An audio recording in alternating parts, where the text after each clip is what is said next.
They will take what is theirs. Space Station now did what was required. There's no way GK have done it! Again and again and again. House keep doing it. Damned if you do, damned if you don't. The impossible achieved. We have a good old-fashioned gentleman's duel on the front line, folks. That is that, folks. Alcancia closed the book. Falcons break the ties and bind to become your mid-season champions. Oh, buddy, it doesn't get any better than this.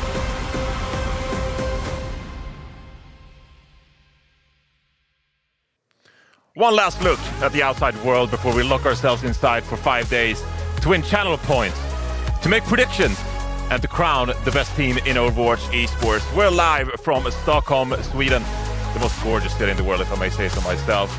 And welcome into the studio. It's me, Reinforced, joined by my fellow friends, Jake and Matt. How we doing? That's an improvement. He called us co-workers during the rehearsal. We've been promoted. Yeah, we've been promoted. No, I'm excited. I mean, World Finals time, more teams than last year. It's going to be pretty sick. Yeah, really excited to get this tournament going. You know, I'd say that in modern history, this could be one of the best tournaments we ever had. I mean, I think at this point in our esport, we have ancient history. We have modern history. Yeah, I'm ancient history. Yeah. A modern history. You're ancient history. You're somewhere in the middle. I'm like mostly ancient. Yeah. You know, I'm not quite ancient, but And I don't know what keeps Matt young. I've been here forever. Yeah. Matt's a vampire. I hate to break that on the show now, but now everybody knows. Sorry, it's a spoiler. All right, let's take a look at the years that's been. It's been a lot of dilducking, one dip versus 100 gorillas. It's just been an absolutely crazy year. And taking a look at the major tournaments, of course, we had a Champions Clash in the spring where Crazy Raccoon, they walked away the victors. And just a few months ago, the mid-season championship with Team Falcons in a dominant 4-0 were able to take down OWCS. But now here at the World Finals, this one's for all the marbles. yeah, obviously the key storylines of the year, you know, Dill Ducks and one dip versus 100 Gorillas. But Crazy Raccoon and Falcons, they had some alright games too. They won a couple Shout out trophies. BDK, come on. they had some trophies. But it's fair, the real ones no.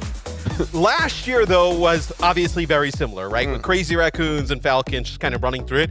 This year, though, feels like it's more competitive overall.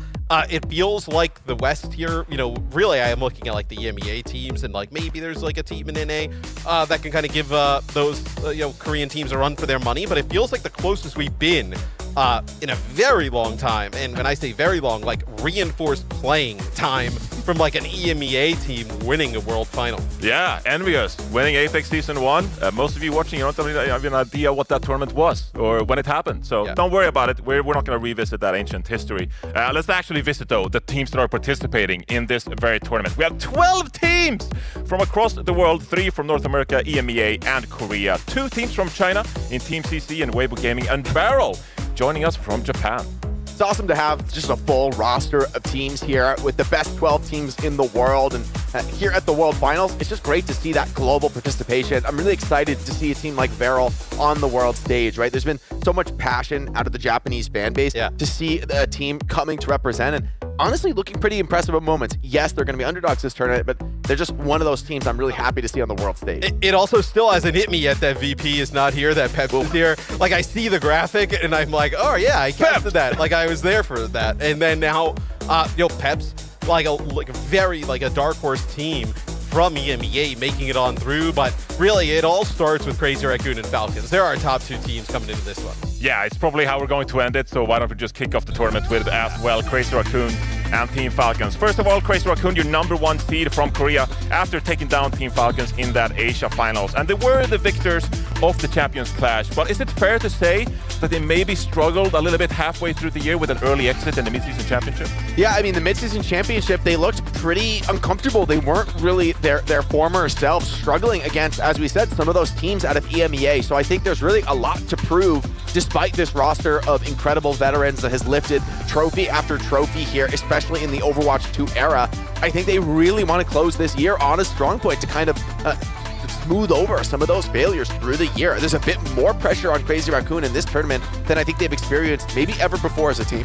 Yeah, I think that's fair to say. That, like, there's more pressure on them now than really ever going into an international, because they've been so consistent, right? Like, them and Falcons have been clearly, like, you know, our top 2 teams globally for a very long time.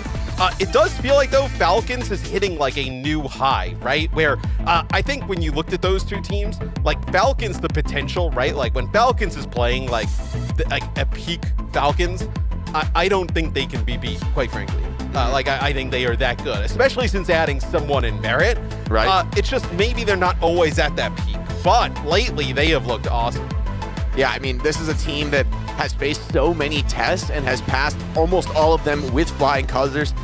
As you said, right when they picked up someone in Merit, it was some questions. It was like, yeah, obviously the star power is there, but they weren't able to get the results. But then as we saw, you know, giving those players a little bit of time to gel into the roster, we saw that in Riyadh with this 4-0 crushing beatdown of OWCS in the grand finals.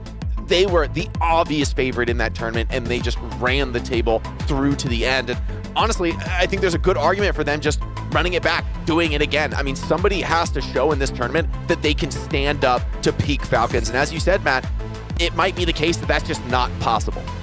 Yeah, I mean, this is another major tournament where this generation of Korean players come in as the #1 and #2 favorites. I mean, these are 2 super teams, arguably the best 2 teams ever assembled in Overwatch Esports. So naturally, coming into this tournament as big favorites. Now, a lot of underdogs in this tournament, I'd say. Maybe we're not, you know, expecting great results from a lot of them, but what is a team that stands out to you guys that could make a run here? So we had to take GK here for our sort of underdog dark horse. I mean, this is a team that they have pulled it together. We've seen them perform in international events against the best teams in the world and look good and look really effective. And you can't say that about too many squads out of North America. So big, shoes to fill really for GK. Yeah. But at the same time, the recent run in North America has been a little lackluster. Are they going to be on peak form in this tournament? I think that's the question. Not only that, but they also have a really challenging run in this early part of the bracket. Some tough draws early in the tournament. Yeah. If they can get out of that early part of the bracket, if they can show their peak form, though, I think this is one of those teams that you don't want to count out, regardless of their qualifying seed here at the tournament. Yeah, it's a team that isn't going to be kind of blinded by the moment, right? Like, we've seen them play in huge games against international competition at events like Champions Clash, if you think back, you know, when they were like a nightmare. It's just their early run here is going to be really tough. Like, you know, I think they have that OWCS game really early on here today. Like, if you don't make it out of that one, right, which like OWCS is like an awesome team, you're in a really rough spot moving forward. I think also it's worth mentioning that Kaffa in an interview with Overwatch TV also said that they dropped their coach, Goldtech, and he said that scrims feel a lot better actually. Like the environment is just better. Like they feel like they're more ready going into this tournament. They have a better vibe about them. That atmosphere, that could help in a setting like this, just to come into a match and feeling like yourself. I mean, TM doesn't have a coach, right? And when worked out for them. And when I spoke to Psycho yesterday, he was like, "Yeah, it's like the best vibes we've had with the team. So maybe new meta, maybe just honeymoon phase." Yeah. The post-coach honeymoon phase. You don't know. Maybe we'll work out for GK. All right, let's take a look at the bracket and how things are going to play out this week. Of course, we got a double elimination bracket, but no teams in the lowers just yet, like in the regular season. And if we enhance on the upper bracket, we can see that waiting in the next round, of course, our #1 seeds, Crazy Raccoon, Weibo Gaming, Twisted Minds, and Team Liquid. And today, our job is to run through all of the upper round matches that are first 4 here in this tournament. Which of these kind of stand out to you guys? I mean, we were talking about this already, right? But I think GK and OWCS is going to be really interesting. Kind of a wild draw to be the first round. Very lucky. Honestly, I feel bad for Farrell, man. Somebody had to take the round 1 draw against Falcons. Falcons are not the #1 seed out of Korea, right? Given their recent performance in that Asia qualifier. However, they are the reigning world champs from Esports World Cup, so it's like you don't feel great about having to play. They're not a top seed, guys. Like it's okay, you know. It's first to 2, Jake. Yeah, we got this. Yeah. Who knows? All right. Okay. All right. Well, what? Okay, so we have first to 2s champions clash, right? And Alcatia Falcons went to 3, right? That was like before they were playing Ziad. They were playing like Tread at that time, so like a very different Alcatia team. But like the first to 2s do make a little bit of a difference. I think, judging by the bracket, I think we're actually primed to get an EMEA versus Korea upper semis on both sides. Like that's what I'm going for. Yeah. That's what my bracket said. Yeah. Twisted Minds, Alcatia. I think they're really strong, so Yep. we'll have to see. I feel like this is one of the first times historically in Overwatch we've seen a European innovation really playing these sim comps spread to the whole world. I mean, especially in Korea, we saw that hugely influence a lot of these Korean teams. Either they're preparing to counter the sim or they're bringing it out themselves. But I don't know if anyone is as good at it as Alcatia and Twisted Minds. I mean, they really have a unique tool that everyone in the tournament is going to have a response to. Whether you're going to take the mirror or try to counter it with something else, you know, including how you face it in the draft phase, it really adds a unique twist to this tournament that's just going to be exciting to see the best teams in the world go up against. Yeah, and I feel like Symmetra is always kind of like lurking to come out. You never know when the Symmetra is going to come out, but when it does, you got to figure out how to solve it real fast. All right, now is the time that I'm trying to get people's attention who have muted the stream, because I have something really important to say. So I don't know, you can't zoom in on this perhaps, but I'm asking you to please unmute the stream here, because I got something really important to say. All week long, we got a huge competition taking place here on the broadcast, obviously with BlizzCon returning in September of 2026. So does the Overwatch World Cup. The Overwatch World Cup is returning, and throughout this week, you yourself could win a pair of tickets to the event. And of course, you gotta win this one by submitting a secret word that will appear throughout the broadcast. And it could appear in so many different ways. It could be on a graphic, it could be on a stage, it could be tattooed on Matt's chest. We don't know. You have to wait and see. But obviously, it can't just be any word.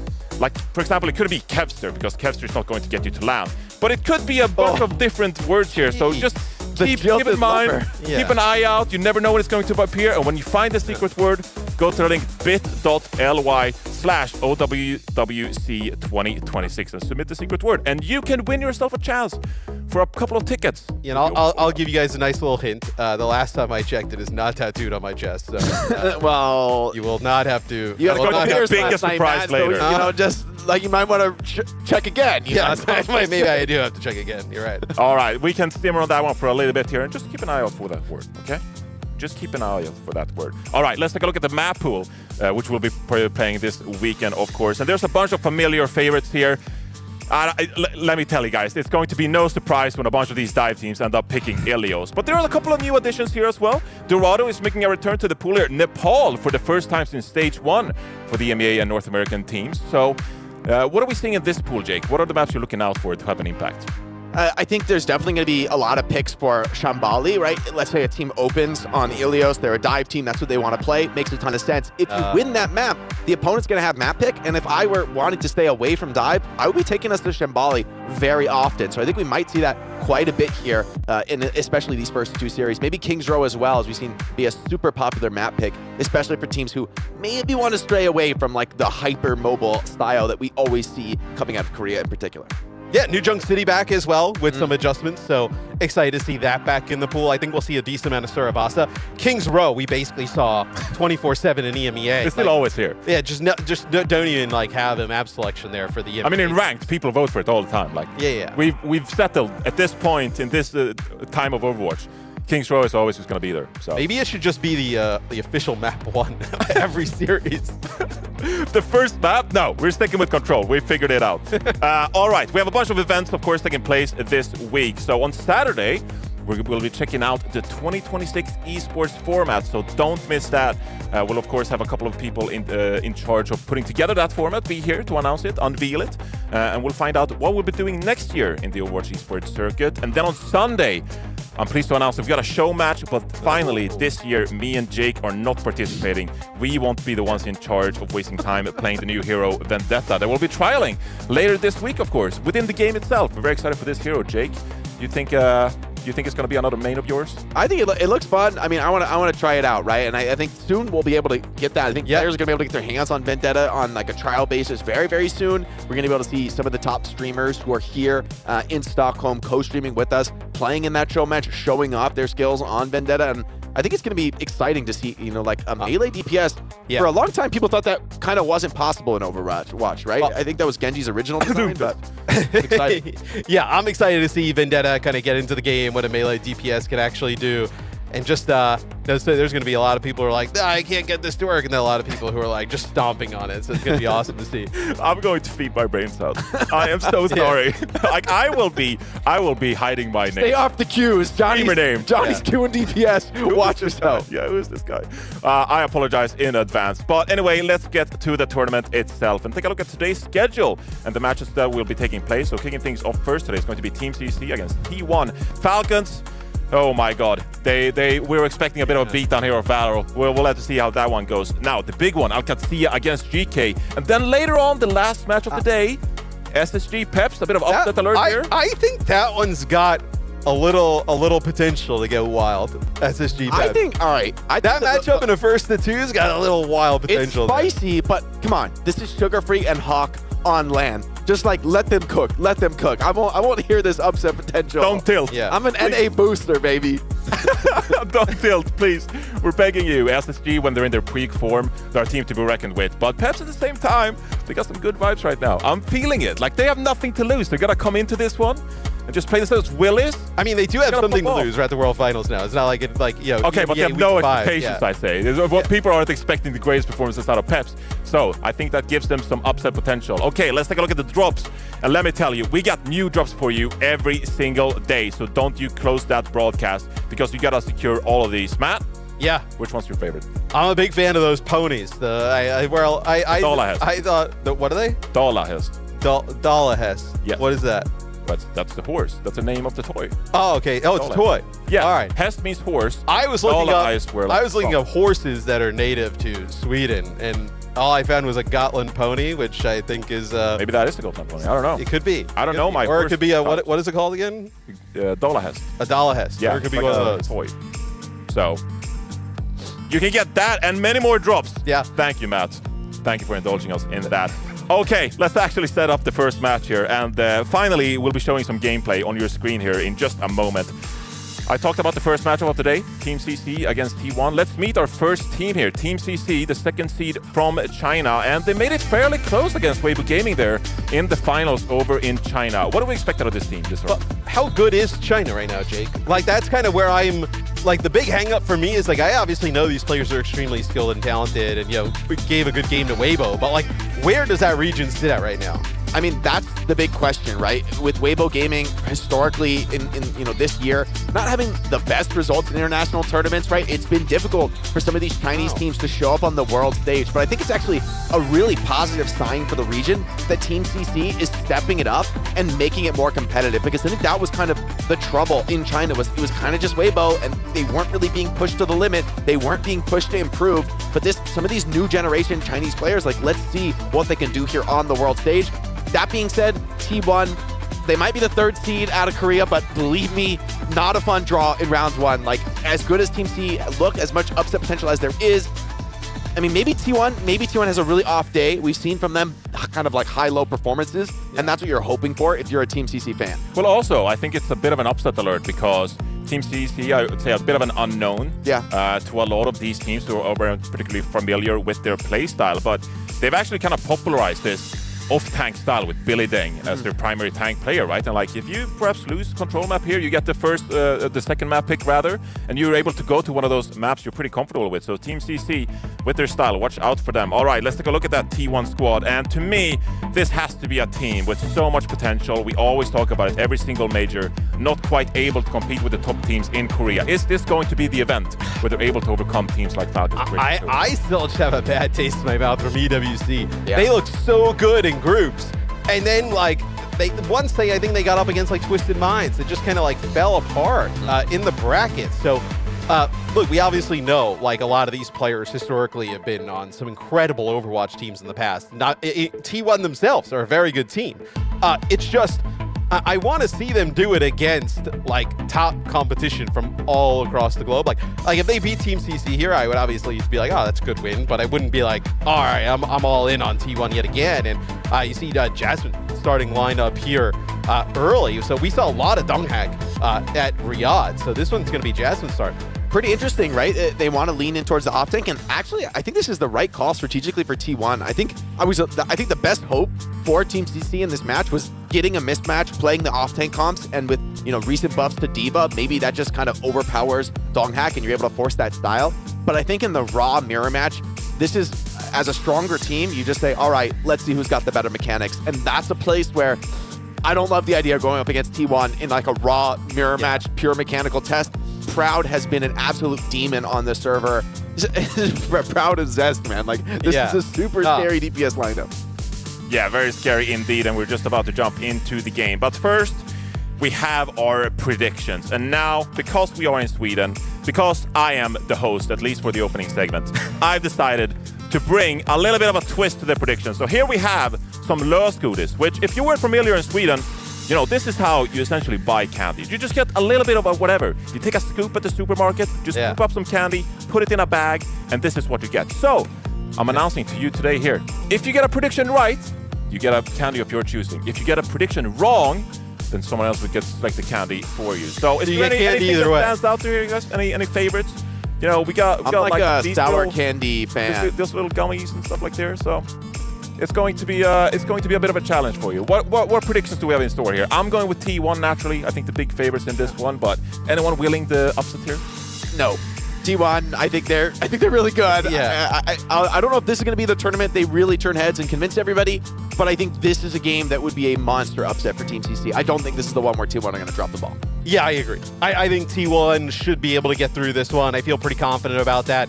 I'm just worried about T1 deeper into the tournament, right? Once we start getting in that top 6 range, that's when I start to worry. All right, guys. Well, we don't have to wait any longer. I'm going to hand it over to you, Jake, Matt. Let's get us into the game for the first match of the OWCS World Finals. Couldn't be happier to Johnny as we get into this one. Going to get it started, checking out Team CC versus Team T1. I mean, a lot of expectations on T1. And as you were saying, Matt, it's been a struggle for them. Yeah, and I think maybe one of the more interesting things here, Jake, would be if T1 drops map number 1, right? Yeah, absolutely. Sets up an opportunity for Team CC to kind of get that, map selection in a potential game 3.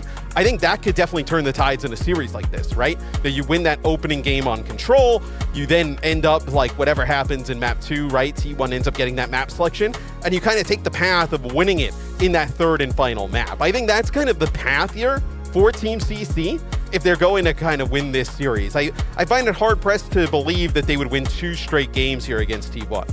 Yeah, I mean, and I think a first to 2, if you're an underdog team, is kind of the series style you're hoping for, right? You want a little bit more variability, a little bit more chance for T1 to slip up. And maybe for T1, there is a lot of pressure, right? Just as we've been saying, hey, look, some of these international performances have been lackluster, right? In the Esports World Cup, they were hoping for a better result, to be sure, especially the way they went down. And so maybe now coming into another international event, being the third seed, you can't think this is a free win if you're T1. You have to come into this strong.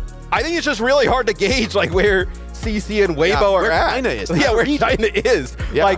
Every event we come in and we're talking about Weibo and how good they are, and then I feel like they've been a little bit lackluster, at the internationals. I think when we talk about Weibo, I think it's we expect them to be in the finals of internationals, right? Maybe they've been good, but not. It's been as a long good. time since that. That's honestly kind of a bygone era right now, right? Weibo haven't really been in contention for the true top spots.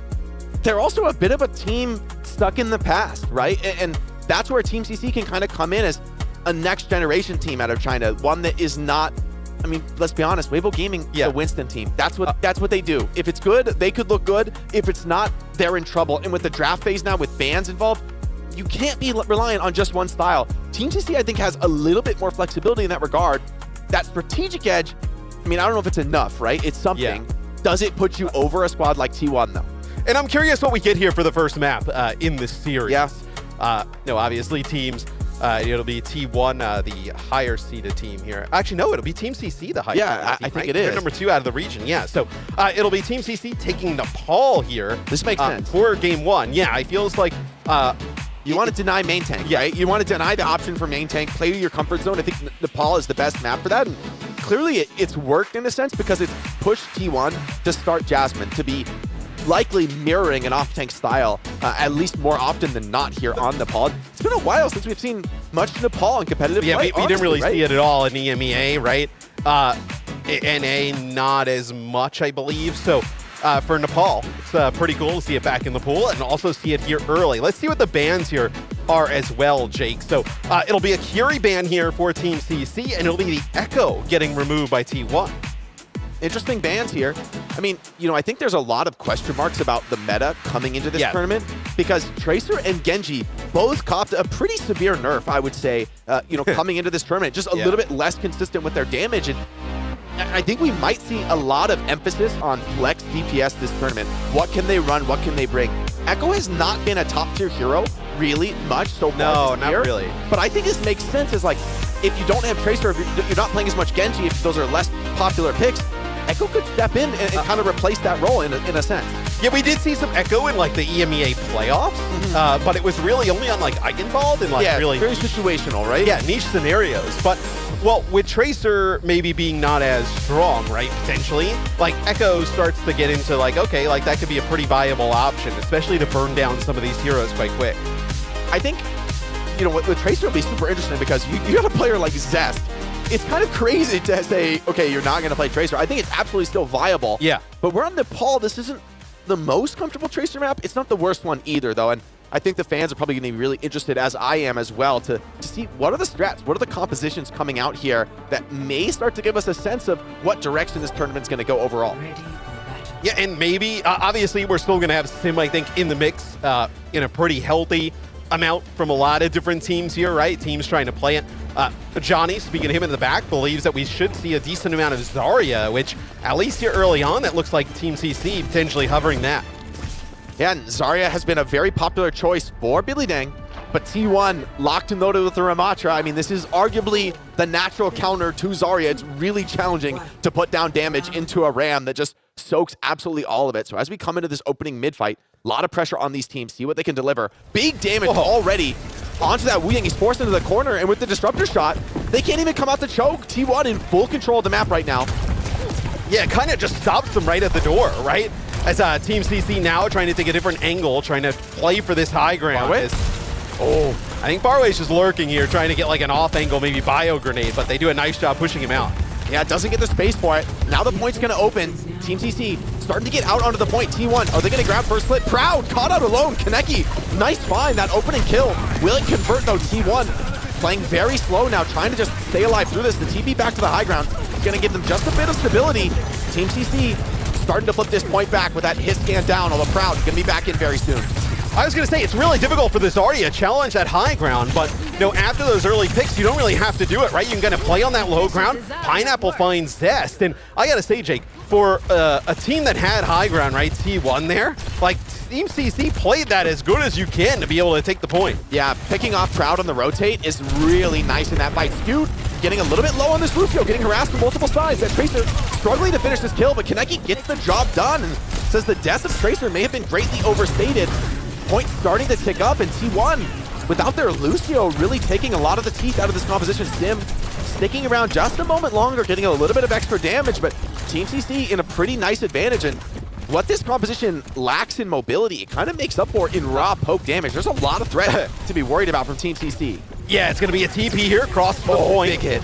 It's a lot of damage there, but you get the Wu Yang, then you get the Ant Matrix, Immortality Field, Billy Dang's going to fall, and that's also the Nano boost used there. Faraway actually used the Nano on a Billy Dang, so not going to have that for that next fight, but Team CC feels like they kind of got what they wanted there early on. But hold on, Pineapple gets 2.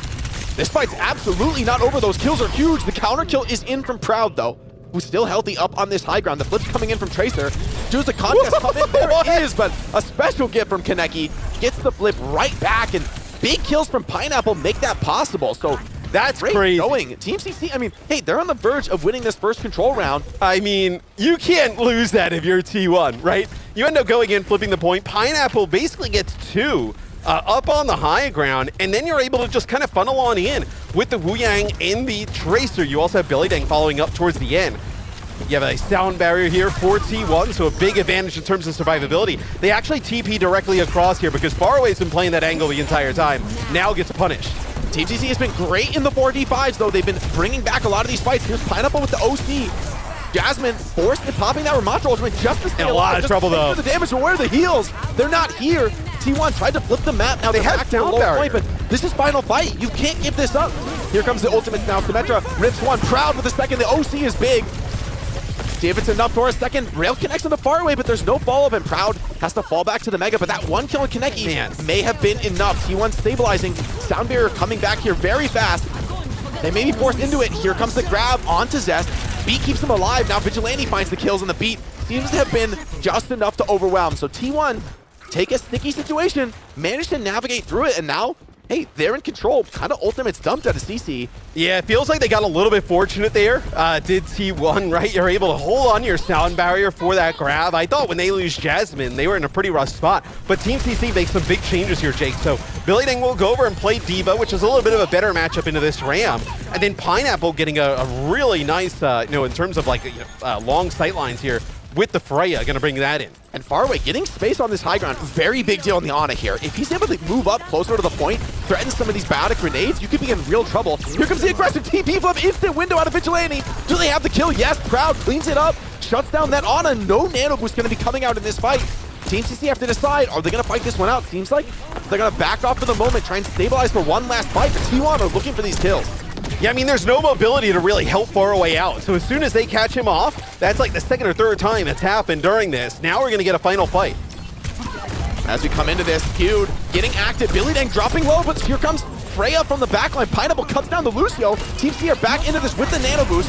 Faraway forced to drop that already, but here comes Billy Dang straight into the backline, cleans up the drone. Baptiste soon to follow behind, and this soldier in real trouble. Proud has to fight it out as he can, but the feed is all blue, and Team CC retaking control and should be retaking the round here. This is a very difficult retake for T1. Yeah, we'll see. I mean, T1's not going to have everybody back, right? So Skewed ends up falling. You lose Zest here. It doesn't look like you're going to get anybody else back. So Proud will get a touch. Maybe Jasmine on the D.Va going to come flying in here last second. Nope, not able to make it. And Team CC, they steal that first round. You know, Matt, I was talking to Team GK before this tournament, and they were saying, hey, Team CC, they've got hands. This is a team that could be a threat, that could be a real challenge, and we're seeing some of the fruits of that. Up 1-0 on control against T1. Can they close out the map, though? We've seen teams be able to win this. Hey, it's the opening round of the tournament. Maybe there's some jitters. Maybe there are some mistakes. Now the question is, okay, what did T1 respond with? What do they come back in on this next round? Is this Ana Wu Yang style going to be able to work here on the second point of Nepal? I think it'll be a little bit more difficult here with the high grounds being a little bit more close to the point, easier to contest. Yeah, we'll see some of the stats here is, Billy Dang putting down some serious damage, and Pineapple as well.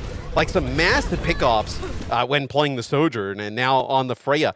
A much different look here for T1, right? They're going to be playing with the Zarya, so matching that, but a little bit more aggression here with the Venture being able to get into the backline. I love the Venture pick here. This is going to be real trouble for Faraway. You're going to have the Zarya bubbles to enable Venture, and they're already contesting up on this high ground, right? Putting some pressure down. Knocks Ana to the low ground, already accomplishing something here without position. It's going to be a struggle for Team CC to get this contest. They're going to try and take the stair side, but Zest is right up into the front line, taking this contest. Bursted down, though. The heals aren't good enough, and once again, T1 drop the first player, but they get the control flip. Yeah, I mean, we'll see if they're actually able to... Oh, I mean, Billy Dang very low. It's going to be the Wu Yang healing, though, with some healing from far away, able to keep him up. As Jasmine, they're just not able to get the healing enough onto their own Zarya there for T1. They actually try to use an immortality field, just not inside of it. So that is going to be Team CC flipping this, a lot like how it went on that first round. I mean, one thing about this Ana Wu Yang comp, I mean, you have two ways to amplify heals and two pretty potent single target healers. Like, this Zarya could be really difficult to burst down. You think you can take out Billy Dang, but if they get turned around on and they kind of save that Zarya on full energy, you could find yourself in real trouble. T1 with a much more classic style playing around this Lucio. Let's see what they can get done with that speed. Zest is back to the Tracer, tried and true. Pineapple maybe in trouble on this high ground, playing his way out of it for the moment. Yeah, but Skewed has to be careful, right? Can't get caught off guard. It's a bolo shot. Oh! Oh my god, that is insane. The bolo shot actually hits the immortality field and then takes out 2 more. Yeah, the Nano turns things around. We've seen Nano Freya be one of the most potent uses of the Nano Boost when Freya's in the meta. I mean, this character just does such ridiculous damage, and it allows him to turn around that fight. T1 think, hey, we can maybe catch this, punish it off. But you've got these powerful single target support ultimates, letting a player like Pineapple really spread his wings here.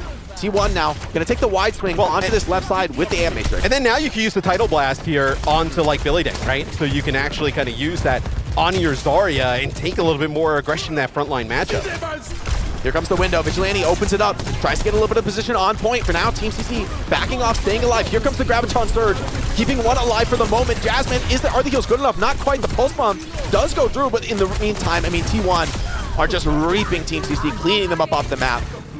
And yeah, but Grav deployed and not really getting any value from Team CC. Yeah, I mean, you don't get, there's no like sound barrier, right? So you don't get that out. It's just like the immortality field used there, and you kind of give up that trade.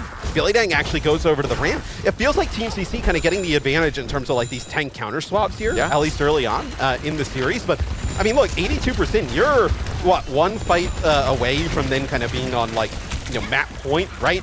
In the sense that, you know, you're going to have T1 kind of getting a junk fight there at the end. I don't know how they're going to combat this sound barrier, though, here. I mean, sound barrier plus grab is going to be really tough to fight through. I mean, ult-wise, though, this is T1's fight to lose. They have full control. OC is going to open things up and slam the door. Proud already finds one. There's a second. Cleans up Pineapple. And even, I mean, Billy then going to get cleaned up there, and that's just OC. So T1, I mean, I think they're starting to settle in, Matt. And that's kind of brutal for Team CC, right? Like the objective there is to probably try and get, you know, Grav, maybe you actually get like the sound barrier out.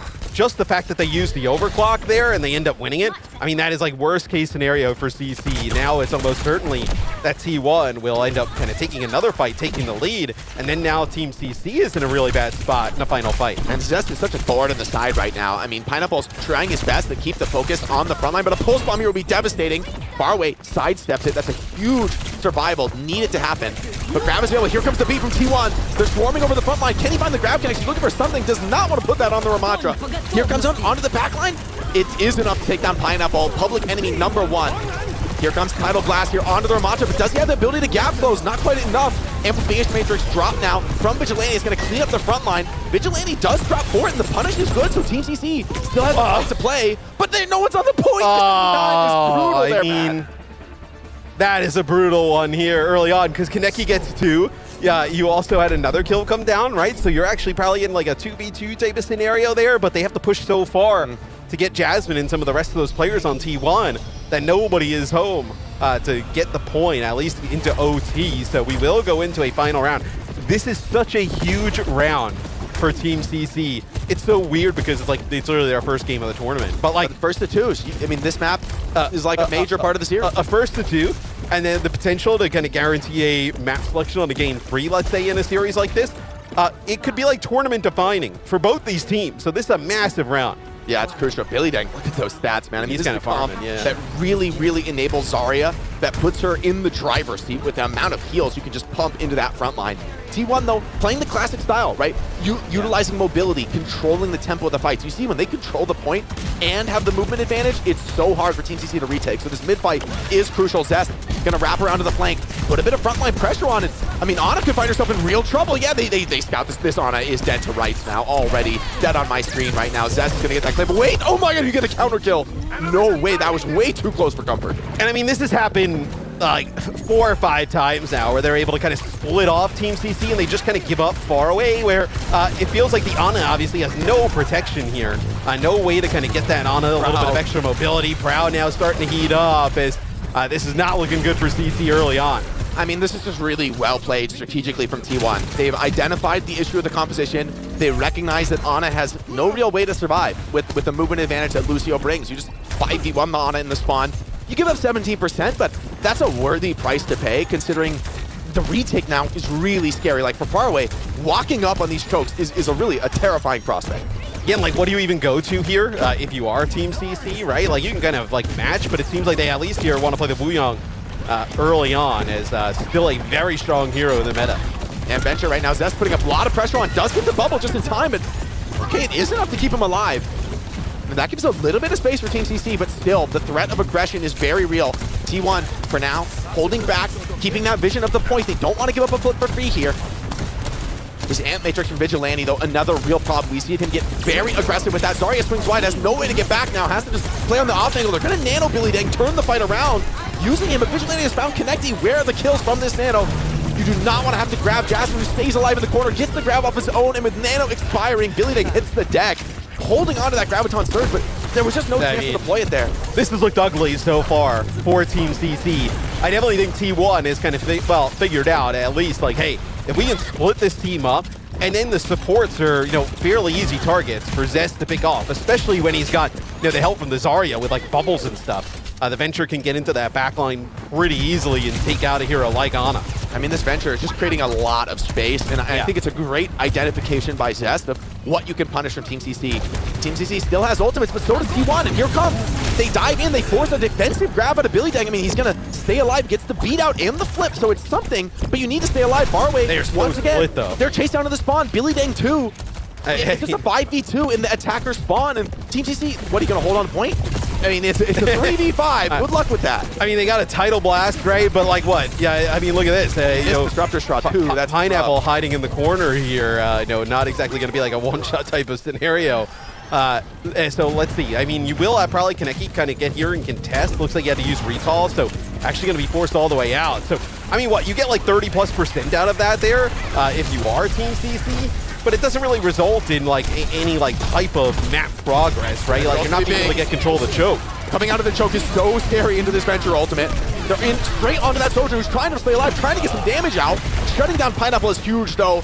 And I mean, what's really left? Like the threats are just lacking out of Team CC. T1 answer this strategy out of Team CC with flying colors. It took a couple rounds to get into the groove, but I mean, once Zest came onto this Venture, it kind of was open and shut. I feel like this third round was a real statement from T1.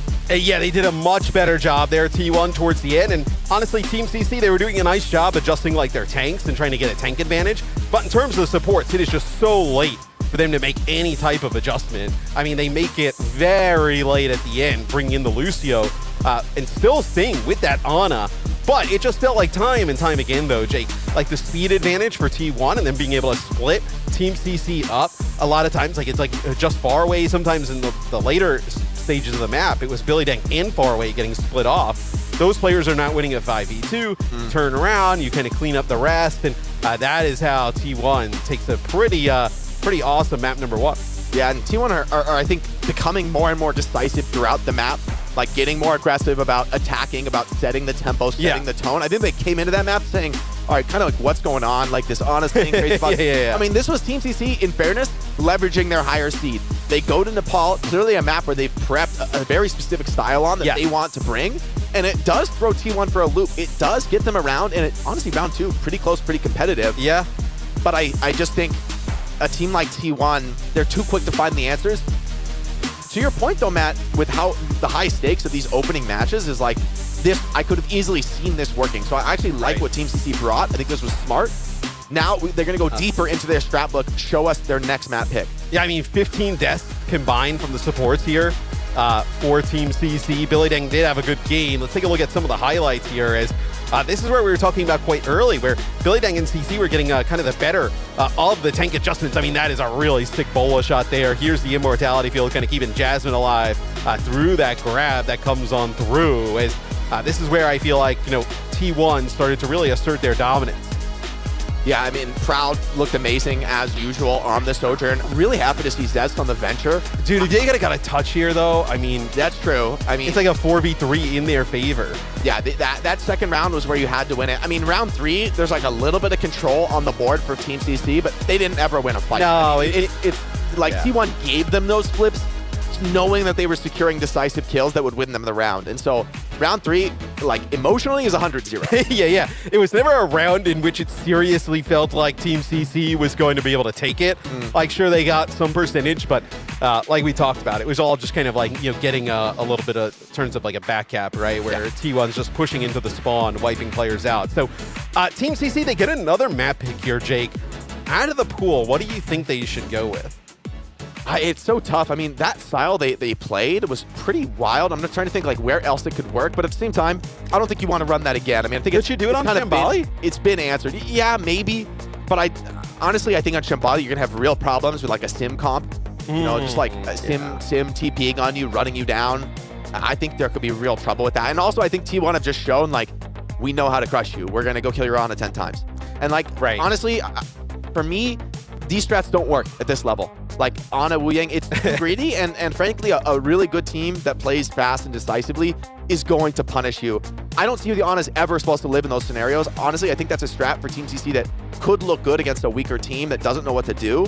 But a team like T1 that's that decisive, finds your weakest player and kills him. I mean, they're doing the same thing every fight, and it's just working. So yeah, like, it wasn't like they needed to change up their game plan much. No, like, no. I mean, they had to like. I think they looked a little bit for like, okay, the Venture pick in particular. Yeah. Which I think is crucial for Zest, that the Venture is solid. I mean, we've seen Venture, I think, rising and rising in terms of hero priority. Yeah. This could be a really key tournament for Venture players because Tracer Genji both taking that nerf as we talked about.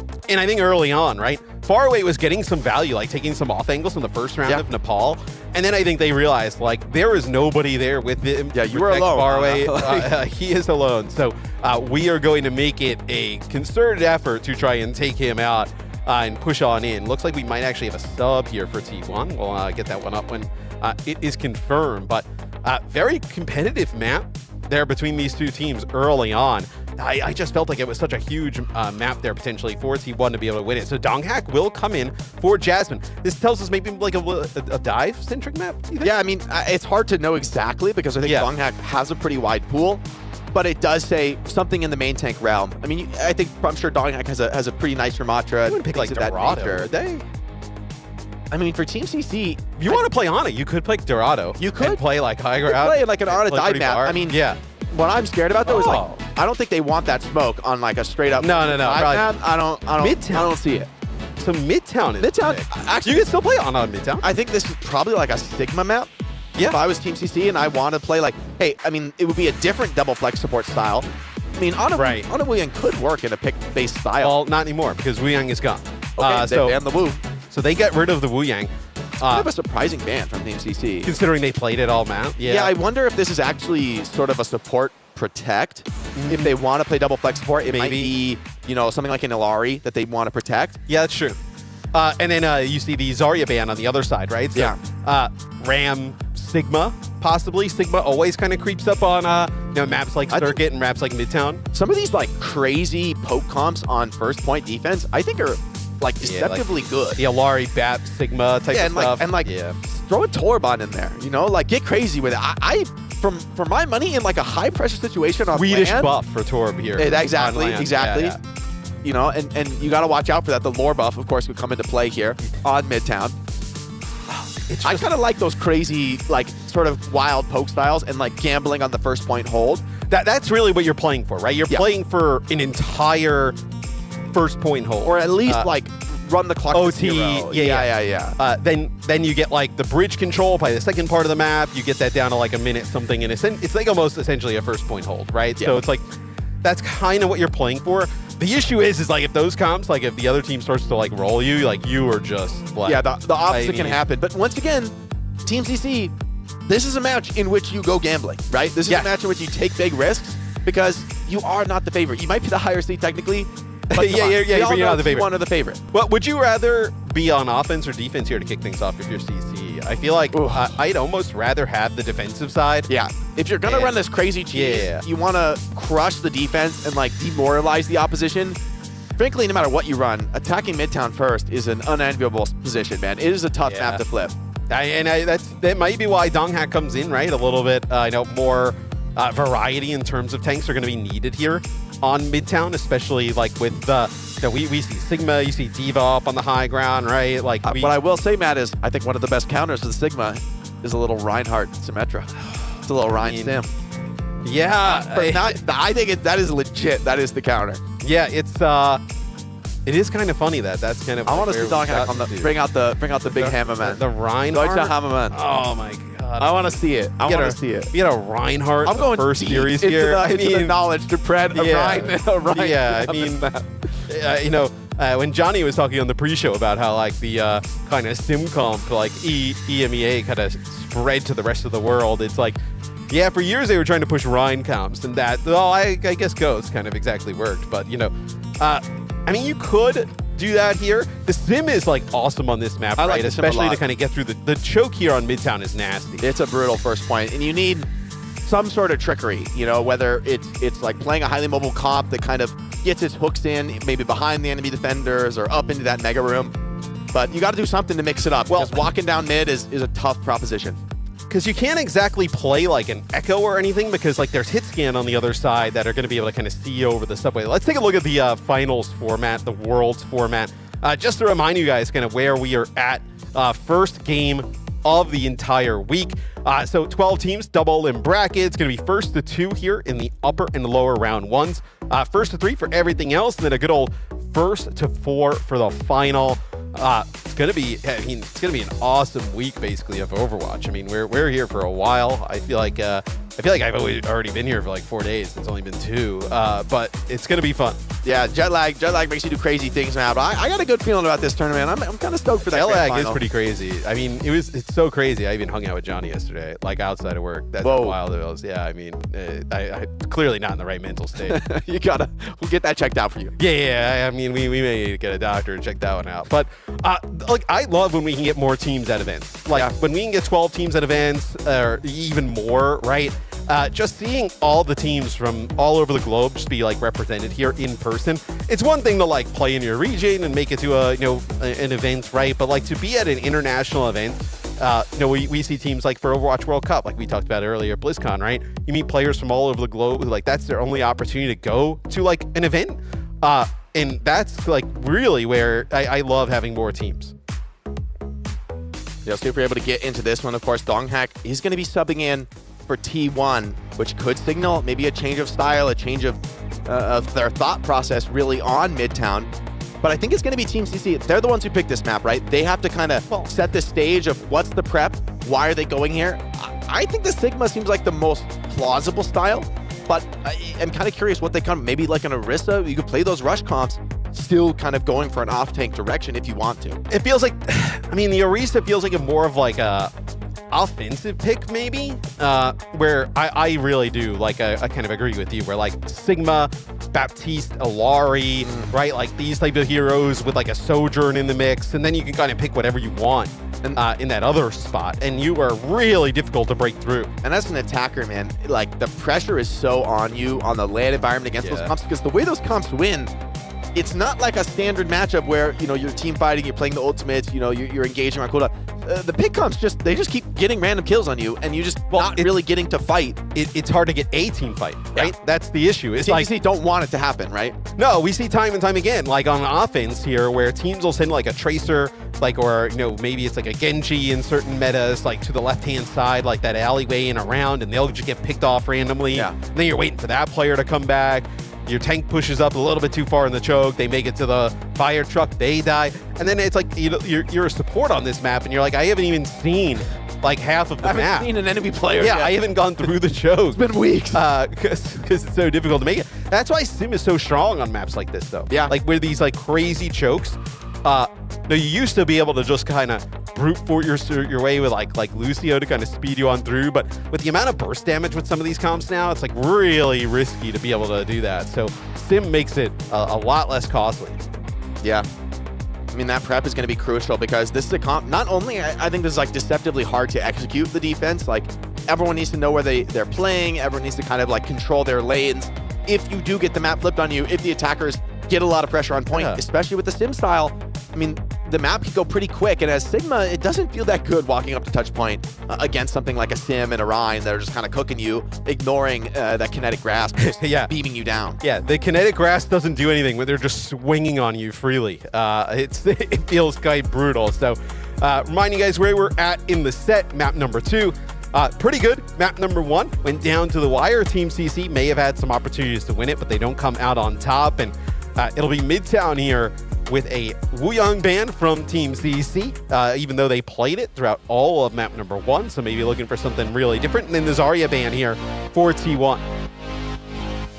And I think the first defense is going to really set the tone on this map, right? Regardless of who defends first. Yeah, that's true. Given how strong the defensive position is, it can really be draining to try to push into it. And if you lose a bunch of fights back to back, it can feel like the map's already over.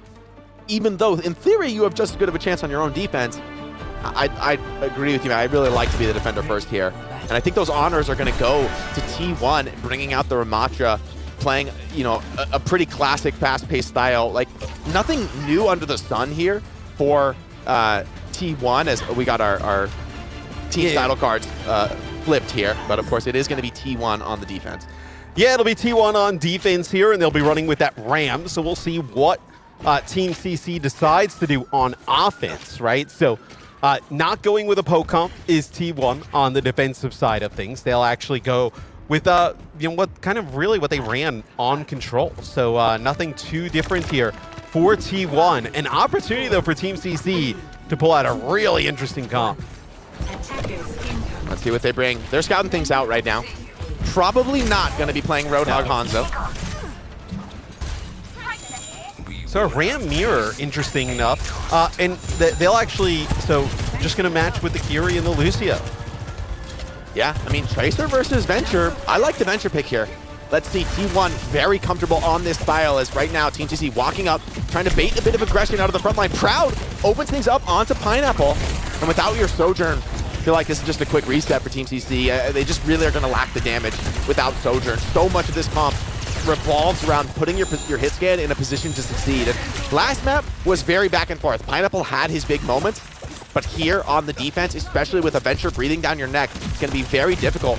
Great walk up right now for Team CC though, taking a bit of pressure, forcing a little bit back, but a better ram form for Donghak. He's going to be in a strong position here. Yeah, Donghak was very low and then backed up, but Team CC I think was just a little bit too slow to capitalize on it. But they have gotten a decent amount of map progress, right? So they pushed up a little bit, they've gotten here to this fire truck, they've gotten around to the firehouse. So they're actually in a much better spot now, but I mean, that is a second kill here from Proud on a Pineapple early. And Proud just takes a dominant angle on the sightline here, just crushing through these attackers, sending them packing. And Team CC gonna take the full reset here. I mean, that's tough for a Pineapple, right? 2 back-to-back first steps from the Sojourn. It doesn't bode well for this offense. It also feels like that the Venture is just way more impactful than Tracer at the moment. Like, Kaneki is getting into the backline and like peppering players and putting down damage, but like no real like kill pressure or threat, where every time Zest burrows, it feels like everybody on Team CC freaks out. Oh my god, he's just crushed. Vigilante with the daggers opens up onto Kaneki on the Tracer. Proud, big jump up to the high ground, already drops Billy Dang and gets the support as well. The Kiri TP is good. Proud with another headshot. Haoyo-chan just clapped out of this one, and once again, Team CC sent packing. We're at the 2-minute mark. No ultimates have really come out in this game, but it's T1 with the full control. What is Kaneki's plan? Is it to just try and put pressure on the supports and back up Donghak, and then maybe that kind of creates enough space? Because he ends up recalling right into the Vortex and just dies instantly, and it's really easy for T1 to just come back and retake.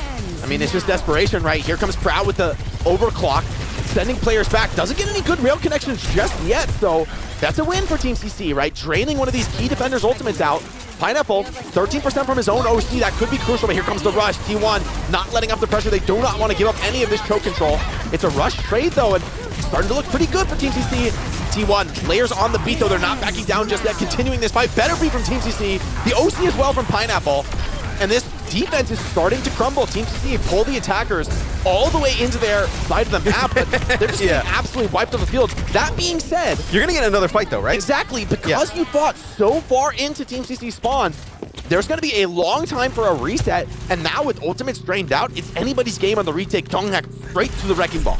Yeah, and I mean, you're going to have Zest with the Venture ultimate here, right? The Tectonic Shock. We'll see if Donghak can get on, and most certainly will get a touch. It'll get contested here before even a second tick comes in. And the Venture ult forcing players to the high ground. Venture struggling to get those connections. Can he get a 1-in off? Not quite. And the high ground control is good enough. Zest gets a couple kills. Stalls things out. Yo, wait, a third? No way. Okay. But wait, this is actually, I think you get another fight. This is kind of winnable, though. Yeah. I mean, winnable. You have a Wrecking Ball. You have a Venture. Donghak is still alive, so he's still able to just kind of get in here. You're going to have the TP from Vigilante as soon as he comes back, so I think you're in a good spot here. I mean, you don't even have a second tick here for Team CC. This is brutal. Oh, Donghak is just having a field day here. kind of takes an awkward role on the ball, but Venture should be here to touch in a moment's notice. Here comes Zest holding on, creating a lot of space, opportunities for Proud, but can Proud find the kill? Needs to get something, nothing just yet. The support is good though, keeping him strong. Proud finds one, and this could be the beginning of the end for Team CC. We're already in overtime without one support. Kiriko, far away, has to carry an immense burden here, but so many players taking pressure simultaneously. It's going to be really hard to get Billy Dang off the point though. Yeah, Billy Dang's in trouble, pops the Ramble, still a little bit healthy. OC pop, full commitment from Proud. It needs to find some big rails and fast. Kaneki takes down Stu, the hack is good. Proud punishes immediately, but in the end, the Ramble just too dominant on the point. And Team CC get it over the line, but man, they were sweating for that one in. Yeah, it is not easy there for Team CC, but let's take a listen in here to see how they attack this second point. OK。球半他继续右边了。我在探体，看我影。我去帮他讲。我在帮你。我这一套。捂着一滴。慢点。对面我这边才4个压力。我先下去了，别急。我绕。走了。我干，我得干。我能来，头上地震，拿地震拿我的。我拎球。对，结束了，前面走，我躲一下我的，我还可以来这边，我右边可以来，我右边可以上楼，别急，放远帮，踢我这边吗？走，打了，我帮你解住，他过不来，滴，过不来，球怼到，他滴，没来，探机死，我抢我，别急。没事，我能动车的。你慢点，我接人，一个人，别死就行了。下波，他灵狐交了没？啊，灵狐交了吧？交了。OK，那这个看其他，你们先这边，那个李主任，我先对，你们把这边清走，我去看楼上。球开了，球开了。锁定半血，我能扛压力。别隔了。探基地，我在动车吗？没事，你们动车，我把你接我直接在车边。看起来大了，我只好黑车边了。准备牛够了，锁定。我操！我在先动。他基地。下播了。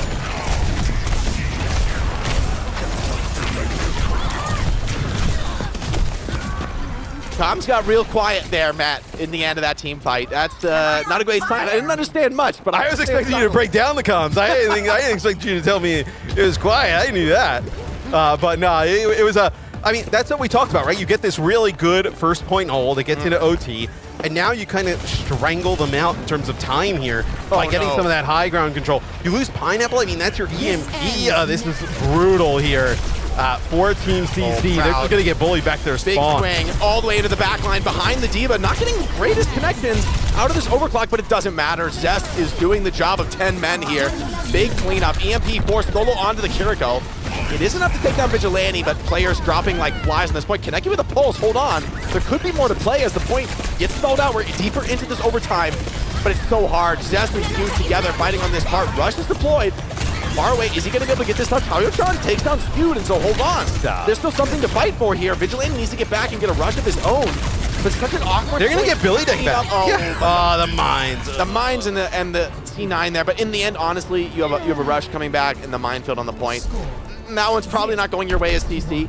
Yeah. It's winnable now, but it feels like it's a first hole do or die to me, Matt. Yes. It feels like if we get... especially if it's like T1 getting a pretty fast point A take, it feels like it's over, right? So I think Team CC, you have to know, right? Like if you're kind of talking right here before, this next half, you are all in on this first point defense. We can take, look at this, Billy Dang still putting up some pretty good performances here. For Team CC, Proud constantly though finding those first bloods. Yeah, I mean, Proud has been huge. I think Zest, again, amazing on the Venture. Really low death, and also freeing up Donghak to get very aggressive, right? Like, having a Venture be this second very powerful option for holding on to the checkpoints. And Team CC not going to go with, like, the wild and wacky poke style that I was somewhat hoping for. They're going much more standard. They're actually going to mirror the Venture now, which I quite like in this series. At the same time, Pineapple on this Freya could be another difference maker. Was great on the Paul. Yeah, and I think the Freya offers, obviously you're able to kind of like get some sight lines above the subway car. You're actually able to get some longer sight lines. And I think just a little bit more like consistent damage, like making it difficult to kind of chip them away as they're coming through the choke. I wonder if Zest is going to stick to this Tracer. Do you think the Venture is hard to play on offense here? A little bit, but I think it might just be a scout on Tracer. We'll have to see what Zest read on the meta is and see how T1 approach this attack, because it doesn't get any easier, right? No matter who's on the attack, who's on the defense. Now it's Pineapple's turn to be in the dominant position, to kind of control these chokes. See how Proud walks up. A very difficult scenario. See, he just doesn't get many chances to find a kill. Yeah, and a little bit more verticality from the Freya as well also makes it a little bit harder for the Venture to just kind of chase down that hero, as you see a few players on T1 taking some big shots here. Zest gets dangerously low. Vigilante now going to heap everybody up. They do lose Zest. Yeah, and the poke is good here. Team CC brawling out a little bit better. Zest not really getting much of anything done in that fight. Curious to see if we won't see a Venture swap, but for now, sticking to the Tracer, maybe just feeling that it's too hard to get these front-to-back rush brawls. You maybe just want to draw a little bit of attention on the Tracer. Yeah, I think it's to try and get through that left alley and put a little bit more pressure behind, and then you see right there using the blink to kind of get into the back line. And I think he's in clean. Like, I don't think there's much of a response from Team CC. He's going to reset the blinks and start harassing from the back line, start to destabilize this defense. Yeah, like this is the type of position that like Zest wants to force here, right? Maybe just kind of draw attention over to it. Team CC doesn't seem to be falling for it here at the moment, right? They're playing very aggressive up in the choke. They're just kind of having, it looks like, far away, some of the other players just kind of looking over towards Zest. The space has been created, like the damage is done. Team CC lost choke control. Proud opens up on the Kaneki. Zest is finally shut down by Faraway. That's a crucial move to kind of staunch the bleeding in this backline. But Proud has the opportunity to find more kills. He's up on this Sojourn, forcing Billy Dang up into the train, and that gives T1 an opportunity to step up onto the point, start threatening this capture. For now, they're going to step into the high ground, trying to just keep this control. Vigilante with the first rush of the game. Is it enough to continue it? And Proud almost dying to this Venture, or rather to this Freya on the high ground. Takes a step into the rush and now retakes up. Has this OC. This could be a bit of a problem now, Team CC. Yeah, it was a Kitsune rush here used by T1 as well, as they're just kind of pushing Team CC back into this alley, and that is not a position they want to be in. Kaneki finds one. Billy Ding does end up having the Annihilation. He ends up popping it. I mean, this big player advantage for T1, and yeah, Billy Dang ends up throwing good money after bad there. Honestly, I love the experience from T1. I think a lot of weaker teams there would have forced the point and maybe played a little bit more standard, but they recognize, hey, Team CC are hoping to hold things off and hoping to get a regroup. Yeah, but we're going to force the fight. Maybe Venture can stall, but this is a really challenging fight to win from this position. Oh, they rush. They rush as well. They're going to use the Tectonic Shock, so they're all in on this, and I kind of like it for TCC. Can they get the kills? Proud finds first blood. Proud looks for more. Freya breathing down his neck on this high ground, and it's a 1-for-1, so there's still a fight to be played here. T1 struggling out. Pineapple cleans up Proud. It's going the other way at the same time, so T1 trying to regroup, trying to stabilize, but they just don't have the HP for it. Billy then gets back in on the retake with D.Va. I like it. And because T1 are in trouble now. Because I think if you're Team CC, you know if you just give up point there, you're basically done. Yeah, they have to gamble. So you may as well just invest heavy and then try and draw it into OT, and now you give yourself a fight opportunity, right? Where there's no support ultimates on the other side, just the Pulse Bomb. You have an opportunity to win this here. And Pulse Bomb, I mean, talk about a troubled ultimate right now. So many characters have answers to it on Team CC. See if Zest can get it done. Despite the nerfs to Tracer, Pulse Bomb, still the ultimate. It's always been the difference maker in testing moments. But Pineapple, he has that bullet shot, and that can be much more deadly. I mean, already dropping low. The front line is struggling. You think about the bullet shot he had on Nepal, not exactly the one here, but Donghak gets low. Now you've lost the tank. Proud drops the body before he goes down, but I mean, the damage is done. Pineapple finding that kill. T1 getting cleaned up. I mean, Billy Dang is just the Terminator on the server right now. You cannot deal with this D.Va. Donghak gonna come up back on the Wrecking Ball, but somebody has to get this touch. It's gonna be Zest, has the recall. He's gonna get that OT wig burning. Maybe Donghak can get that next. Still a fight to be played. Skew goes down again, though, without the Lucio. This is a long and hard fight. Kitsune rush coming up. Oh, they get Vigilante. That's massive. That should be it. And that's Team CC, man. Winning Midtown. Unbelievable. Donghak's here to touch one more time, but no chance to win the fight. And a beautiful last-second retake out of CC earns them a map win. And we talked about the potential for an upset here. We didn't think it was real, but Team CC are starting to make a believer out of some of our fans now, Matt. Yeah, I mean, I thought it was real. I just don't think it was a scenario where they win 2 in a row, but that is definitely up there right now, where potentially they could actually just take 2 in a row, take out T1. But I gotta say, I love that decision. Obviously, it pays off for them to invest super heavy, come back, and try and win that there, which they end up taking that fight. And then look, 50 seconds left. You know there's really no ultimates on the other side. Even if there were, you'd like your chances there than getting a 3-minute, almost 2.5 minute, 3-minute hold on that next part of the map. So I think that was a great call there by Team CC, and I think it definitely caught T1 a little off guard. Honestly, I think the Tracer may be the wrong pick on the offense from Zest. Right? Yeah, we talked about it. Yeah, he clearly has been way more impactful playing Venture throughout this. We've seen both teams look better on the Venture. Even same for Connecty, right? Struggled on the Tracer. Yeah. Looked a lot better on the Venture. So maybe this is going to be a bellwether pick for some of our flex DPS players this tournament. Yeah, I'll take a look at some of the stats here. Proud obviously had a great game in terms of the hit scan. Dude, Billy Dang has been popping off. Those are big numbers. Those are big numbers on the server, especially considering that was a tough offense. Still got the job done, and then coming over to the D.Va looking so strong. I mean, D.Va is great this patch. Another hero that we're going to expect to see a lot of this tournament. Their offense, it felt like every time they were moving through the choke, Proud is able to take out Pineapple. Pineapple with like 11 deaths on the Sojourn and Freya. So clearly, Proud obviously getting the better, but man, it just, they made the right moves there on defense. They kind of held them long enough to the point where they just need to win that one fight, get them off of the point, and then get into OT. Because, I mean, if you don't get that first point hold, like we were talking about a lot, I think you're in a lot of trouble. Yeah, and I think once the map opens up, that's where T1, I think I favor them a little bit more. Yeah. And it's a bit more individualistic, a bit more opportunity for Zest to find those solo kills. Yep. But it doesn't get done.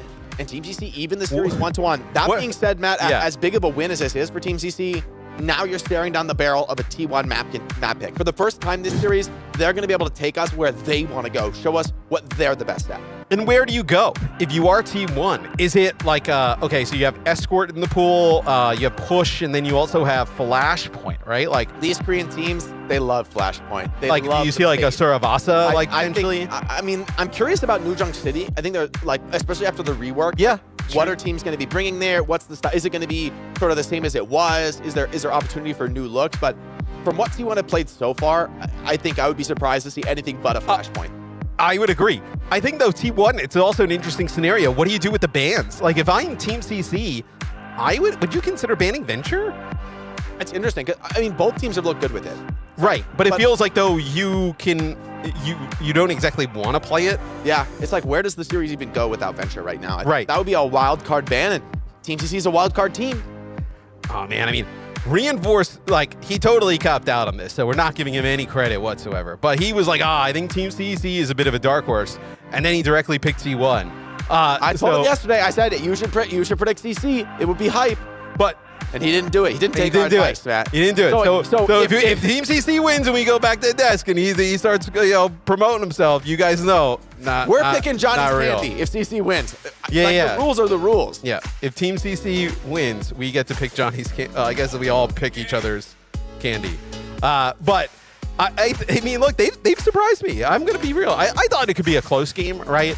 One of those ones where it's like a 2-0 and we all go like, they had some opportunities. Yeah, they had some plays, but they won a map, man. And they even won a round on control. So I feel like the doubters got to be pretty quiet right now. They could have won control. For China. They could have won control. So it looks like Jasmine actually coming back in here for T1. Looks like, let's see if that's the only sub we have here for T1 potentially. Obviously some other players on the roster, but looks like at least for now, just Jasmine. I mean, I wonder if they don't just want to play some Zarya comps here and just like run it down, play Zarya, speed the Zarya around, bubble the Venture. Easy does it, man. Like I would ban the Venture. If I was CC, I would seriously consider banning the Venture because like it didn't feel as scary when Zest was playing the Tracer, right? That's where they were winning some of those ones. So Jasmine coming in here, so like Tank flipping and flopping here in this series. Especially with these short series, it doesn't feel like, I mean, you obviously played Overwatch at a professional level. I played other games eons ago at a professional level where like subs weren't even a thing. It feels like you don't get in a rhythm in a first to two, in and out. And Viper's in for Zest as well. Okay, all right. So we're making some serious changes here. I mean, that's an interesting swap. We did hear that, though, he was playing in some scrims. Yeah, we have heard that. So, I mean, the other side of the coin, though, is, yes, in this match, maybe you're not getting into that rhythm, maybe you're not getting that time, but maybe you just think as T1, you have the confidence that you will close it out, whatever the roster may be. And this also lets quite a few players start to get into the rhythm of the tournament, right? In a much broader perspective, get them a little bit of play time, you know, like shake off some of the nerves. You're here on land. Let's see what you got. And if you close out this win, I mean, Team CC have proven themselves as a real contender here. I would not say this is like T1 dropping the ball or T1 looking really weak. I mean, we've criticized them in the past, but I think Team CC have looked really good. Like, the honest stuff on Nepal was a little sus. I'm going to be real. Yeah. But it almost worked. It almost worked, yeah. I would be, like, it's really difficult to, like, I would actually be a little bit disappointed in T1, obviously, losing this. Like, I think Team CC would be, like, a great story. Maybe China's a bit better than we thought. They had a great series. But, like, this T1 roster is, like, built to try and, you know, hang with Falcons and Crazy Raccoon. Like, T1 doesn't just enter a game and, like, you know, just puts together a roster for fun, right? Like, they obviously... They play to win. Yeah, they are trying to win everything. Like, so, and this roster is very good. Like, the players on it are super talented. So we will see New Junk City here. I'm excited to see New Junk City after the reworks being played. This map's been a lot of fun for me in ranked. Like, I've been really enjoying New Junk City.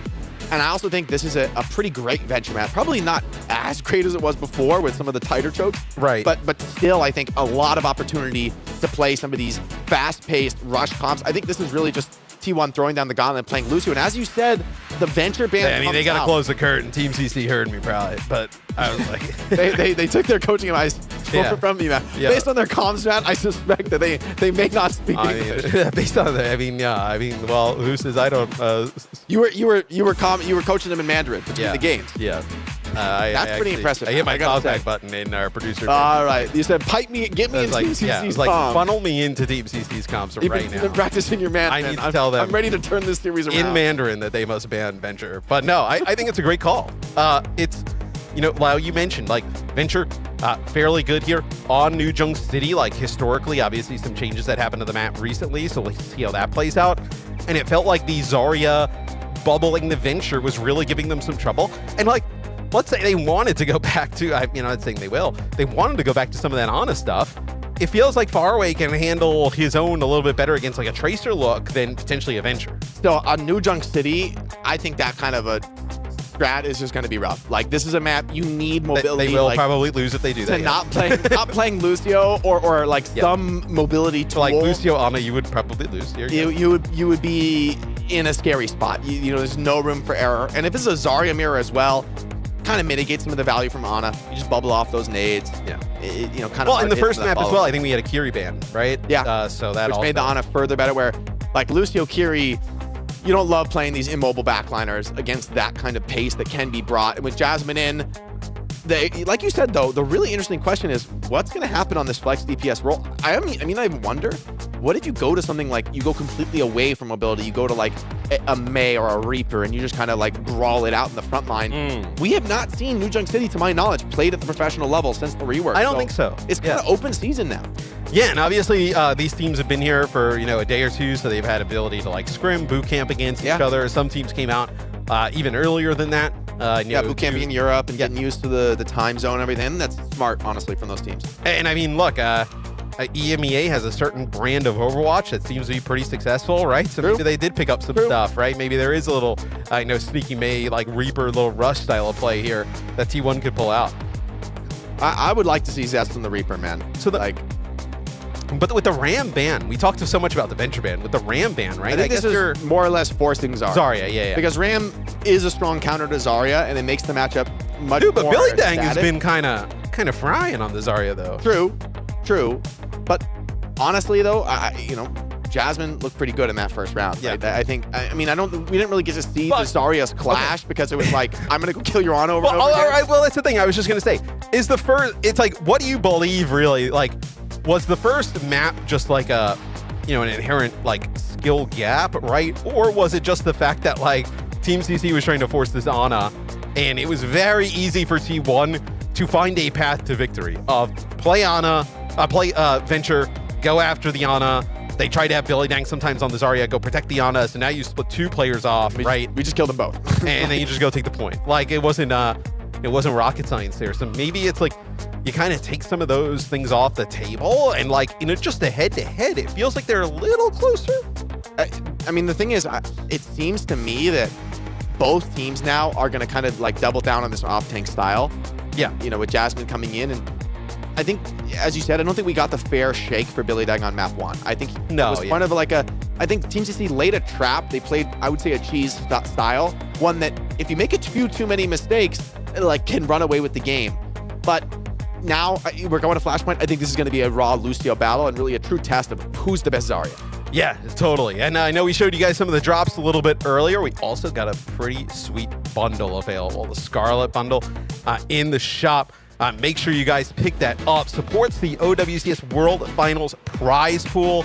I mean, dude, the Freya skin is, I mean, all these skins are sick. Like the Overwatch team, they cook. They're just pumping out some heat. And having these like trophy emotes in game is pretty fire, honestly. Yeah. Like having the OWCS trophy showcased in the game is kind of a beautiful moment for Overwatch Esports. Yeah, and I mean, you see kind of the different name cards and icons. So it's not just the skins. You kind of get a nice little bundle. Get a little. I gotta be so real with you, Matt. I Yeah. think the Mercy skin's the best. I think the Mercy skin's peak. It is pretty peak. I mean, Like, I would never play some Mercy. I'm not really a Mercy player. I think you guys know that by now. If you've been watching this show, but I would still rock the skin occasionally in the spawn. Do a little 360, turn the DPI up to 1800 on the Mercy.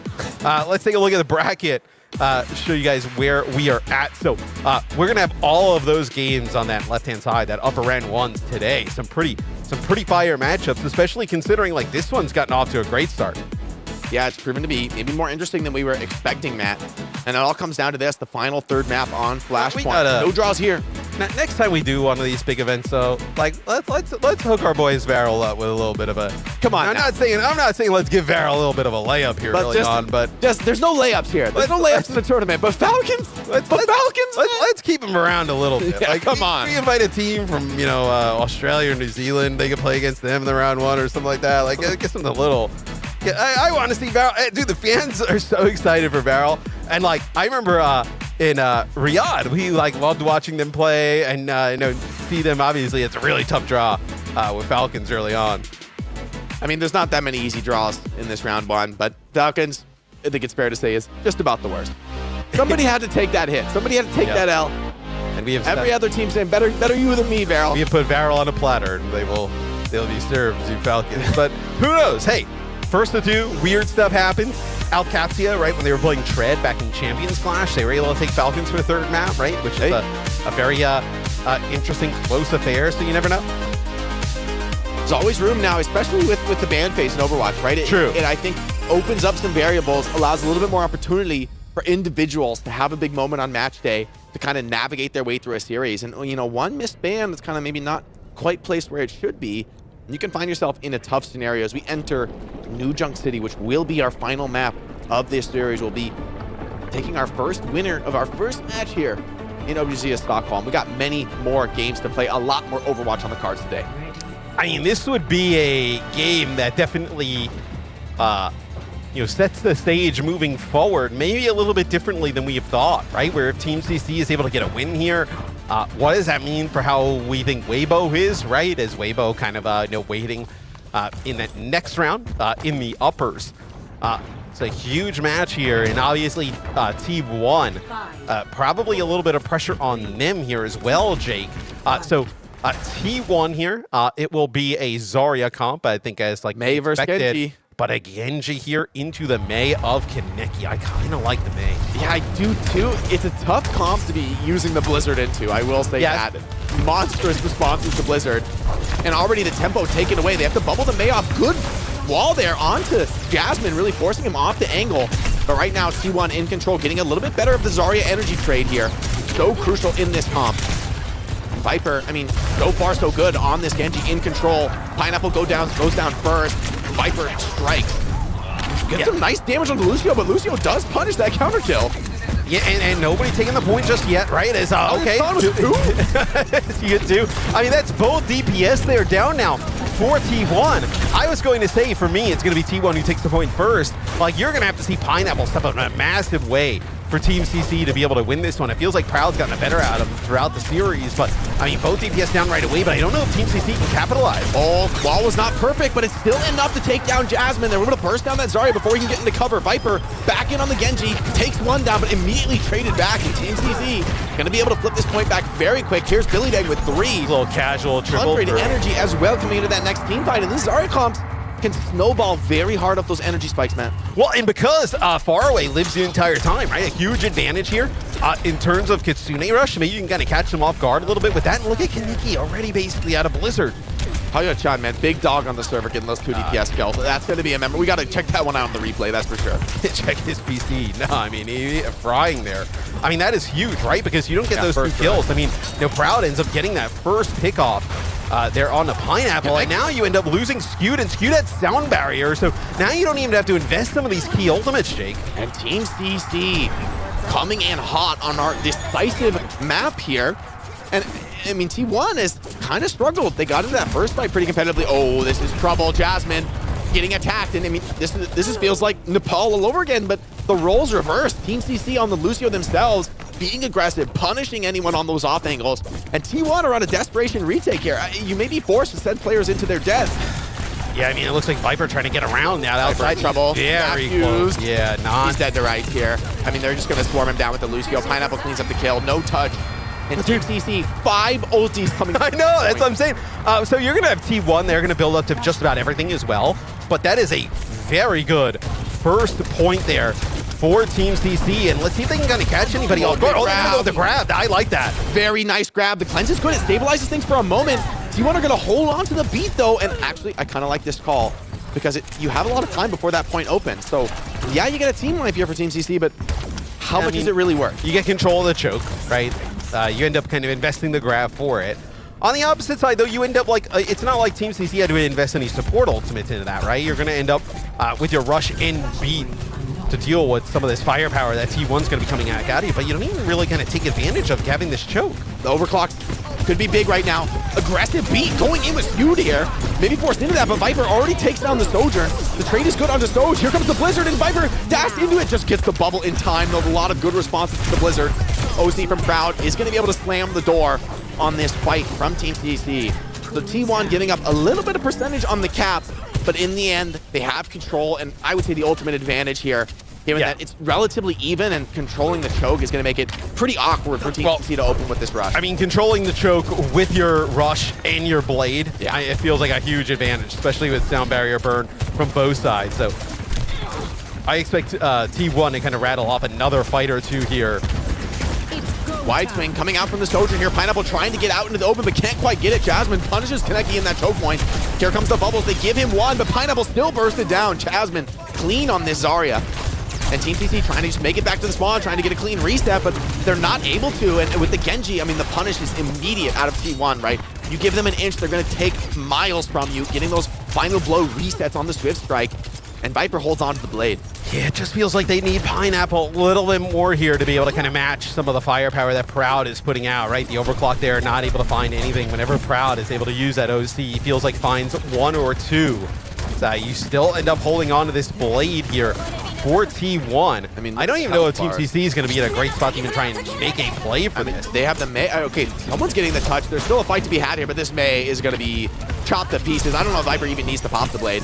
Wanda gets a little bit of help, but yeah, once again, I mean, it's only the rush to close it out. So that's the best you can hope for T1 here. You know, one ultimate, guarantee the fight win, get a point on the board. And Team CC now, I mean, that has engineered a bit of an advantage for them. Like, rush, probably the most important ult in this comp. Yeah, and I mean, you have a slight advantage in terms of sound barrier as well, right? So maybe here, if you're Team CC, you feel like you have a slight advantage potentially coming into this one. We'll see. I think it's really on Viper in this blade. Proud gets dangerously low, not able to finish him off. And honestly, the Mei kind of fallen off. Like that first point, so many powerful Mei walls, but now onto the map, you're not really seeing the value anymore. Graviton Surge online for Billy Dang. Can he get that big connection? Here comes the OC out of Proud as a challenging ultimate to respond to. Faraway has that rush on the point, but no one really wants to step up and use it. Kaneki, big headshot connection onto Viper. Feud holding onto the beat for now, and he's actually not going to pop it. Doesn't feel like they're going to be able to live the grab and actually turn that fight around. just holds on to the next fight. All right, now it feels like we've had the Blade for too long, right? Yeah. I think it's like you would have had another Blade potentially at this point, I think, if you're Viper. it's tough when you're up against a grab because you're like, right. mincemeat for Zarya if you dash in and just get grabbed up. But now is a fight I'd very much expect to see it come out. Yeah, but now they have sound barrier still, right? They have the beat again. So let's see if they can actually time it. You also have Blizzard, right? Like if they try and grab, you can actually use that Blizzard more defensively. If you get any Blizzard value, you're the GOAT on Kaneki. It's so hard to do in this comp. With Cleanse, with Zarya, already forced the ice block. Here comes the beat. A much better beat from Team CC, though, much later into the fight. And moving that Zarya deeper into the Blizzard. Okay, there's the value. Jasmine is down. T1 trying to get a desperation flip here. Beautiful kill from Viper, but pretty much only style points for that one. So you finds Kaneki. So there's still maybe a fight to play. Hyo-chan coming in, tangling with the DPS with that Zarya bubble. I mean, Crowd dude, goes down. The Mei wall there from Kaneki is enormous, right? Splits off that choke. It's basically just going to give Team CC this point. It looks like maybe T1 actually tries to want to get in here and fight this here as Overtime a few players here. Yeah, they do get OT. And here comes the Blade, maybe. Viper up high, pops it straight into the backline, takes down one, a second, a third. No, forces the ice block for the moment, but Lucio doesn't have that skill. Almost a C9 on the point. That was way too close, T1. So they finally... If they C9 that one, it's mental boom. It's mental boom. That would have been brutal. I mean, you do end up getting really good value out of the Blade, though, right? We'll see what Team CC decides to do here. A little bit of the clapback is, dude, Pineapple with the OC. There's nothing on the other side, right? Rush, I mean, like, yeah, but you can do it, though. But he's got to be able to find, no, but that's like the difference right now, though, in this series on this final map, right? It's like these openers here that are coming out from Proud constantly. You're just not able to get these really from Pineapple. Both supports get dangerously low here for Team CC. Team 1 are playing with such pace around this Genji. Look at them, they're out front here, fighting close to the enemy choke. Here comes the rush. Pineapple pops the OC, needs to find kills. There's one, can he get a second? He's fighting into the rush, booped off the map. Dude takes him down. Pineapple, only one, but isn't enough. Proud, still healthy, still watches the flank. The goalie with the overclock. One kill for now, and they're even gonna stall out this carry, get a late kill on her, and that should be another point for T1. And without a flanker, you just don't get a touch here. I mean, maybe Lucio can get it tricky, but you're just dead for that if you do. And this one is going to sting there for Team CC. If you end up losing this map, that's probably the point you go back and look at and is like, man, maybe we kind of gave that one up, as they do take that early rotation to the next point. And I think with the Mei, it's probably something you definitely want to do, right? Have the Mei here available to use the wall in some of these chokes. Position taken by Team CC. They're going to be happy to kind of find themselves on the defense with this Mei. But this checkpoint, I mean, it's been opened up dramatically here with the map rework. Big connection on the Genji. Needs another Zarya bubble potentially to stay alive. The support is good. They grab onto the Genji, but the beat finally comes down from Skew. This time, they stand and deliver through it, and a much better grab. Team CC dropping low, cleaning house. P1. Two kills on the board already, and soon to be the rest of Team CC. Just the support's alive. Wait, Far Away finds Viper. Okay, wait, so this is getting a little bit scrappy as well. Yeah. I mean, I don't think you're going to be able to come back and like try and retake this, right? Proud's still up here on the high ground. I think these players just need to try and focus on staying alive until they get the rest of the players back. But you end up losing Far Away. So now it feels like you're going to have to wait even longer here if you're Team CC. I mean, that's really bad, right? Because now the clock is going to start to run down. Lucio Kira going to be fast off the respawn. Kaneki with the Blizzard. Talked about a lot, challenging ultimate, but maybe the Mei wall could get a little bit more value on this high ground, maybe split apart Jasmine, so you're gonna see this. T1's already be careful, but they're just aggroing deep into the back line. Aggro move, Team CC respond with the beats, and just kind of clapping this. I mean, T1 going for broke there, and Team CC respond with real veterancy. Honestly, a lot of weaker teams could have just fallen apart from a rush like that. And it feels like you need to end up using your sound barrier there. It doesn't really feel like you have an opportunity with where the game sits. You can't take that. No. That's the game if you get wiped there. Yeah, for Team CC to kind of just like sit back and wait, maybe try and disengage. I felt like they would have been at a loss there. So I guess for T1, you feel like you end up getting the beat out, and now you have Proud with an OC and Viper with the Blade. I don't like this for Team CC. This is Proud stepping up with the OC. Here it comes. open season. Somebody's got to touch the point, though. Someone's got to force people into this crowd sightline, but here he comes, forcing it in himself, connecting in with the Genji, following up that kill. Mei in trouble. No ice block pop. Here comes the Blizzard. Isn't it good enough? The Viper gets that bubble. It's going to be able to step out of trouble. Rush on the point as well for Vigilante. Team CC have lived well. Pineapple needs to find a counter kill. This is his moment. This is his time. Can he get the connections? Nothing just yet. T1 giving him no chances. Vigilante slips step away, and now still 5-on-5 on the point. Team CC a chance to win this one, but the point control to T1 is going to buy them another chance. That kill onto Jasmine is huge, though, and the flip back as well. Yeah, you still have a few players here lingering, though, for T1. You got to end up clearing them out here if your team's Proud. These kills are huge. Proud and Viper get one apiece. Jasmine should just be impossible to fight without the Zarya here. I mean, Billy Dang, healthy, dominant. But T1 aren't making it easy on him, man, and the ults are coming up very soon. Skewed is low HP, but so is Billy Dang. He's in real trouble, rips the grab, but where's the follow-up? The beat is good from Skewed, stabilizes thing for the moment. Oh, that was way too close for comfort again, Matt. But they do get the point touch. Viper had to go deep to pull that distraction and does get punished. So Team CC still have something to say in this fight, but the grab is devastating there onto the Sojourn on the high ground, and that should be the game, man. The wipe is good. Billy Dang on the Doomfist maybe can get some kind of a cheeky touch off, but I mean, he's 1v5 here, and it's just not meant to be. T1 way too close for comfort at many moments through this series, but they do get the job done on New Junk City, showing off this new map rework and looking fantastic as well. Great to see Viper into the lineup.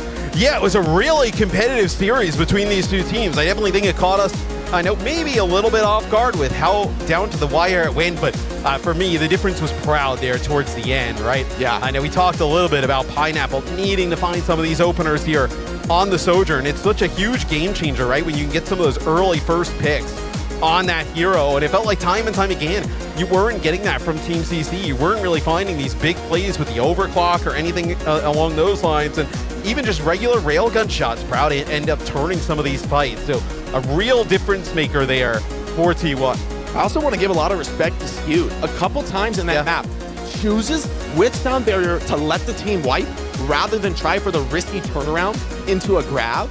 And that proves to be the more intelligent decision, right? He ends up securing his team a better ultimate advantage. Sometimes 2 or 3 fights down the line, it's not obvious, but it's one of those subtle differences that an elite tier main support can make to the team, really controlling the tempo of the match and creating those unlosable situations down the stretch. Yeah, and I mean, for T1, right, I think this is a little bit of I think it's actually a good series for them. It's a little bit of a wake-up call, right? Yeah. Of like, hey, like we're here at another international, like, you know, the Chinese region is obviously here to play and compete.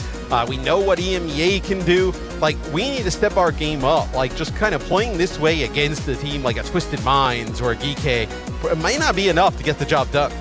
I think it's too soon to tell, honestly. Like, is this Team CC really showing up in this tournament? Yeah, because maybe. The eye test for me is like, hey, I don't think T1 actually are really slacking in this series. I saw great plays out of Team CC. I thought they looked pretty dang good. Yeah, I mean, Billy Dang looked awesome throughout the entire series. I mean, if you had a scenario where, let's say, like Proud, you know, plays a little bit worse maybe, and Pineapple steps up, I mean, you might be looking at a different result here, right? Because totally agree. It was that close, I think, between these two teams where, yeah, maybe it is a little bit of, like, maybe Team CC is a little bit better than what we thought. You take a look at here, some of the stats still. Billy Dang putting up a great performance there for Team CC. On the other side of things, Proud, obviously, playing very strong there. Honestly, I think this map, the Mei, looked great on the first point where there's just so many opportunities to get those big walls. But from there on out, it was much more hit or miss. You know, you were relying on him hitting big icicles, getting clean connections. But Viper, not an easy matchup to play Genji in for what it's worth, right? Zarya can cut you to pieces so easily. But the T1 and as an entirety, they really capitalized on that Genji, and they took their chances to get very aggressive. And to hear a little bit more from our winners in T1, we've got Danny with the players down on the stage. Thank you so much, Jake. What's up, everybody? I'm here joined by Proud from T1 for a quick post-match interview. Proud, I mean, I feel like that was a lot closer than a lot of people expected. How do you feel? Did you feel like this was going to be an easy win coming into the match, or did you feel like it was going to be a hard win for T1? 자, 일단 오늘 경기 제가 봤을 때는 굉장히 아슬아슬하게 승리를 하신 것 같은데, 프라우드 선생님 보시기에 어떻게 경기 초반에 아니면 이제 경기를 들어오기 전에는 좀 쉽게 이길 거라고 생각을 하셨는지, 아니면 원래 이렇게 좀 어렵게 이길 거라고 생각을 하셨나요? 원래는 좀 그래도 쉬운 편으로 이길 줄 알았는데 CC도 준비를 잘해온 것도 있었고 저희도 실수도 좀 있었어가지고 이렇게 비등비등하게 해서 이긴 것 같아요. Yeah. Going in, I do have to be honest. I feel like it was going to be an easy win, but I feel like Team CC was very well prepared. And also, I have to say that we made a lot of mistakes in the game, and that's why it sort of like was a harder win for us T1 to get the win today against Team CC. All right. I feel like there's another reason why it was such a hard win because I heard from your team that Proud, you forgot your mouse today.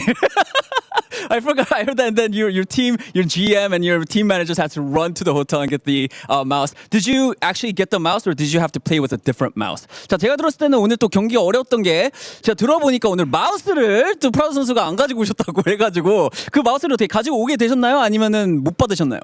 일단 처음에 마우스가 없어가지고 손을 가져오긴 했는데 결국엔 손을 좀 못 풀긴 했는데 그래도 없었으면 멘탈 나갈 뻔했는데 있어가지고 다행히 그래도 잡고 했다.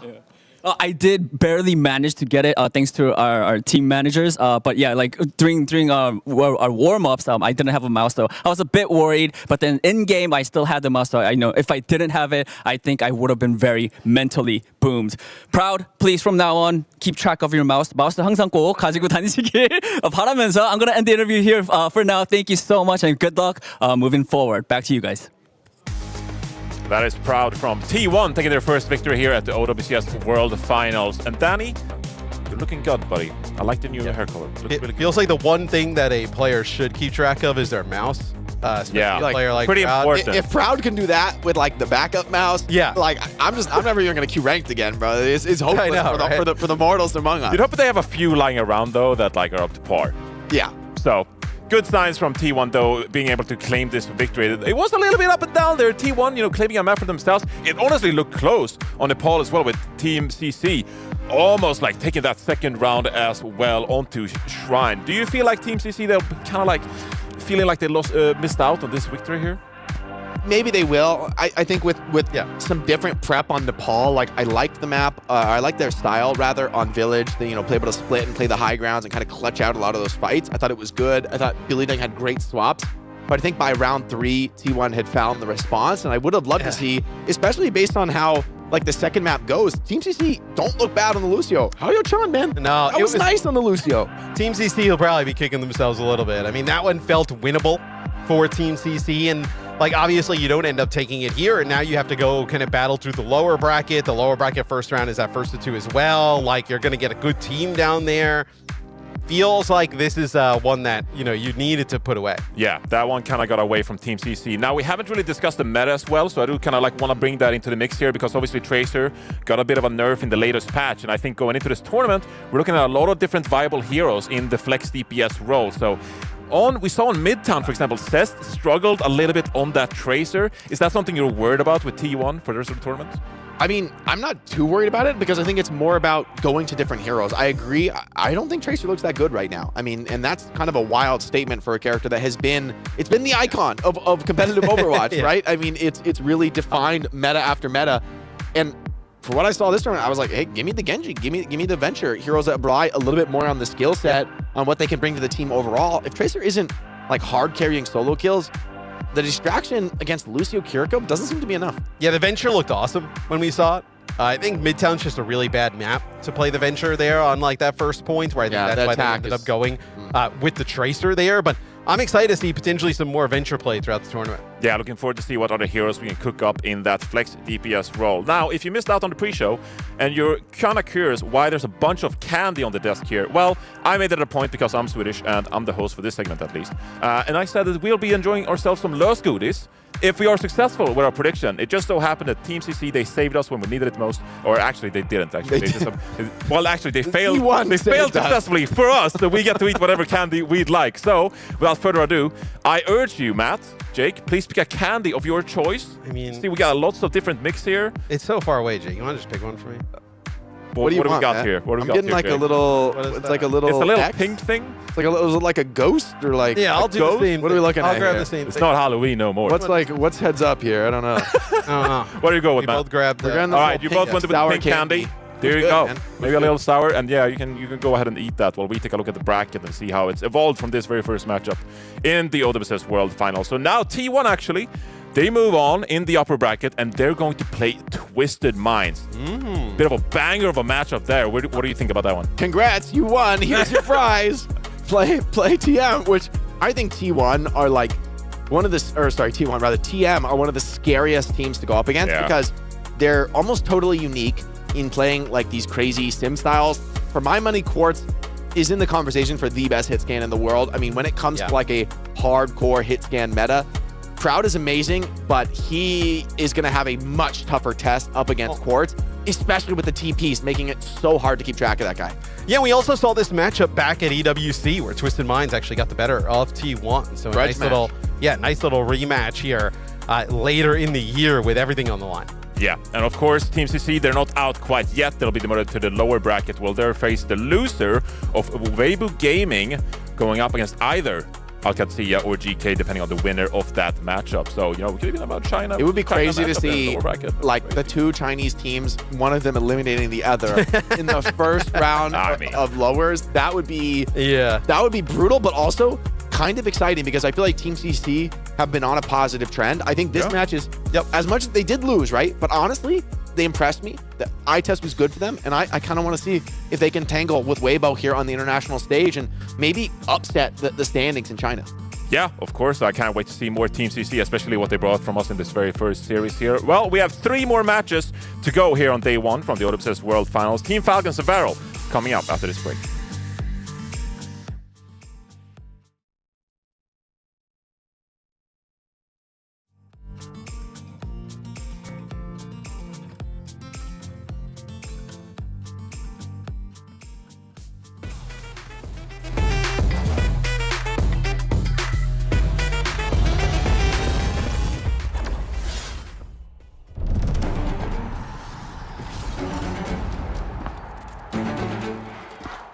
Ancora a bocca aperta, eh?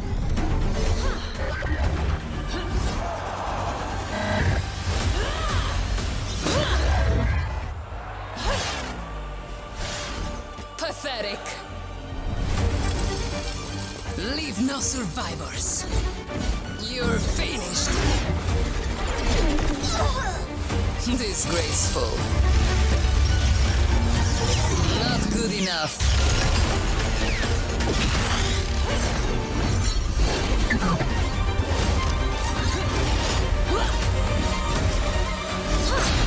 Dirt beneath my heel. Wouldn't want to be ya.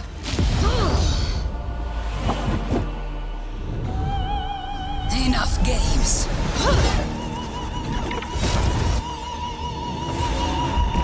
Cut down. Taste the Palatine Fang.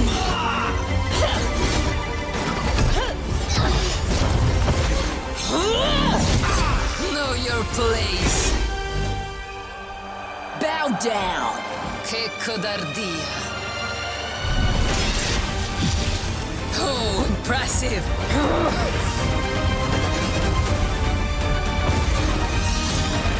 Arriva la punizione!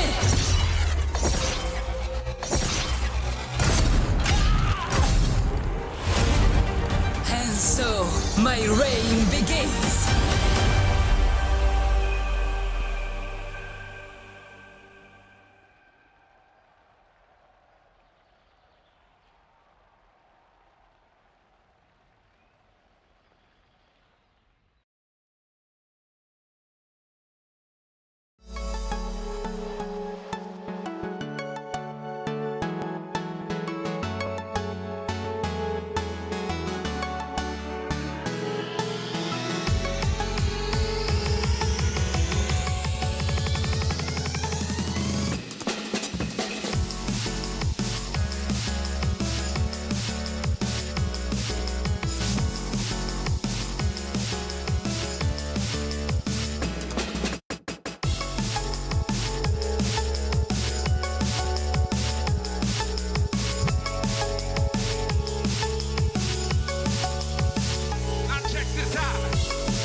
The 2025 Overwatch World Finals is brought to you by DHL.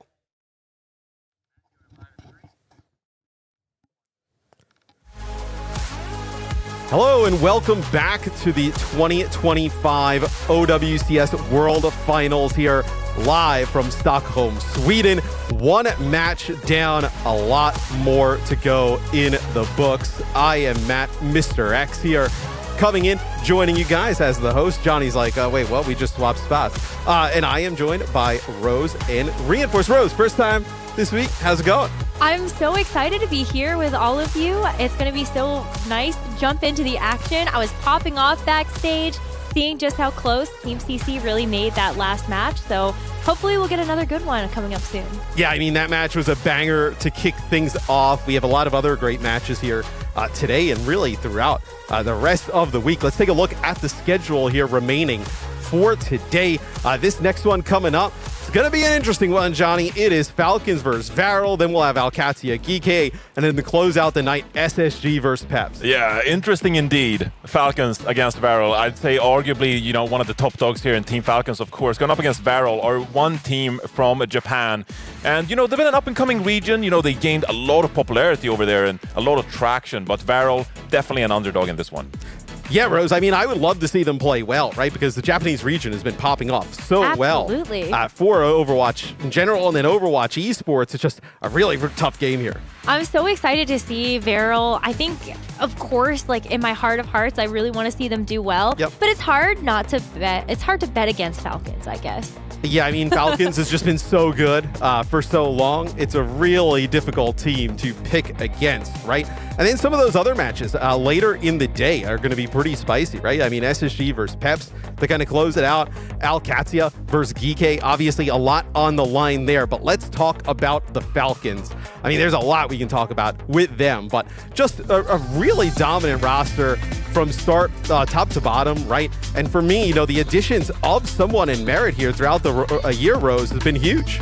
It's been so great. I think Merit coming into the roster has absolutely been such a highlight. Unfortunately, that means that Stalker does sort of take a backseat to this roster. But can you believe that the reigning OWCS World Finals champions get stronger with a player like him, Johnny, coming in? Yeah, I mean, this Falcons roster with the additions of someone in Merit, they should realistically just be like on the very next level, I feel like, because they should have no weakness at all. But at times, you know, they've struggled to figure out, okay, who is going to be our tank player, who's going to be the leading kind of star for our team. And they ended up selling with Hanbin, playing a lot of Dio for them in Stage 3.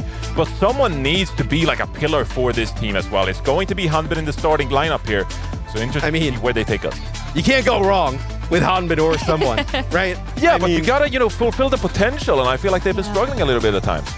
Well, I mean, we will see. I mean, you look at that roster, so strong. We talked about the tank throws and the DPS, but also, I mean, Fielder and Shield, that's a legendary combo. It really is. I mean, this is a backline that has been just so starstruck since Overwatch League and the transition into the Overwatch Champions Series. You just can't go wrong with a backline like them. And they're so flexible, Johnny. They can play basically anything. And I think that's where we're really going to see just a huge highlight from this Falcons roster. Great to see Fielder in person. I mean, you think about when he started his, like, you know, professional Overwatch career with Overwatch League, right? Now playing for the Paris Eternal, like late at night in Korea in his room. The glow up has been real for this squad. Why do you think, Johnny, like you talk about their potential, right? And like maybe slipping a little bit lately. Is there a reason why? Well, I just feel like they've kind of relied on Hanbin for a little bit here now, and obviously they should be a team where when someone comes out and play their Ramatra, like they should be absolutely overpowering on that kind of composition as well. It's what we saw at EWC when they took down GK, for example, on Blizzard World. They relied heavily on that kind of a composition. But, you know, you even saw against a team like Crazy Raccoon, who with Max in the mix, who will be able to overcome them. That was a bit of an upset for me. And talking about upsets, that's something that Varel will have to accomplish here. So, I mean, Varel, we saw them at EWC. It was awesome to have them there. Now coming in here to the World Finals, Rose, obviously a really tough matchup. What can they do, though, to make it interesting? I'm really hoping it's just we're going to see someone like Top Dragon pop off. I think that's a player that has been super exciting to watch, especially in the DPS role. And we are going to see Top Dragon as a part of this starting roster. Top Dragon comes in being able to play things like Pharah. I think that's going to end up being a really great counter in some scenarios to what Team Falcons might want to run. Yeah, and I mean, well, Johnny, what do you think on that? I know Top Dragon, obviously a very talented player. Yeah, I mean, Top Dragon also been speaking about that he's one of the leading kind of guys when it comes to the communication for this team as well. And obviously Varel, they were quite successful in their own region without Top Dragon in the first place, but they feel like they needed to make an addition here to kind of level up when it comes to the majors. And we saw them, they actually took down one of the Chinese teams in Rock Esports, right, at the mid-season championship. But they have greater sights this time around and looking to make it go on a bit of a bigger run. I think this team has a lot of pre-existing synergy. We get so excited about the fact that the Overwatch World Cup is coming back, and this has a huge core of the roster from Team Japan. You look at players like KSG, QKI, Nico, and Cloud. They were all on that Overwatch World Cup roster together, and they made it pretty far. They were there on LAN. They were there in, there were 16 teams. They were in the top 12. I guess I want to be a little bit charitable about that, but it's just so exciting to see them now be able to show us what they have on this international stage for the Overwatch Champion Series. Well, that's one of the things with the OWCS, right, is we have more regions involved, just like all over the globe. And we'll get to predictions here. Look, I love Varel. I think they're great. This is not. I'm excited for Varel. I'm excited for Varel to be here. Show him the press. I think we're all aligned. Falcons. Are we aligned? Let's see, Rose. He did go with Falcons. As Johnny? I said before, I mean, let's be real. Hard to bet against them. This is like arguably the most one-sided matchup of the entire tournament. Okay, so very big long shot Varel wins. If it was to go sideways, how would it happen? Several mice would have prayed for Falcons for this to happen. And like that's just us being brutal. Like I would say that 90% Falcons is a good bet here for the channel points. Ooh, yeah. I mean, look, I'm our channel points economist. Are you? I don't think you have any. Just made that up. Yeah, I have none left. I have thrown them into the void. 10% on Varel is not bad. Now, will that cash? Do you think in 1 in 10 matchups Varel wins these? Will that cash? No. Will you get enjoyment out of potentially spending money and never getting it back? I mean, well, it's channel points. Yeah, well, channel points. You know, to some it's you just watch more. Just I mean, channel points. Yeah, this is ridiculous. Money. Nah, what? You get more drops. You obviously just farm on more channel points, and you're back in the game. You know.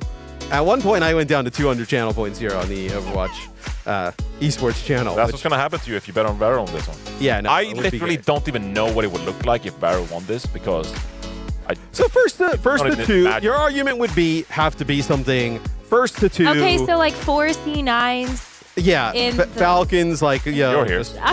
Players are sick. Right. I don't know. Yeah, you'd have to have something. Theo is just like soundburying off the map, falling down Sanctum on the pole or something. I don't know. Yeah, no, it would be really tough. I mean, so for Varel, talking a little bit about them, obviously, because they're the underdog coming in. We talked about Top Dragon. Is there another player you're excited to see play? Look, I think that the damage players are kind of like have to have a bit of a monster game in this one. And so I think that Top Dragon is kind of like the go-to player because of his flexibility and communication, like we said here. I think that the backline is something to look out for. Slay, for example, likes to play a lot of these double flex support heroes for Varel, and sometimes when they have to play Lucio, they sub in Mimosa. They have a dedicated Lucio sub because their primary backline is all about the double flex support here instead. That is a throwback. That is a throwback indeed, but I also think it just kind of talks to Varel's playstyle. It's just like, okay, well, we recognize that sometimes we're going to have to play Lucio, right? But for the most part, we're very reliant on the ability to play these double flex support compositions. In the past, it was like a lot of Illari, stuff like that. Now it might have to be a lot of Wu Yang and Kiriko. Yeah. What about you, Rose? Is there like a head-to-head matchup maybe on these teams that you're looking at that could be quite fun? You know what's crazy? Like, I actually have to look at KSG as not only just like a rising star on this team, but also somebody that I think could bring a Ramatra that can throw a wrench into the works. Like, that's a hero that I think we'll end up seeing maybe some play throughout this World Finals. And so if there is anything that might be a big difference maker, maybe it is going to be some aggressive play coming out from KSG that can match something that Hanbin has. No, that is true. That's a really good point. I think that's a possibility. Could get quite interesting. Obviously, waiting a little bit here to get this one started. Players on the stage, and I'm actually hearing the game is ready. So let's go to Varel versus Falcons. Take it away, guys. Well, thank you so much, Matt. Johnny, excited to be here with you to be able to cast through this next match. And I'm curious to know your thoughts about, just this Varel roster. Really, I think already highlighting a lot of some of the big things that we could see from them, but is there anything else that stands out to you, or do you really just think it's so one-sided that we just kind of have to celebrate Falcons here? I mean, look, I was pretty harsh on Varel there. I'm going to be completely honest, but I'm just trying to be honest about kind of like the uphill task that they have ahead here. I think we have to celebrate Japanese Overwatch overall when we talk about a team like Varel, of course, because like we talked about, they've been really dominant in that region, but we're kind of waiting for them to pop off here on the global stage. And Team Falcons is going to be a first difficult matchup for them. But really, like, this is a region that's been getting a lot of viewership. You know, the fans are really rallying behind Overwatch and are tuning in and really enjoying watching Varel play. They obviously took down a Pacific team to get here in the first place as well. So they show that they were the better of the teams in the Pacific and Japanese region and earned themselves the spot here. And I think that when you look at their maybe future matchups here, there are definitely a couple of teams in this tournament they could upset. But again, Falcons is going to be a very difficult first opponent. Yeah, I'm thinking back to that Road to World Finals and that finals in between Varel and Nosebleed Esports. And I was so impressed just how well Varel was playing together as a team. And I love that you brought up Slay, because I think that Slay's Wooyoung was a huge factor in that matchup as well. And if that's something that we can get a nice map for that hero, you can get a lot of splash damage into the backline, maybe like some hope out there for the Japanese fans. Yeah, I mean, there's going to be some incredible individual plays coming out from Valor, we hope, to the fact that they can match Falcons. But as we take a look here for the map pick, it's going to be Falcons picking Ilios, and I think that's no kind of surprise. Classic. I mean, the Korean teams, they just love this map, and it's going to be very tough to beat them on a map like Ilios here. Looking at the bans here as well, Zarya coming out from Falcons, perhaps protecting Hanbin's D.Va here as well. It's been a very reliant hero from them, and they've been liking to play some Symmetra comps here, for example. Varel, on the other hand, banning the Lucio, which is another pretty interesting pick here, getting that away from Chio. Doesn't want to let him have one of his primary characters. But honestly, the crazy part about this is that more recently, we have seen Team Falcons actually lean into a backline of Kiriko and Brigitte. That's kind of something that had started to pop up over in the Korea region, and even though Lucio was unbanned, Team Falcons still decided to go down this route of the D.Va, Symmetra, and that Kiriko Brig. Yeah, I think that Lucio is obviously still a really strong hero and is going to be a go-to pick for a lot of people, but I actually think that we might be leaning a little bit more into the Wooyoung Kiriko and the Brig Kiriko throughout this tournament, and I think we'll see a lot of impact from the many ways you can shape this backline. And so removing that Lucio, obviously that's going to allow Varel to play their double flex support style as well. They don't really want any speed in the mix here because they want to be able to have their backline sit back as much as possible, get that poke damage in, and hopefully deny Falcons a lot of that, you know, the space around the flanks that allows them to get on top of the Varel supports. But like you said, Falcons, they're pretty happy to play this game. And I think even the fact that Hanbin is in this game in the first place here on Ilios, that tells you the fact that, you know, they're not looking to play these awfully aggressive dive compositions that they would have with someone in the mix, for example. Yeah, absolutely. And I love that you bring up like the flanks. I think like Proper, especially when you look at how much Tracer Proper has played, especially on Ilios, I think that's a player that you have to look at, and that's where like the Wooyoung can really come in clutch, right? You send those water orbs where you expect that Tracer to come from. Maybe that stops it from really actually building up momentum and taking over a game. Yeah, that's still not really a favorable matchup. It's going to be ridiculously crazy. crazy. I gotta give some hopium, right? Yeah, I mean, if you can force the recall on the Tracer early, that'll at least buy you a few seconds, right, to kind of sit back. And there are some pretty important high grounds here on Ilios when we move over to Lighthouse and such. So there is the opportunity to deny Proper if you wish. I mean, I'm kind of still a little bit worried because Top Dragon has liked to move away from the Tracer and play more of the aerial heroes like a Pharah. And Hanbin is going to have, you know, his hands full playing the D.Va if that is the case, but that's also going to free up Proper to play the Tracer. And so Falcons, they're looking on a little bit of comfort here. And I feel like if you're Varel, you kind of have to cook up a pretty unorthodox composition here, knowing what Falcons probably have in store here. How do you like Freya? I mean, Freya's really good. I think Freya's my favorite hit cam right now. Obviously, Ashe got a bit of a buff in the most recent patch, so the fall-off damage is slightly better for Ashe, but Freya, the more mobile pick, I'm favoring them right now. I think Freya could definitely show itself in this matchup, but hopefully you are also tuning in to all of our co-streamers. These beautiful faces will be joining us in person, so you have multiple different ways that you can interact with our stream. Yeah, Jonak looking buff in the gym there, rocking the Falcons tank top as well. And I did hear from Avast that he's having some flight issues, so he'll be coming in a little bit late. But yeah, if you tune into any of these beautiful individuals, you can of course support them. Earn them yourself a little bit of drops there as well. There's lots of different options as they represent their partnered teams.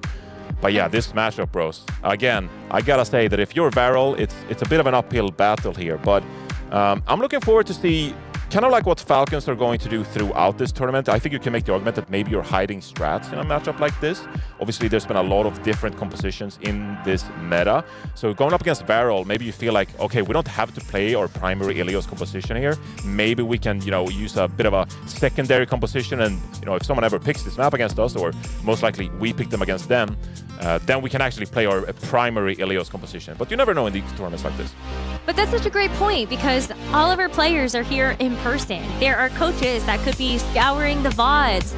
You know that you have an opponent waiting for you that's going to play you tomorrow if you're able to win this match.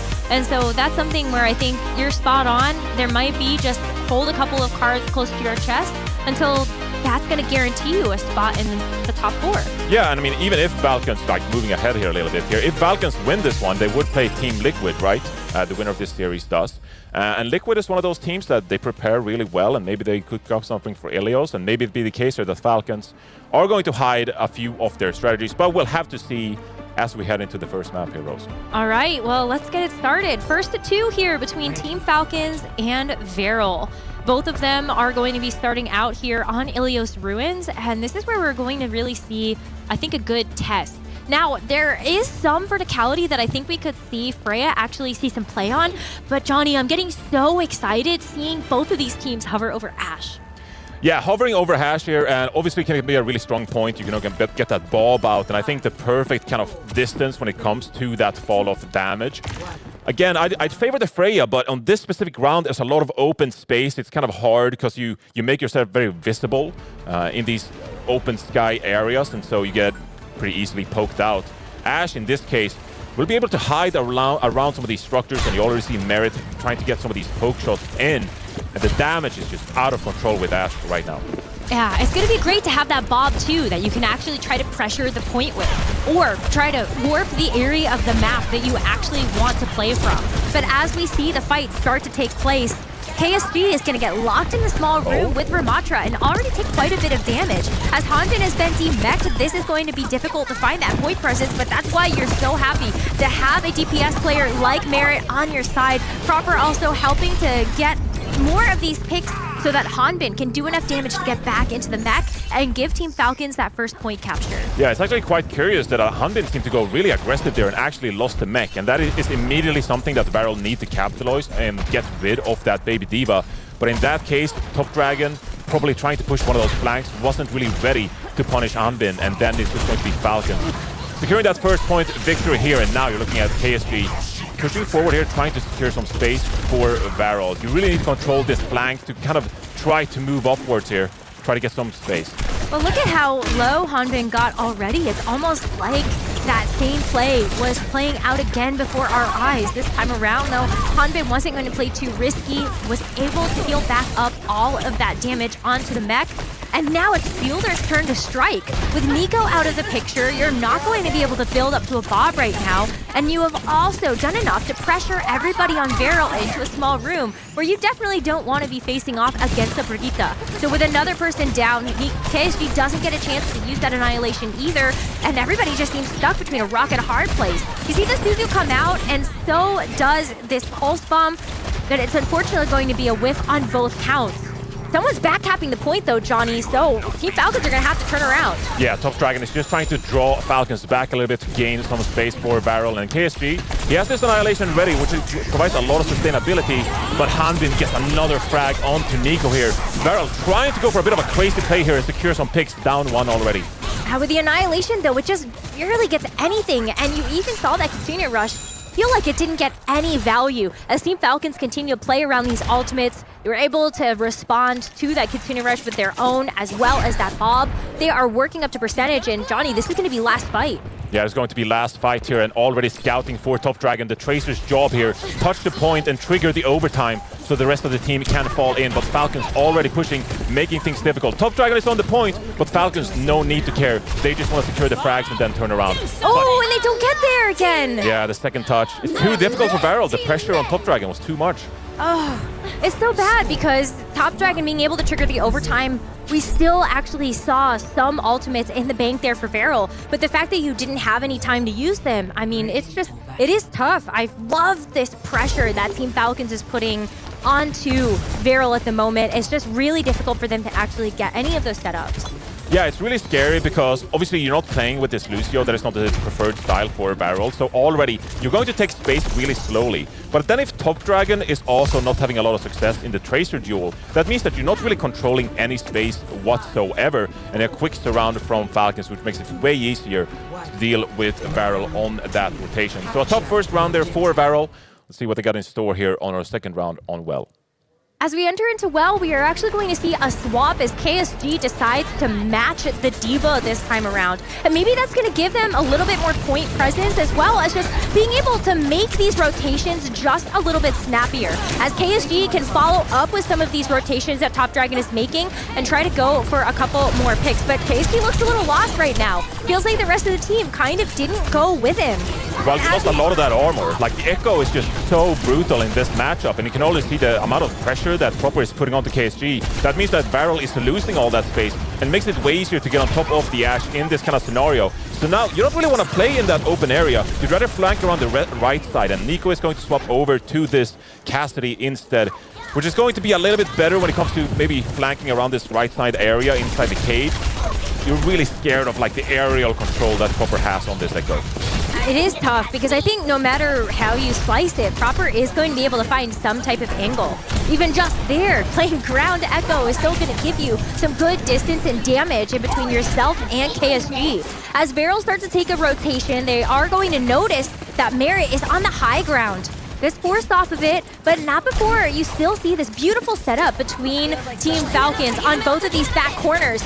We do see Cloud let loose his Kitsune Rush, and that's going to clear off just a little bit, allow Varel to actually make their way onto the point. But where are the kills? There is no extra damage coming out, and it's giving Team Falcons time to set up their own Kitsune Rush. Yeah, a nice Kitsune Rush from Varel to get some space, but it's not going to be enough until Top Dragon finds a pick with that pulse bomb, and Nico takes down Chio to follow there as well. 5 versus 3 situation here. And at this point, Falcons, they are just primarily looking to stall out the point even further. So a nice kind of take there by Varel. It very much looked like Fielder was going to have the better Kitsune Rush, and with the juggling from Team Falcons, they were still in control of the point.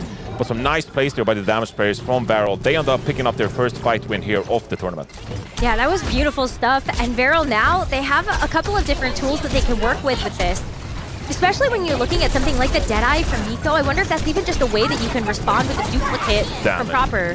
Yeah, I mean, it's going to be really powerful because you can select one of these tankers if you wish, but KSG, under so much pressure, like, you're gonna lose this mech, and at this point, you have no one besides Top Dragon to really touch this point. A nice pick from Cloud. That's going to at least mean that Varel have a chance in this fight. You lose KSG in this scenario, duplicate from Proper onto the Cassidy, and Falcons, if they just stick together at this one, they can activate the rally if need be, but they don't even need to at this point. They're just gonna clean up Varel there, but you can see just how much ground Falcons is getting from the fact that Proper can just put so much pressure on the KSG. KSG needs to be more aware of this Echo and maybe play more indoors to try to live longer in these kind of scenarios. But if you're indoors, then can you actually help out Top Dragon with some of those pincers that you'd like to? I think at this point, with Varel also playing this Cassidy, KSG, a lot of that job is going to be trying to protect the Cassidy to at least allow Nico to get some damage. Yeah, 100%. And the rally comes out from Slay here, actually try to walk up here. Top Dragon, some nice pressure onto Merit there. That's going to at least distract them for the time being. Gio getting a pick on the Cloud here, and again, a 90-point scenario here. Someone's going to be touching the point, but Rose, it doesn't really matter. When you got 2 members already, now if your Falcons can turn around and finish the job. Yeah, you just have to pick up the stragglers at this point. But Vero has a couple of ults. Maybe there is a little bit of a way for them to get back in, but if they don't have anybody that can actually come, touch the point, and trigger the overtime, then it is going to be all over. Cloud uses a Kitsune Rush to help the rest of the team actually get there to get to the point, but it's not long after that Team Falcons are able to respond with their own. Hanbin with this D.Va mech has no fear going into the face of Vero to try to pressure them all off of the point. Even going head first into a small room with the Cassidy and the Brig, it is enough to body block them from getting to the point, and Team Falcons take Ilios 2-0. All in control. That entire map, you can just see how dominant Falcons are in this matchup. Hanbin, I mean, he just looks like it's a bit of a warm-up there. He looks incredibly comfortable on that D.Va. Oh, by the way, always very curious to see how Hanbin sets up his player equipment there. Yeah. What angle will he be observing the monitor? But That's yeah, very dominant. Yeah, it is. It's just they look good. And I mean, this is what you should expect out of a world-class team like Team Falcons.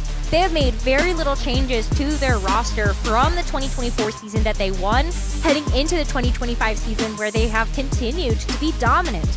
And so as Team Falcons look to be one of the favorites coming in, they might be the second seed in Korea for now, but it doesn't mean that they're not a threat to actually win the whole thing.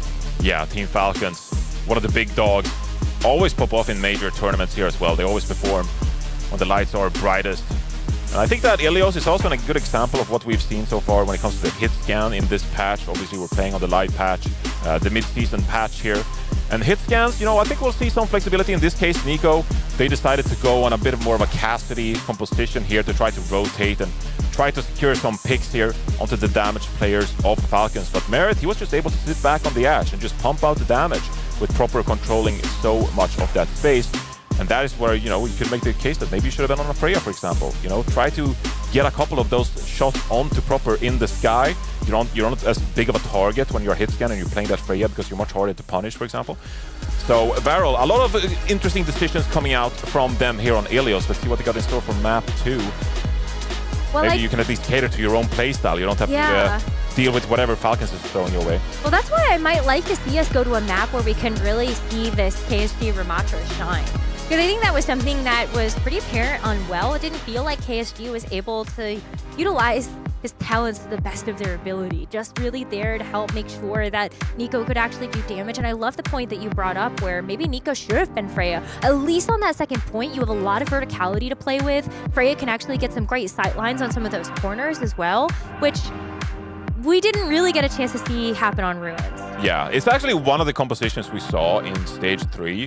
Before this patch even happened, there was a Tracer ban in an EMEA matchup. And both teams just like, oh, okay, we're just going to play Freya and Echo. Yep. Like, if you get rid of the Tracer, then we're going to be very happy to play two heroes that benefit from Tracer being a little bit worse.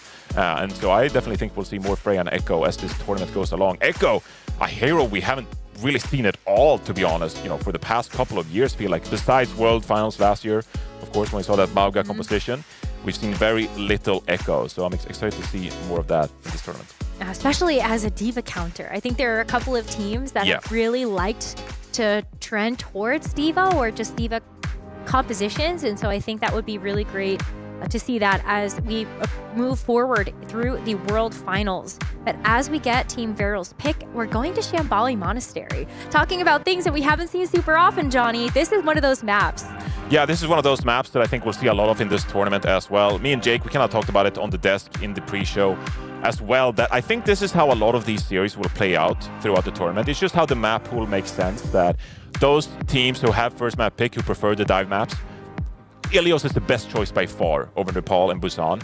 But then, if you don't want to try to, pick your Dorados, if you're the losing team on map 1 and you don't feel confident on the dive maps, then Shambali is an obvious choice for the second map, because not only do you deny Dorado from that team that excels in dive compositions, but it's also pretty powerful in these kind of brawl compositions, and that is part of the reason we're seeing someone being subbed in. Exactly. We are going to get a tank swap as Hanbin comes out. We get a chance to see someone come into the roster, and I love this choice because I think someone will actually have a very good matchup into the Ramatra. If that's the direction that we see Veral take with KSG, then someone can match that. Someone also has his actually also Cesaria, so like if you wanted to, you could also play that matchup, but someone is just so flexible. You have access to all of the main tank heroes. I don't know if you would want to bring out a Winston, but of course that's also a hero that someone is very well known for. Yeah, no, he's incredibly flexible. But I think primarily this tournament, like you said, Zarya is an option, but primarily for someone it's going to be the Ramatra, right? It is an incredibly powerful hero in the meta right now. The survivability with the block is just incredibly powerful because you can just stand still, block, and retain that space. And space is obviously incredibly important in Overwatch, so if you have a hero that can control that space, like Ramatra, then it's obviously going to benefit you a lot of the time here. So Proper, taking a look at him right now, this is going to be another really interesting map for him when it comes to the flex DPS pool. Shambali, another map that can favor the Echo if need be, because there's a lot of verticality for the defense, which gives you a high ground advantage towards the other flex DPS player. And a lot of buildings you can hide around, you can kind of sneak around them, try to get a jump on the enemy backline. So if we're going to see more Echo, this will be another map for it. How do you feel about the Venture or the Mei? Because I think those are two other flex DPS that come to mind, especially when Ramatra is going to be in the mix, that I wonder if those are also going to be value when the corners that you're going to be playing on Shambali Monastery. Yeah, I think the flex DPS pool is really open right now, and it's kind of team dependent, right? What do you prefer? I think some flex DPS players, they like to take a more aggressive approach, playing the Tracer, playing the Echo. But there are going to be a handful of teams in this tournament. I think they should play the Ramatra Mei because that style suits them more and they don't need to opt in to these highly mechanical flex DPS matchups instead. Now, that will be more the case on maps like King's Row, for example. You saw it come out from Kaneka in the previous matchup on New Junk City, and I think that's a really powerful map when it comes to the ice walls and such. Here on Shambali Monastery, I think there's just too much open air space and it's too hard to get value from the wall. We could see it, we could definitely see it. I'm not counting it out, the Mei, but I do think that the Echo is going to be a really good hero. And if you don't want to play the Echo matchup, then Tracer is actually a pretty solid pick as well, because at least you can contest the Echo as the Tracer. I just love this Proper hero training arc that I feel like we've seen him go down for the last couple of stages. When he broke out onto the scene in the Overwatch League, it was for the Tracer. So dominant, especially when it came down to that grand finals. And I'm really excited to see Proper now get a little bit more wiggle room when it comes to the DPS that he's able to run. It isn't just perma Tracer anymore. We've seen him be able to bring out those flex picks like the Echo, like the Genji, and it's cool. I'm really excited to see what he locks into for this map. Well, there used to be a member of Team Falcons who also was really flexible and played a lot of flex DPS heroes. Stalker, nowhere to be found on this roster anymore. And, one of the rumors was that both Proper and Stalker wanted to play a lot of these flex DPS heroes, right? So you bring in Merit, one of the best hit scan players in the world, who happened to be a free agent and, joined one of the best teams in the world. But that allowed Proper to free his hero pool up and play more of these flex heroes. So last World Finals, all we talked about was how Stalker was popping off on the Echo and had tremendous amount of impact. But now for Falcons in this tournament, it's going to have to be Proper instead who flexes that hero pool. And you just got you got to see the bans that just came through. It's going to be Orisa and Kiriko. Orisa maybe a protect ban here, but I also could have seen that as like a maybe. I don't want to count anything out right now when we are just seeing the tournament meta for the first time. Yeah, Orisa's a hero that, has been kind of an option when it comes to the Brawl composition, especially like in the past, but Ramatra has been the stronger one as of recent. And especially with Orisa getting a bit of a nerf when it comes to the force crits rather. It's going to be a very difficult hero to force and play, especially if you're trying to gain space. Like Orisa specializes more when it comes to the close corners, and Shambali, again, you're gonna have to walk up quite a bit of distance when it comes to an escort map like this. So Orisa, not really a preferred pick, I'd say. I'd say like what you said, it's more of a protect ban in this case, probably. And then the Kiriko ban is quite interesting as it comes out as well. Maybe trying to punish one of these backlines. I mean, Fielder has loved playing the Kiriko. That's kind of been the flavor for Team Falcons, Kiriko Lucio. And what does that open you up to? Maybe that means we have to see like a Baptiste from Fielder. I don't really hate that on Shambali Monastery. Oh, Fielder playing Baptiste, I'm here for it. Yeah. I'm in.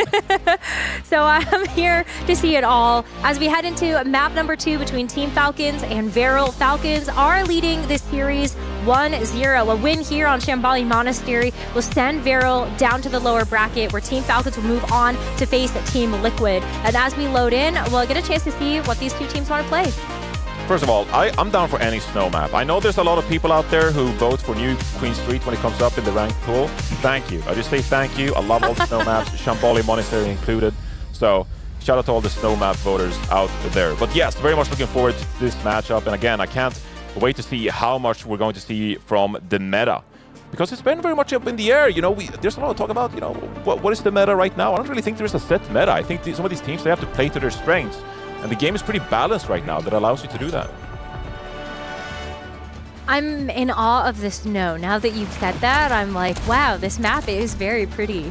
They need they need to reskin maps to have more snow. Well, they kind of did that. They introduced like nighttime and, you know, yeah, sunset but like maps more. I love that. nighttime isn't snow. Okay, but What about rain? I'm for for all that. As long as there's no bright sun that's covering my crosshair, I'm all for it. Okay, cool. All right. More Here we night see, mode. actually. Yeah, the double flex composition from Varel, unsurprisingly, like they don't even want to play the Lucio to begin with, right? And we talked about it going into this matchup. It'd have to be Mimosa being subbed in if that was the case. So on this defense, they're going to set up with a pretty greedy backline. And the case for Falcons here is going to be, how can you take space to try to get on top of this backline? How can you not enable Varel to get so much value out of this Hilarion Baptiste in the first place? Well, maybe one of those ways is thinking about something like the Venture, but I love Proper's choice of the Tracer. It's going to be able to accomplish a very similar goal. If you can force out some of these cooldowns from this Baptiste and Alari, it'll make them a lot easier to clean up with someone going over to that D.Va. Yeah, someone going over to the D.Va is going to be able to contest this high ground. Because see this Proper flank, he's already working around here and setting up the kill box together with someone. So just in a moment, someone, Proper, they'll be on top of the backline here. There was a bit of a good response from Varel, though. They know where Proper is coming from. As soon as he saw that healing pylon broken, everybody turned their attention to at least say, hey, we know Proper is back there. Don't let him get too much of a flank onto us. But the fact that the Immortality field already came out here from the Baptiste, that's the go signal here for Team Falcons. And that's going to be a really great way for them to get the jump. You can see just how hard someone is working to try to get Nico down. But that is a big KO onto the D.Va with the mech gone. That's going to be a win here for Varel. Yeah, that's actually huge. The pocket coming in there, and obviously the cart was pushed a little bit. If you're Varel, you'd love to get this cart pushed back a little bit longer so you can keep your positions here in the very first corner. But great job from Varel there being able to sustain for long enough. And Team Falcons, again, they're going to have to set up these flanks, and it looks like Varel, they're going to abandon this initial position and instead set up for this second push. Yeah, they can't stay in that room. That's a great way for you to just get collapsed on. So they do make the rotation back to the second defensive corner on this map. As KSG stands tall, we get big here. Dynamite, and the window from Varel might be great for them to be able to dig their heels into the sand. As they also get responded by fielders. This could also be a potential here to see the Captive Sun come out from Slay. If you see an opportunity to actually get enough Captive Sun down onto the members while D.Va's defense matrix is down, maybe this will help to stabilize the defense here for Varel. But with Cloud out of the picture, you're missing a lot of healing, but that's time for Slay to pop off, and you do at least respond with a kill onto Fielder. So support gone from both sides, but Team Falcons, they see an opportunity to try to win it here with that commit of the sound barrier. Yeah, the sound barrier is absolutely huge for the survivability of that squad, but still, a lot of time being brought here from Varel, but they need to get out safer, and Top Dragon trying to burrow and drill striking out here and actually able to survive. This is going to be huge because KSG has the Annihilation. With the Nemesis for him and the Annihilation, there's going to be so much sustainability for Varel that they'll be able to hold this corner. Bob comes in here from Merit to create an off angle, but KSG, again, should be able to live here for Varel, buy some time for the re-engage. Oh, but Top Dragon goes down. Yeah, that's not good. I mean, you would have loved to be able to have Top Dragon to be able to dish out damage alongside KSG, but the Annihilation is still good. You do get the slow onto the D.Va, but where is the focus fire? Now that this Bob is gone, it's really going to be down on the members of Varel to actually get this defense together, and someone is just cowering in the corner. Knows with the legs left on this mech, it's not going to be much longer, and Varel have done it. That is another defensive win for them here on this final corner of point one. That's absolutely huge from Varel, that they're actually able to stave off Falcons here, hunting Proper in this very moment, but great job by KSG, holding that corner firm, not freaking out, not dying in that case, and the backline from Varel is getting so much value. They're hunting Proper right now, but they can't allow Team Falcons to get all this space for free. Simply a pulse bomb from Proper can create some magic here with 15 seconds to go. Oh, but this is not good. There is a collapse onto the Alari, and Slay is going to get the biggest pocket of all time from Cloud. but it is not enough to actually keep that Illari alive. Maybe there's still a healing pylon somewhere, but you have to see if there's enough out of this immortality field to keep Team Falcons at bay. Cloud does get a pick on the mirror, so that's one of the DPS down, as we do see a really big pick from someone heading into the backline, but you gotta make sure you don't abandon this cart. There's enough time for KSG to come back and actually trade himself for the mech. So maybe with Slay coming back, you can actually try to get this pop off, but there's just too many members of Team Falcons left alive, and so that will be the first checkpoint. Let's hear how Team Falcons will approach the rest of this map. 상대 근데 라마 대놓고 버티는 거라 계속 돌아주긴 해야 될 때 이거. 이거 루시오 씨가 돌아볼래? 멀리 가게 근데 결국에 마지막에는 오른쪽이 좀 크게 가는 것밖에 없긴 한데 저거. 그냥 넓게 먹어도 되니까 그냥 계속 그냥 넓게 먹어봐. 이번에 넓게 먹다가 상대 갈리면 비트로 먼저 지르자 이번에는. 그냥 코너 세게 먹고. 네, 120 있다. 처음에만 세게 먹고 있어봐 이거 사이드. 벤처 넣을게 아예. 나 딜러나면 가능한데. 기다려봐 화물 안 막아.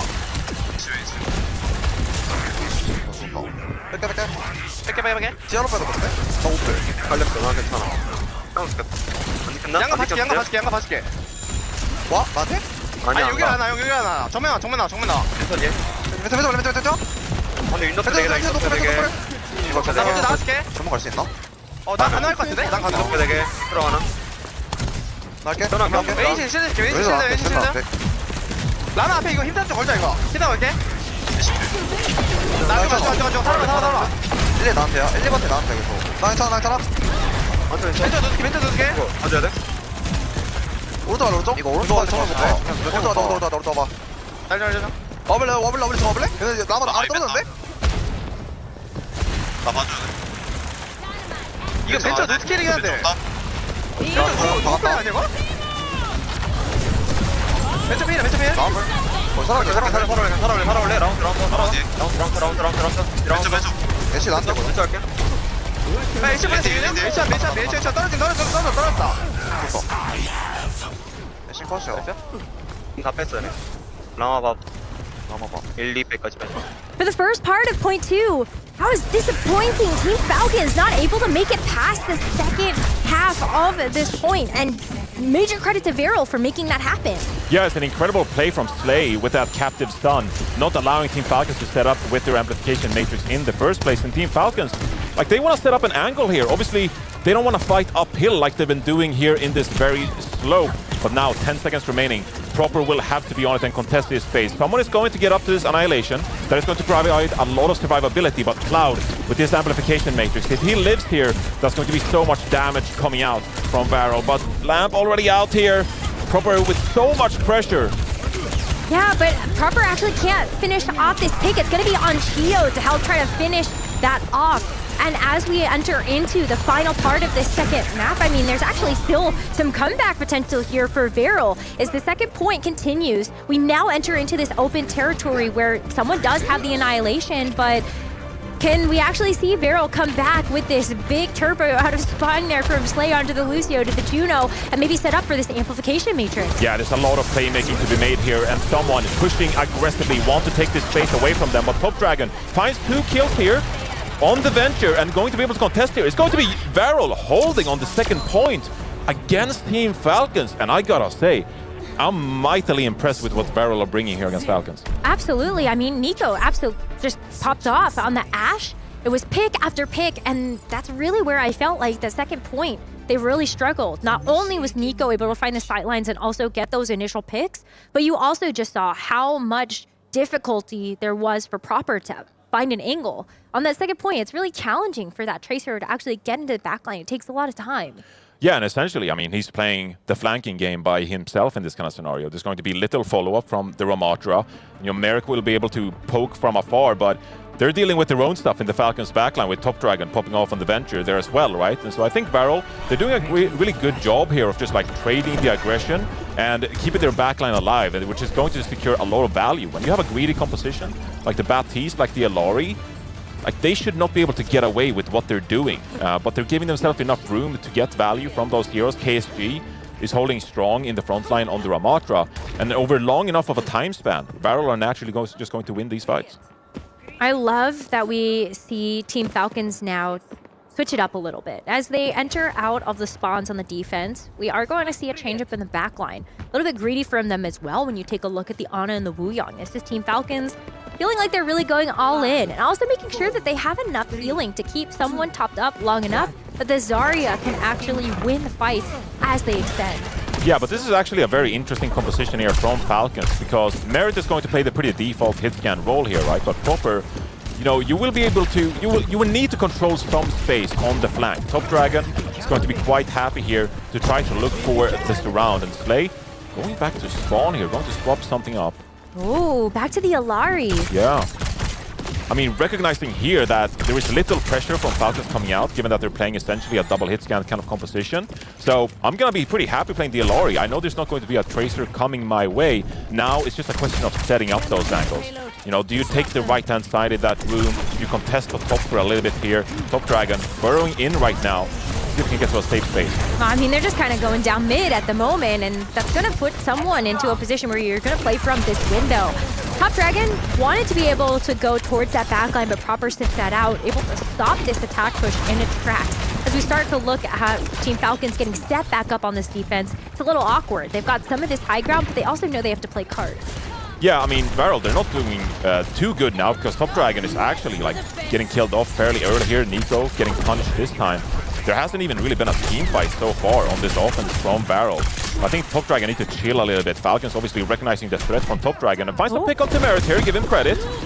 But again, losing this Flex DPS player, like Falcons are just so happy just playing the pretty straight up poke battle. Oh, yeah, I mean, Proper with the bullet shot too, picks off Slay, and with the anti onto KSG, it's easy pickings from there for Team Falcons to continue this defense. It has not looked easy for Varel to get past his first corner. Yeah, and I mean, it's no big surprise, like you're very reliant on this double flex support composition with a lot of poke, a lot of damage from afar, but you have no angle. Like, you have no space to operate, and you can see here, Nico, yeah, you're jumping around on the Ash, trying to zoom in, get a couple of headshots, but like, there's no follow-up on this damage, right? Now walking up this very close lane on the flank, but again, you really don't have any vision over the map here. Yeah, and this lane is tough. I mean, at least the bullet shot is out. It's not going to be easy to just kind of land it down this choke point again. But as we see that nano boost go onto someone, that's going to be a lot of amplified damage that you just kind of have to back up from. But Varel, notice, someone doesn't have any more bubbles. It's easy now to finish off someone. You get Fielder out of the picture, and maybe now Varel having a player advantage can actually make some progress on this cart. It still has to round this final corner, so there's time for Team Falcons to come back and contest. Yeah, Falcons still should be in a very good, comfortable position here because someone is coming up on this Graviton Surge and you should secure a lot of value from that.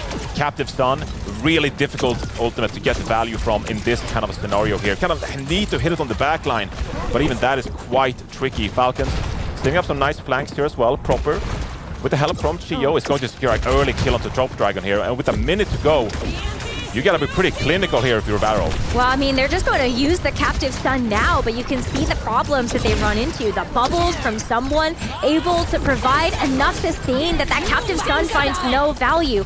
And we still see extra ultimates getting let loose. As the bobs come out from both Nico and Merit, Proper responds with a bullet shot. There's not really much that you get from that alone, but there's enough firepower from Nico that Merit is now out of the picture. It's going to force Chio into this awkward position of having to use this title blast, but now he's all the way in the back line.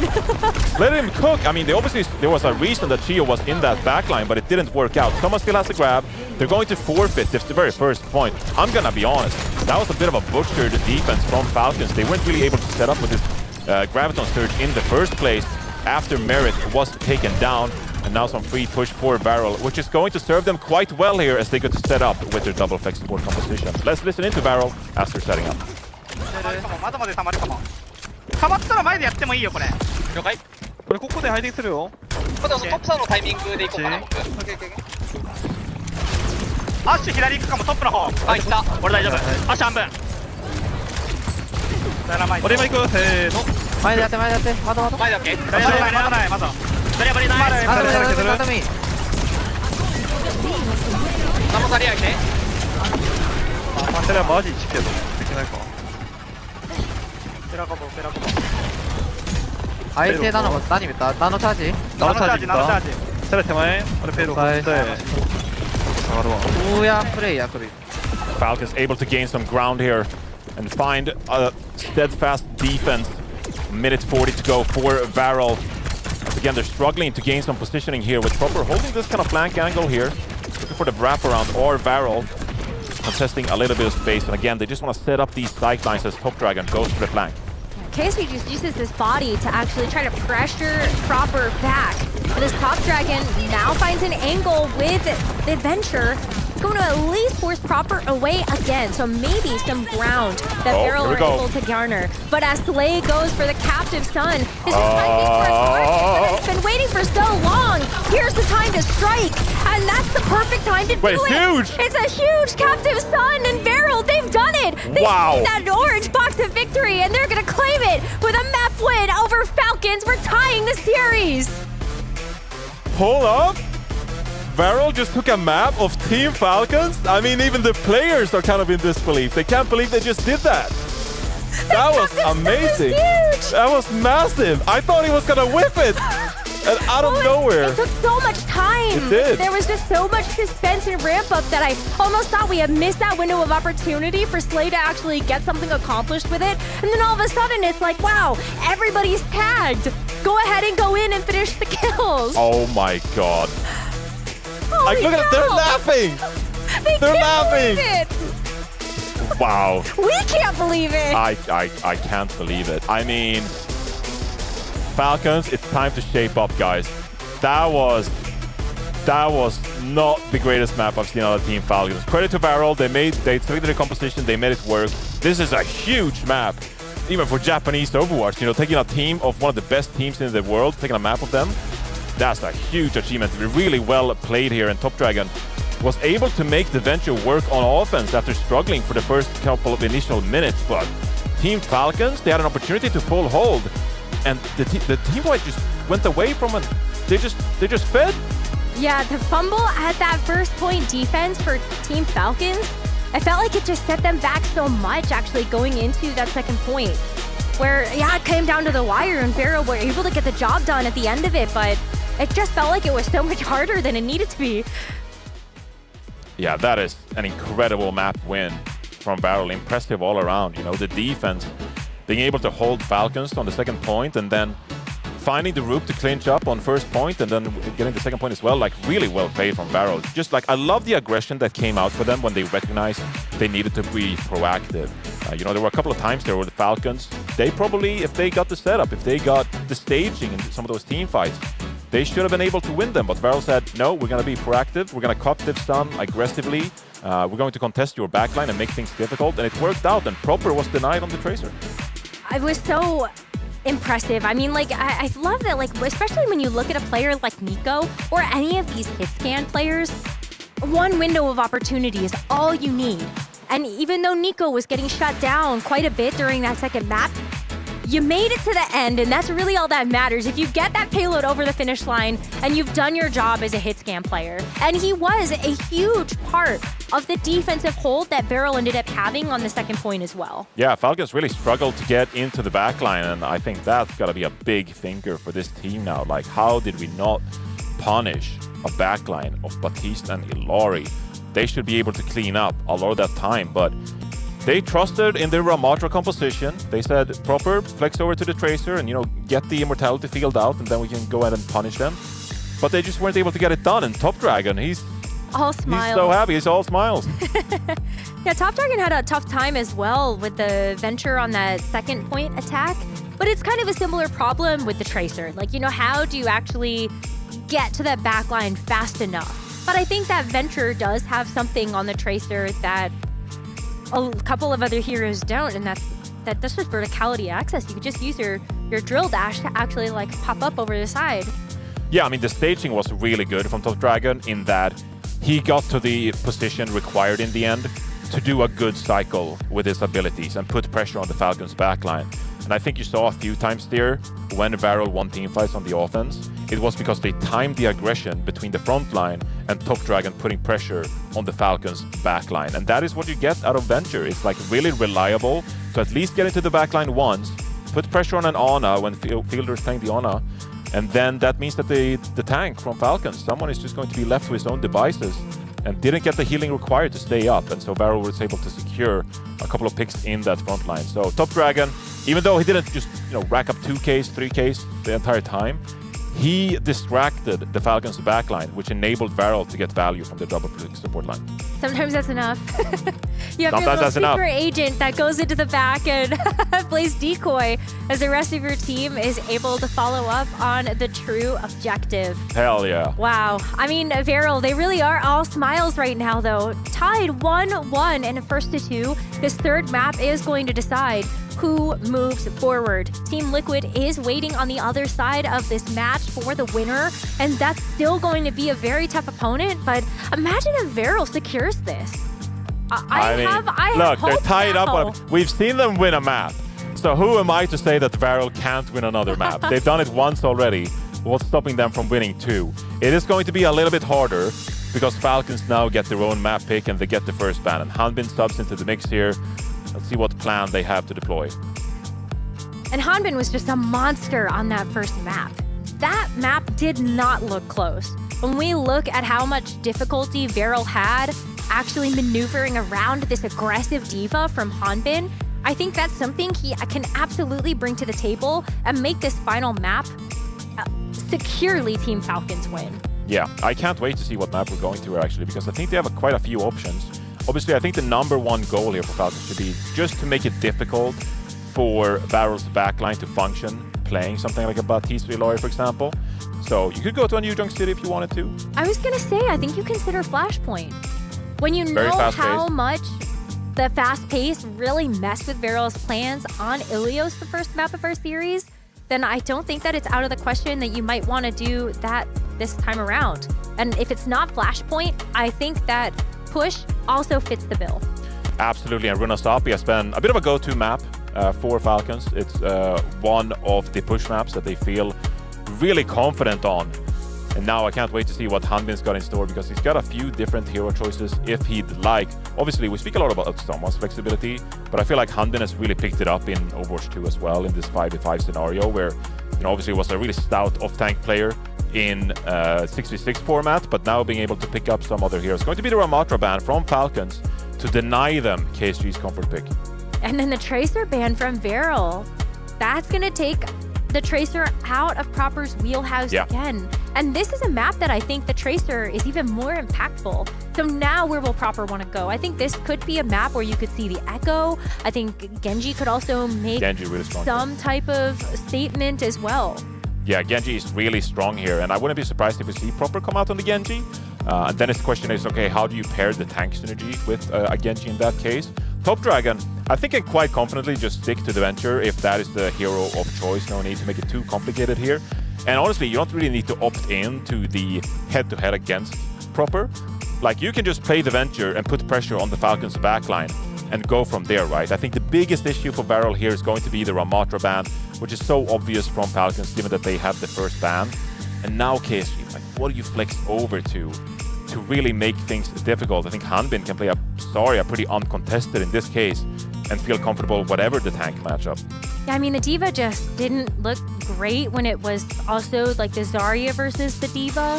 And so I think Hanbin really does have that leg up in terms of kind of setting the tempo, not just from like that tank choice, but also now how do KSG, Team Varel actually respond to that and bring something to the table that can either stand tall or beat it. And since that Ramatra is gone, I don't know. All right, I'm gonna say the hero name once. I'm just gonna put Mauga out there. I'm just gonna say the hero name once. I'm not saying we're going to see a lot of it, but it's an option with the Ramatra ban coming out if you don't feel comfortable playing the Zarya. It's so funny that you and I are on the same page about this, because you were thinking about it, but you didn't want to say it. I was thinking of, but I didn't want to say it because I didn't want to put it out into the universe. So I'm glad that you took that one for us, Johnny. Thank you for that. Well, I think with the Tracer ban as well, like Genji, Mauga, there's some scenarios where they pair quite well when it comes to the aggression, the cardiac overload, for example. And so, like the Cage, I think it's naturally a good tank and flex DPS pairing, and I think it suits Runasapi pretty well. Then maybe we get to see Top Dragon Pharah? Okay, well, let's not look. I know last year we were cooking a little bit with playing Pharah on Runa Sapi, but I don't think we need to go there in this case. Oh, come on. But if Mauga is a part of the mix, I do think that we should prepare ourselves to maybe see some type of Pharah counter pick, or maybe even just like play your own Mauga and play the Pharah with it. Okay, no Maugas on the field. Okay. That's all. We don't have to talk about Mauga anymore. Thought experiment, but you know, put a little stopper on it because it might come up later on in the World Finals. Good. Who knows? But for now, you're right. At the moment, it's going to be Hanbin locking in onto the Zarya and KSG, the D.Va, as the other pick that we have seen KSG opt for on Team Beryl. Yeah, and this is going to be a really interesting tank matchup now because you can play the D.Va into the Zarya, but the name of the game for Varel is going to be, obviously, get rid of the cycle of bubbles from Hanbin and then isolate the target with the defense matrix, preventing those heals and try to get an early man advantage in one of these fights. And we're going to have to pay attention to this Sojourn matchup as well. Both Nico and Merit locking into this pick means that this Sojourn could be explosive.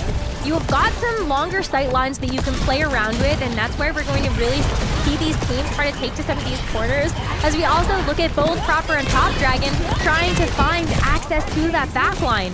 It's getting a little messy right now. Yeah, it's getting a little messy, but Varel is doing a good job of rotating. They recognize they don't have that speed, and so they need to keep their backline safe. So Slay can open up the fight in a 5 versus 4 situation now, or Varel, and Nico with another one.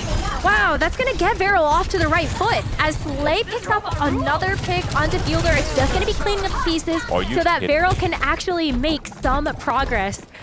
Johnny, it's coming together. At least for this first fight, Varel has already done a number, and Slay, 64% towards a Tidal Blast. Yeah, they already have a support ultimate advantage here. It's not a big one, so we'll have to wait and see here. This is going to be a tricky corner to round here. But Top Dragon with a huge first pick again! What is going on right now? Proper enemy number 1 has fallen first in both of these fights so far. And Varel just gets to get even more progress. With a player down, Varel actually has a very good opportunity here to just secure this first checkpoint. It's absolutely huge that Varel gets to round that corner with their double flex support lineup. They're not contesting it. They're just letting the bot go in this case. Falcons are just struggling. They can't get any momentum whatsoever. Looking for the long rotate here, trying to herd Varel away from this off angle, and that is the right thing to do. You want to minimize the amount of angles that Varel can poke from in this instance. But it's taking a long time, and Nico finds another one of the Geo. They're just keep coming up with kills. Fielder, Chio, the backline down for Team Falcons. And while the bot has moved back a little bit, it's not going to be much longer before Varel finishes off the DPS of Team Falcons and continue to make progress. And this is where things are going to really start to get interesting because we've got ults on the board. Yeah, we have ults on the board here, and Varel, they should realistically push up here and make things really difficult, but Hanbin is already back on that Zarya. Fielder coming up with that Kitsune Rush, and that's going to be great for getting some space here. Top Dragon, okay, you're actually going to be solo grabbed here. I would say that's a lot of value for Varel. They got out the Kitsune Rush and the Graviton Surge. Yeah, they do lose the mech, but you know, Varel's just gonna try to reset that one really quick. Might be a little bit tough though, given that KSG was so far away from the edge, so this has to get killed. But yeah, I mean, Tidal Blast to put onto Top Dragon, just so you can get the Tectonic Shock, and you get that huge Graviton Surge. And now, just reset in the neutral. Team Falcons, they do start to get a win strung together and make a little bit of progress of their own, but it's still going to be a tough road for them. It's going to be a tough road for them, but that is a really bad late stagger from Slay, which again enables Falcons to round this corner without having to drop the sound barrier in the first place. Varel now, they have the Kitsune Rush on their own, they have the Hoverclock with the high ground advantage. They should be able to contest quite easily here. But we do see the overclock popped from both Nico and Merit. As Proper tries to get a flank, it will be Merit that finishes off Top Dragon. And with Proper, with another pick onto that Varel backline, this is a lot of ultimates that were invested by Varel to no avail. Team Falcons, they do end up winning the fight, and they will secure this checkpoint. They will secure the checkpoint, and obviously it'll take a little bit of time for the bot to move forward there, hitting the checkpoint. And that was a lot of ultimates expended for Varel. You kind of feel like they'd have to win that very fight, because now Falcons, as they move upwards here and contest this high ground, it's going to make it difficult for Varel to secure value with this Wu Yang, with this Kiriko. Top Dragon can help contest in this scenario. but Falcons are already going to be in your face from the very first moment. I mean, Top Dragon's gonna burrow underground and see if you can actually get a bit more damage onto Hanbin. You at least forced out one of the personal bubbles, but not much else has been garnered just yet. As Nico is also going to try to take an angle here, it's going to be Viral that has secured the high ground advantage over Team Falcons, as they do have to take a step back. Yeah. But as Fielder now has that Kitsune Rush, that's a great ultimate to throw into the fight right now to take advantage of Viral stepping too far forward. Oh, wow, they really pulled this one back, did Falcons, after a huge deficit early on. Able to find enough time for Fielder to build that Kitsune Rush, and they are now firmly in control of this map. You kind of feel like Viral, they really needed to get a pick there with Top Dragon jumping in on the Venture, getting the Staria pocket, but it was not enough without the ultimates. Now Viral, they're gonna be forced to commit a couple of ultimates here to regain control. Some of the bubbles have been popped though already though from Hanbin's side. And with the Tidal Blast and the Kitsune Rush from Cloud, maybe this is territory that you can take. But you see the backup from Team Falcons immediately. You know that they're tracking these ults and they don't want to fall victim to an open Kitsune Rush like they did to Viral. Yeah, but they're quite happy to play this like very straightforward lane, right? Make it difficult for Viral to walk up here. Team Falcons, they have the high ground, and Cloud is eventually going to be forced to drop this Kitsune Rush in a space where Team Falcons should be able to disengage. It's going to be the Graviton Surge, actually. Can they secure the fight win? I mean, it gets completely whipped. Hanbin hits it on the corner. And so that's going to be an ultimate that Team Falcons cannot use. Top Dragon's going to go in with the Tectonic Shock, finish off at the DPS, and now Viral, they're going to be the ones to strike back. With this Graviton Surge still being held onto from KSG, it's going to be a tough one. I mean, Team Falcons do have a lot of ults to answer this. Yeah, they do have a lot of ults to answer this. And realistically, Merit should secure the high ground and have a really good angle to utilize that overclock. You can't really lob the Graviton Surge if you're KSG either because of the stun barrier from Chio. Very difficult spot for Viral. I'd almost give this face up. But it's going to be an aggressive stun barrier from Chio, actually, as Proper goes forward with the Venture. I mean, the Graviton Surge actually does get a lockdown onto Hanbin, but with Merit also going to be adding DPS value with his overclock. If it wasn't going to be the Tectonic Shock, then Merit is certainly going to get the job done. And with Hanbin having so much charge, that's going to be another team wipe, and the bot moving back into the middle ground. Yeah, Falcons keeping control here with 3 minutes to go, and every ultimate from Viral now is so critical. You need to extract some value. The fact you don't have any great support ultimates here to contest Fielder's Kitsune Rush is going to spell trouble. You need a big play from Nico, or Falcon's gonna like keep walking this ball into Viral's face. Oh, look at this. Well, Nico does go in with the overclock, and as Fielder uses the Kitsune Rush, it's going to be one way to make Nico power slide back. Proper sees the opportunity to go in with the Venture to try to get Nico even further back from the line of fire. But now it's time for Team Falcons to step up to the plate. As Viral do sneak the bot away just a little bit, they need to make up a lot of meterage. And with both of those ultimates kind of falling flat, we're getting this reset here with these Darios. Yeah, Nico actually finds a pick on the Chio here. This could be the opening you were looking for. Realistically, you want to keep the support ultimates here and finish out the fight, and they do so. That is really big for Viral to be able to keep this Kitsune Rush. I mean, with 2 minutes left, yes, holding on to the Kitsune Rush and the Tidal Blast are just going to feel so good when you know you've got that Tectonic Shock coming back in from Top Dragon. And there's not much meterage to actually make up here. By the time they get back to the middle ground, Viral, maybe they need to win 2 fights, but this is doable. This is very doable because Viral should be able to pocket Top Dragon really hard here on the Venture with no support ultimate on the side of Falcons. If this is well played out of Viral, they could really be steaming forward. They're looking good here.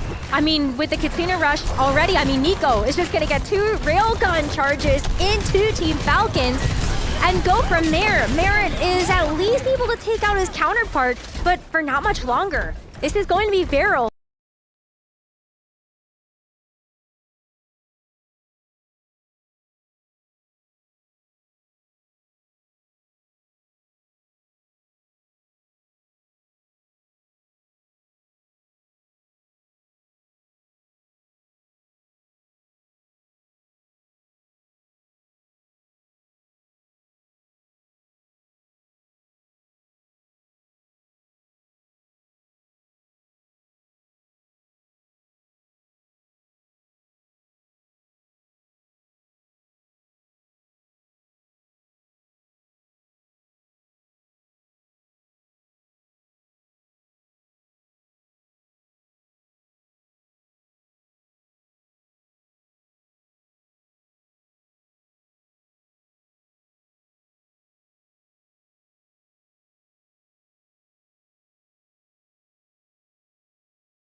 Sonic Cloud is down.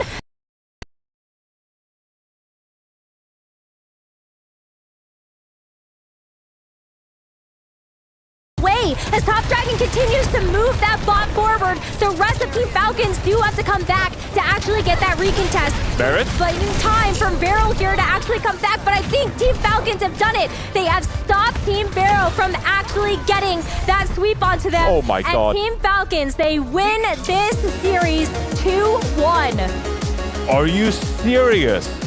How did it get that close?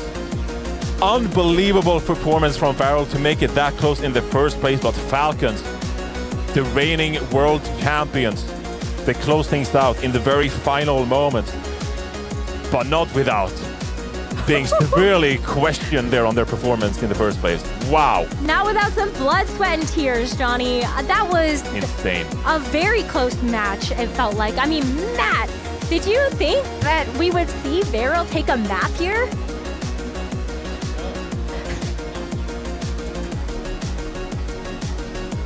We're gonna get Matt in a second, but yeah, it's just been so amazing to see Varel step up to the plate like this. And I think, Johnny, it gives me a lot of hope that heading into the rest of this bracket, we are going to end up seeing maybe Varel like get an upset that we weren't expecting. I mean, that was just an unbelievable performance from them. Can you imagine if they were able to clutch out that fight with the Graviton Surge? It was so close.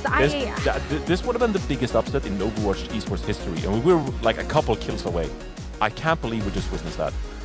It was just what a great match. I like don't really have many words for it. I don't have words either, bro. I was just so pleasantly surprised at the performance coming through from Varel. I think maybe if there had been a better sightline onto the Graviton Surge, it's tough because with so few members, or maybe even like just the sightlines not being quite right, that Graviton Surge wasn't able to actually get finished off. Even in those final moments, though, I mean, Falcons, like, I'm very curious to hear what they have to say, because I wonder what they will say about that match. I mean, if you got championship aspirations, you can't win with those kind of performances from Team Falcons. Like, they have their sights way higher than almost losing to Varel. We went into this matchup, and I was, pretty harsh on Varel in the first place, because that was quite honestly what we should have seen in this matchup. It should have been a storm from Falcons, but instead they narrowly escaped with a very close victory here. All right, well, we'll get our questions answered as we've got an interview with one of the players from our winning team, with Danny. So let's hear what they have to say. Thank you so much, Nekra. Yes, I am here with Chio from Team Falcons. Chio, I gotta say, that was pretty close. I mean, Varel was a tough fight for you guys. Did you guys expect this to be such a close match? 일단 솔직히 말해서 힘들 뻔했어요, 그죠? 그리고 지금 제가 봐도 치오 선수도 좀 이렇게 좀 힘들어 보이는데, 베럴이랑 경기가 이렇게 좀 어려울 거라지 예상을 좀 하셨는지? 솔직히 이 정도라고 예상을 못했고 조금 힘들겠다 정도 예상했었는데 이 정도로 준비를 많이 했을 줄은 몰랐습니다. I'm very surprised as well. I know that they're a great team, but I feel like they prepared a lot, and I feel like, that's why the match was so close. Do you feel like, sorry, give me, I think our producer's talking to me. Repeat that one more time, please. Oh, yeah. All right. Sorry, guys. Next question. I feel like, was there any, a player from Varel that sort of gave you personally a hard time throughout the match, 치오? 두 번째 질문으로는 이번 발열 경기에서 좀 치오 선수에게 제일 어떻게 보면 경기를 좀 힘들게 했던 선수가 한 명을 뽑자면 누가 있을까요? 상대 팀의 이제 탑 드래곤 선수가 좀 많이 깔끔하게 해가지고 게임을 좀 많이 힘들었던 것 같아요. It has to be Top Dragon. Definitely, he gave me a very hard time. I feel like because of his plays, this fight was definitely difficult. All right, let's look forward. Tomorrow, you guys are going up against Team Liquid. Chio, what is your, thoughts on that team? 자, 내일 경기에 이제 팀 리퀴드의 경기가 있는데, 치오 선수가 보셨을 때는 팀 리퀴드는 좀 어떤 팀인가요? 바레일이랑 좀 비슷한 결이 있긴 한데 그래도 조금 더 이제 뭉치는 조합을 좀 더 좋아하는 팀 같아요. They're pretty similar to Varel. They do like to really group up, and I feel like that's the sort of the play style that we're gonna see against Team Liquid. All right, that is it for the interview. Chio, thank you very much. Before we go, can you do me a favor? 일단 부탁 하나만 할게요. 이거를 같이 좀 읽어줄 수 있을까요? 자, 여기서 R, R, 그 다음에 I S E. E. 그죠? Rise. I think, Chad, I think I made it pretty clear. All right, back to the desk. Thank you so much, Danny, as he shows off all the nice little fancy letters there on his mic flag. Wonder what's that about? Maybe. I wonder. What's that word about? I don't know. What's the point of that? Yeah, we'll find out. Maybe a little bit later. But that was a crazy game. I mean, when it got to like 80 meters for Varel, I was like, is this like really going to happen? I mean, we could get to some of the highlights here as well, but Val, is this series for you guys more, now that you've had a second to like step away, is it more about like Varel's performance or like Falcons, do you think, here, as we jump into the highlights from map number 1? All right. Falcons backline should not be absolutely like flabbergasted by one venture going in and just creating a ton of space for that team. Proper, one of the best flex DPS players in the world, essentially wasn't able to stage properly to deal with the backline of Varel. And someone is just kind of relying on both of those players to help set him up and get value in that front line, right?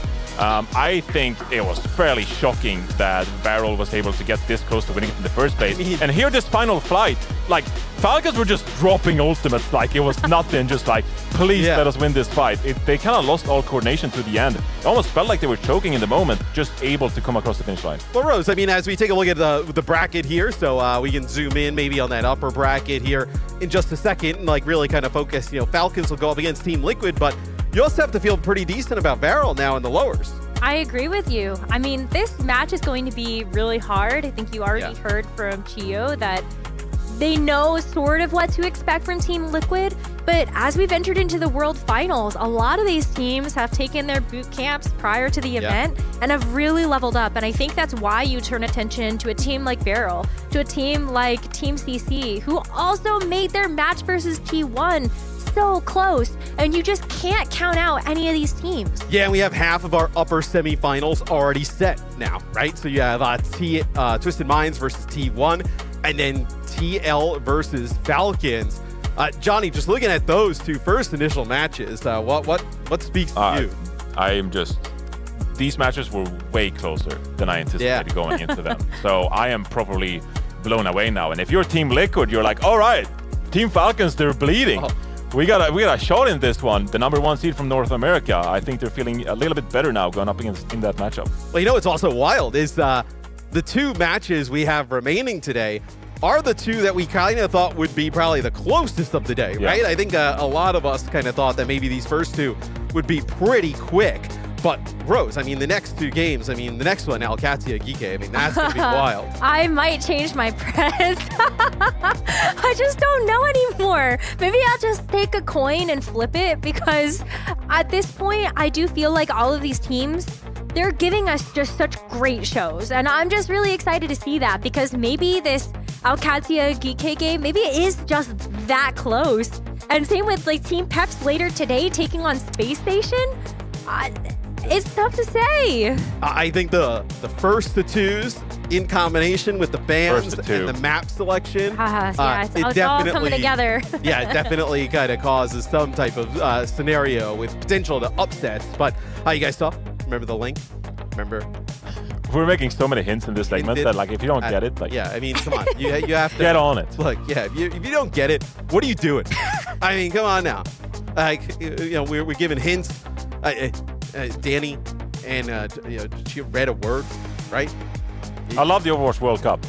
I love the Overwatch I do World Cup too. as well. Yeah. You have a chance to get there. You need the secret word. You might have seen it already. You also could see Team Japan in person. It's true. Yeah, you might get to see this like Varel team kind of come back, with Team Japan at the Overwatch World Cup. But that is 2 matches down, 2 more to go. And if these next two are anything like our first two, you do not want to go anywhere. We got Alcatia versus Geeke coming up right after this.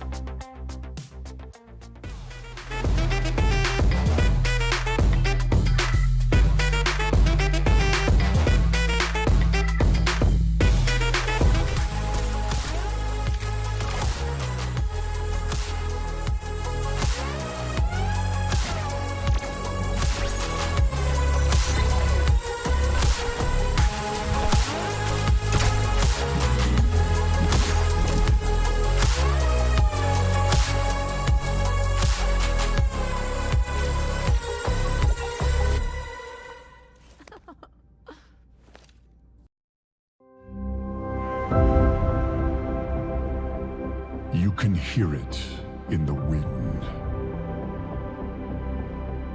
An echo. A whisper.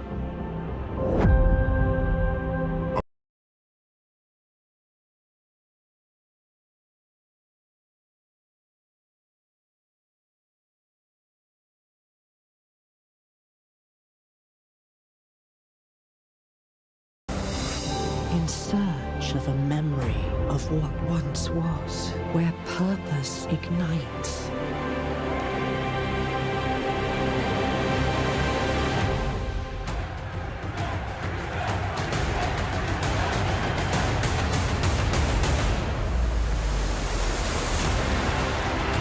A refuge where warriors can lay down their weapons and join forces with one another.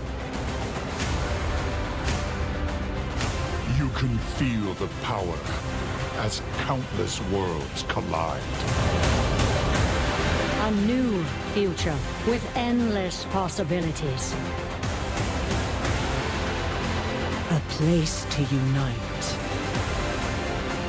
To imagine. To belong.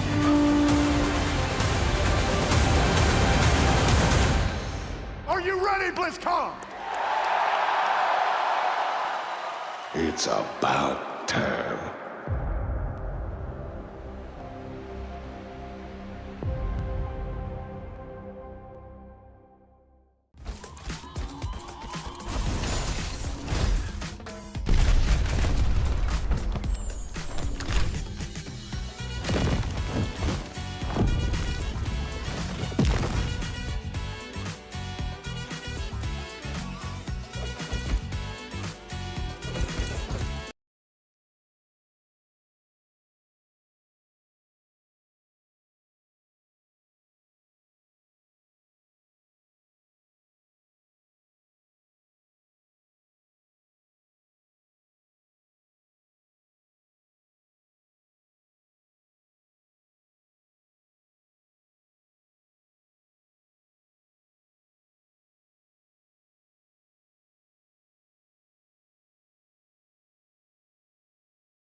For a team out of Japan to be making a splash like that, Yeah. in the end, they take the loss. They're going to go down Nobody in the lower won. bracket. But I think that Shambali is something that a lot of other teams, if they go up against Barrel, are going to have to find answers for. And if Falcons couldn't do it, man, you got to think the rest of the field should be sweating. Absolutely. I mean, this was just our first 2 matches of the day. We still have 2 more matches to bring you as we look forward to our 3rd series. We've got Alcatia versus Geeke. And now this is going to be a really fun clash to watch because EMEA versus NA. And even though Geeke comes in as the 3rd seed, I think this is going to be a pretty good clash, especially if the first part of our day is anything to look at. Nah, this one is going to be a banger. I got faith in this one. I don't know what you're getting with the last one. Could go anywhere. But this one, I feel pretty good that this is going to be a pretty competitive match. Is it going to be 2-1 down to the wire? I don't know. But I think it's going to be a really back and forth match. And like with the bracket and how it works, and like whoever loses this one's in really dire straits going into lowers. A lot of stakes on this one, and I also think this is going to be really interesting because these are both teams who relish the prospect of being completely unique, unpredictable opponents. Yeah. Katsuya, you know, one map they're going to be on Sim, the next map they're on Pharah, the next map they're playing like a classic Tracer style. You just don't know what they're going to bring. And then, you know, GK has done very much the same in North America. They've been a team that's willing to play Lifeweaver of all things, right? Has been willing to push the limits on what's possible here in Overwatch. And they have some monstrously talented players, especially if you think about Lethal on the hard hit scan role. Like, this guy is lights out on land in a pressure scenario. Well, while you two have set up the macro narrative beautifully, let's dive in a little bit deeper to the two teams that are going to be competing. Starting first with OWCS. I mean,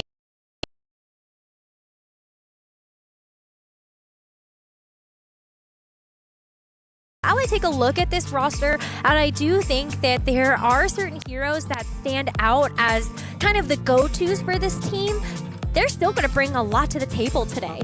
For me, it's like post-Champions Clash. And Champions Clash, they were there, and they were still competitive, right? They go to Game 3 with the Falcons in an early round. The team has changed, though, when Ziad became like the full-time tank and you bring Kellex into the mix. It has just felt like a different team where you know, Ziad, one of the best tanks, really, you know, especially with some of the tanks in this wheelhouse, right? With like the D.Va in the mix, the Zarya, the Ramatra that we're seeing early on. He has been phenomenal. And then, you know, I think we may sleep a little bit on Checkmate, like just because he's been playing so much Sim throughout the year. You're like, what? Like, you know, what's going on with Checkmate? He can play everything else at an extremely high level. Yeah, these hyper-flexible DPS are going to be crucial, and I think OWCS, there's still some question marks for them. I think they didn't have their best showing ever in the MEA.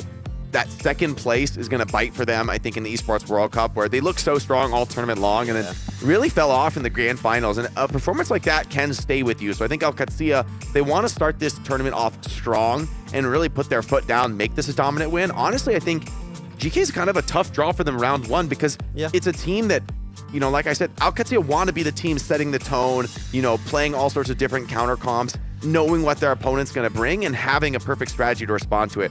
For GK, I'm like, how do you can't predict what they're going to play. I mean, and so for OWCS, this is going to be a test of their ability to adapt and at sometimes maybe being on the back foot. How do they respond to like a creative strategy, a creative ban out of this NA team? I will say another thing that I think is a strength for OWCS is Lambda.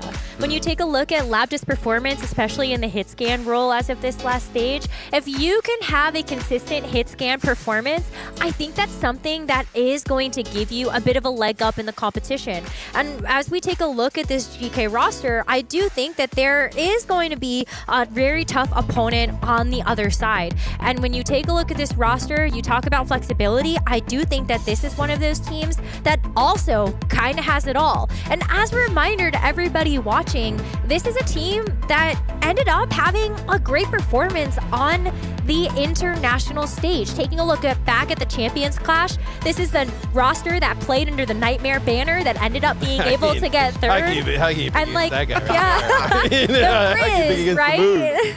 I mean, that is ultimate Riz right there. And you mentioned the hit scan battle, right? Like, you know, Lambda, very good. I mean, Lethal, phenomenal. I mean, you know, when you look at this roster from GK, like, when they've had their, like, top-tier performances, it's like Lethal popping off. And he is, like, a old-school type of gamer, like, off the couch, just, you know, get me in the server, and I'll just start, you know, dominating. And that's where I would be scared if I was like OWCS for this series, is like UV has been very good on like the Wuyong and other types of like, you know, flex supports throughout the final stages here in NA. And then Lethal has that type of ability to kind of like take over a game, which could negate like Lambda a little bit. Yeah, I think that's going to be maybe the biggest question mark of all, where we've seen, you know, core hit scan look really strong this tournament. And we've talked a lot about, okay, what is the flex DPS going to go to with Tracer nerf? But ultimately, a weaker Tracer means more opportunities for your hit scan players to take over the game and just have a yet more dominant performance. We saw that, Matt, in the first game of the day that we casted, where Proud came out really strong, and that was kind of a match-defining performance. And now for Lethal versus Lambda, that's going to be a pretty crucial ask for both teams. I do think maybe you give the edge to Lambda from the team play perspective, where they love these rush comps. But BK, man, if they can take this to somehow a dive direction, could be really spicy. So then what are the predictions for this match? Who do you think is going to win? I have Alcatia. I maybe it's because I've just casted so much EMEA. Oh wow, we all went with Alcat. Okay, so that's I would have thought somebody would have taken a flyer on. I honestly, I was very close to taking DK. I think this Symmetra stuff is legitimately very strong, and I think it's not played enough in North America. And I think Alcatia are going to be able to leverage that, especially in a first to two series. There's just some map picks, especially go down the stretch, that there's a lot of crazy comps. And I think, honestly, BK have not really been in form as of late, right? They're the 3rd seed out of NA, which is, I think, their weakest performance of the year in North America. Yeah, it is. They've been like number 1 and number 2 pretty consistently, and not even being able to get past Space Station here. So maybe GK have come back into form. Was talking with the players a bit before the tournament, and they're feeling confident. So I do think this one is not, I like this spread, 30-70. That feels about right. Feels about right to me. But value. you got to give Alcad the credit. This is the number 2 team in the world from Esports World Cup, right? They should be a team that wants to go back to that grand finals, get another shot. I do think that it's hard to argue with the success that we have seen Alcatia get in the recent stage. But I want to propose one more question. How do you feel about Maimon on this GK roster? Because we just saw the power of Echo against especially something like a Diva when Ziad, one of his best heroes, has been that Diva, and Maimon has an excellent Echo. I just wonder if that changes your mind. I don't think the Echo changes my mind. I'm curious what his venture play is like, because if you remember back, with the sim stuff, at Esports World Cup, Falcons gave Alcatia a ton of trouble with proper on the venture. We just saw venture in basically every series that we've had thus far. So if Alcatia tries to fall back to some of that sim stuff, does Maimon and Geeke have a venture look, and they can definitely cause some problems there. I mean, venture for a long time has been one of the go-to DPS responses to Symmetra. I still think it's not a hard counter. It gives you options. It gives you tools to deal with the Symmetra. But exactly, the Symmetra TPing a Cassidy round is if you just miss that one little moment of tempo on venture, you don't punish the TP, and now the game's out of your reach, and this wall just guns you down. I'm going to go ahead and let you two continue to chew on this and go ahead and give you the reins for this next series and take it away.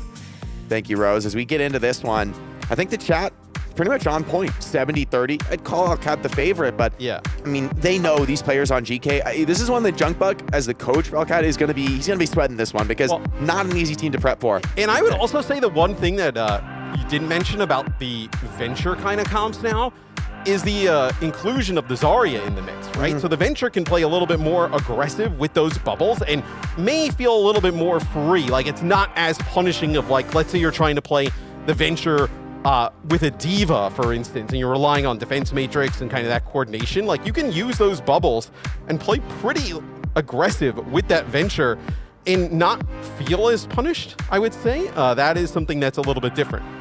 Yeah, I'm curious, for a team like Alcad that has been honestly one of the most committed to some of these wild and wacky sim cheeses, I like the Sim Bastion. I think the Sim Bastion on certain maps can come out and be a devastating punishment to the enemy Zarya in particular. The Zarya bubbles, they're just not good enough. You're just dead. The Bastion's gonna break both of your bubbles and still clean you up. Yeah, and I mean, maybe we'll see it. We talked a little bit about it during EMEA. Ban. Okay. Yeah, Alcatia bans the Ramatra here early on. So that would tell you what we want to see. They want to play Zarya. Zarya, Diva, things like that. Yeah. And then the Lucio ban is a little bit surprising, but also it's one you can definitely use against Alcat, right? With Kellex wanting to play a lot of that Lucio. We talked about how Geeke, right? They can play a lot of these Wuyong-based compositions, right? So maybe there's something they have up their sleeve for this first map.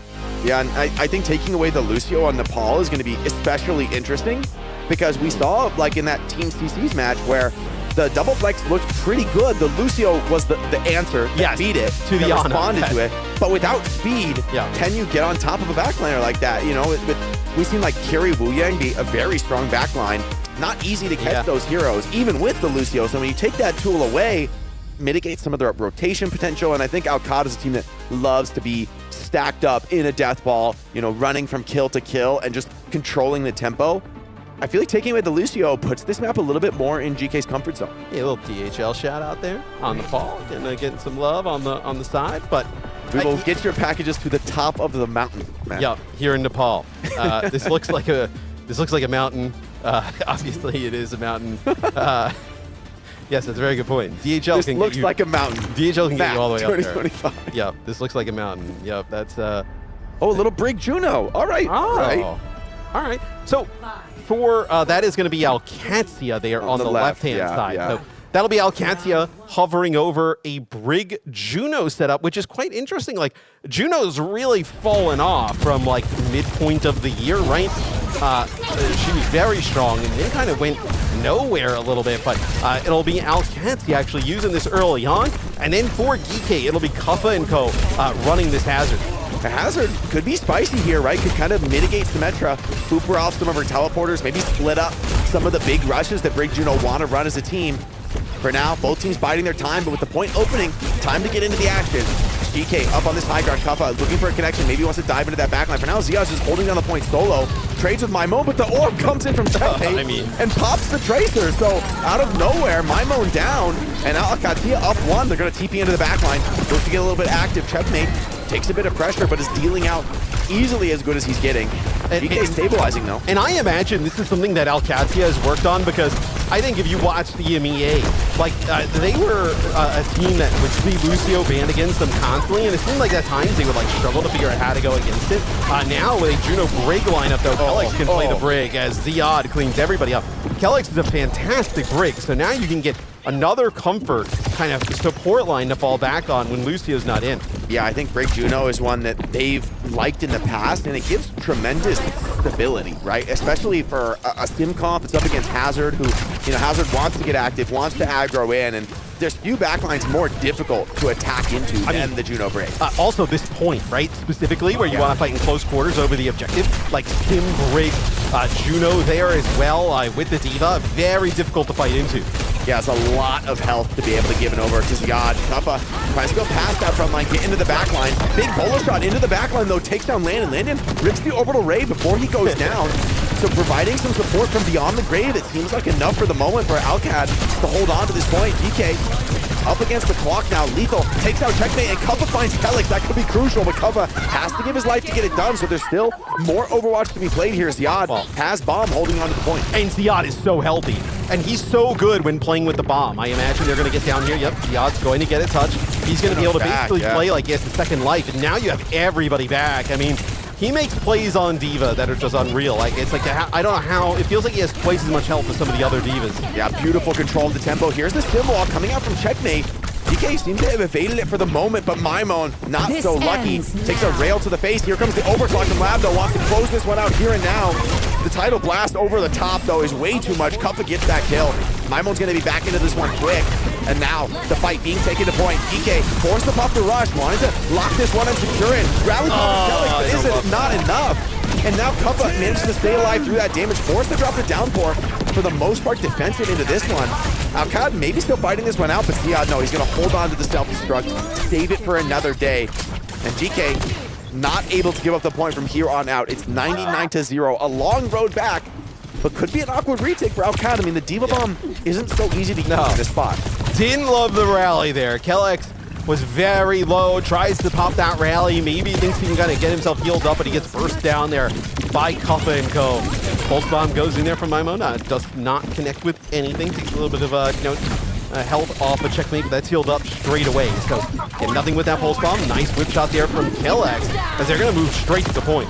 Bullet shot is in, but it's just not enough. Ziad is super low, but he doesn't even lose the mech and still has that self-destruct as well. Kuffa now under the ire of Checkmate Symmetra is going to get pushed off the point. Ziad finds Ultraviolet, and the backline is going to cut to pieces. Alcott, the front line, way too strong for GK, who just crumble in the final fight. Yes, I also think, Jake, with this matchup, right, neither of these teams is like sleeping on each other, right? The first two games of the day, you could be like, the T1 really prep crazy for Team CC. Yeah, they might be already thinking about their second round matchup, maybe missed some of the prep here, but these two teams have honed in on each other for like weeks Absolutely. now. They knew this was a key match. Yeah, so you are going to see the strats really dialed in between these two, and I think Alcatia with just a really nice comp there early on. I spoke with some of the members of Alcatia and Twisted Minds yesterday, and was just talking about how impactful Junkbuck has been, not just on the team, but on the region in EMEA, getting them playing all these different kinds of comps,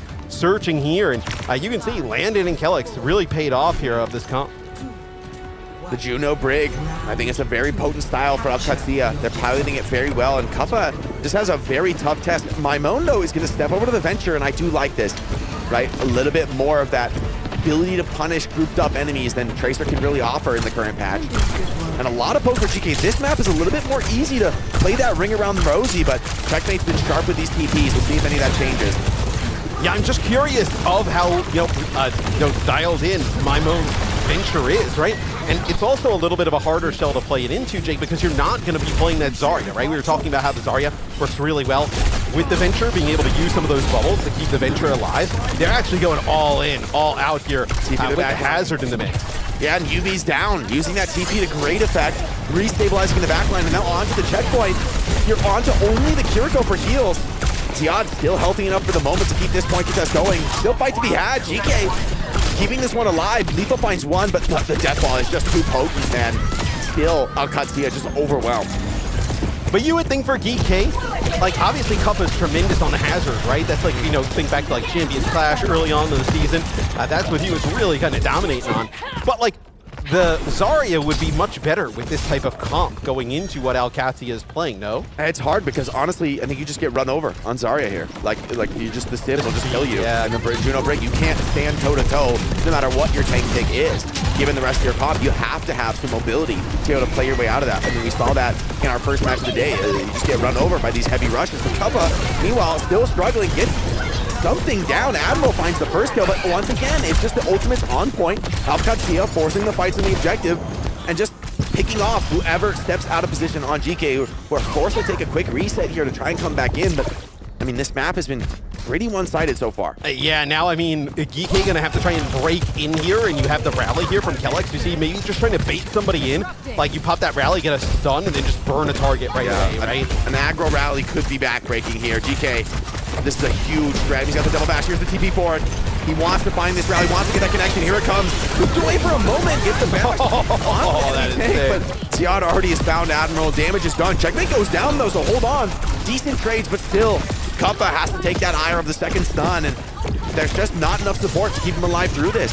Way too rock solid from Alcatia. I mean, they drop a player here and there, but it doesn't dissuade them from continued aggression, from continuing to punish these mobile heroes on GK. And as soon as Maimon actually goes in and uses a burrow to try and get in, guess what? The TP comes out and they just all run right away. So now the Venture is stuck there with no mobility to get back to the rest of the team, and then Alcatia's in your back line there with a rally, as it's going to be a tectonic shock. They're trying to take some of this bridge control.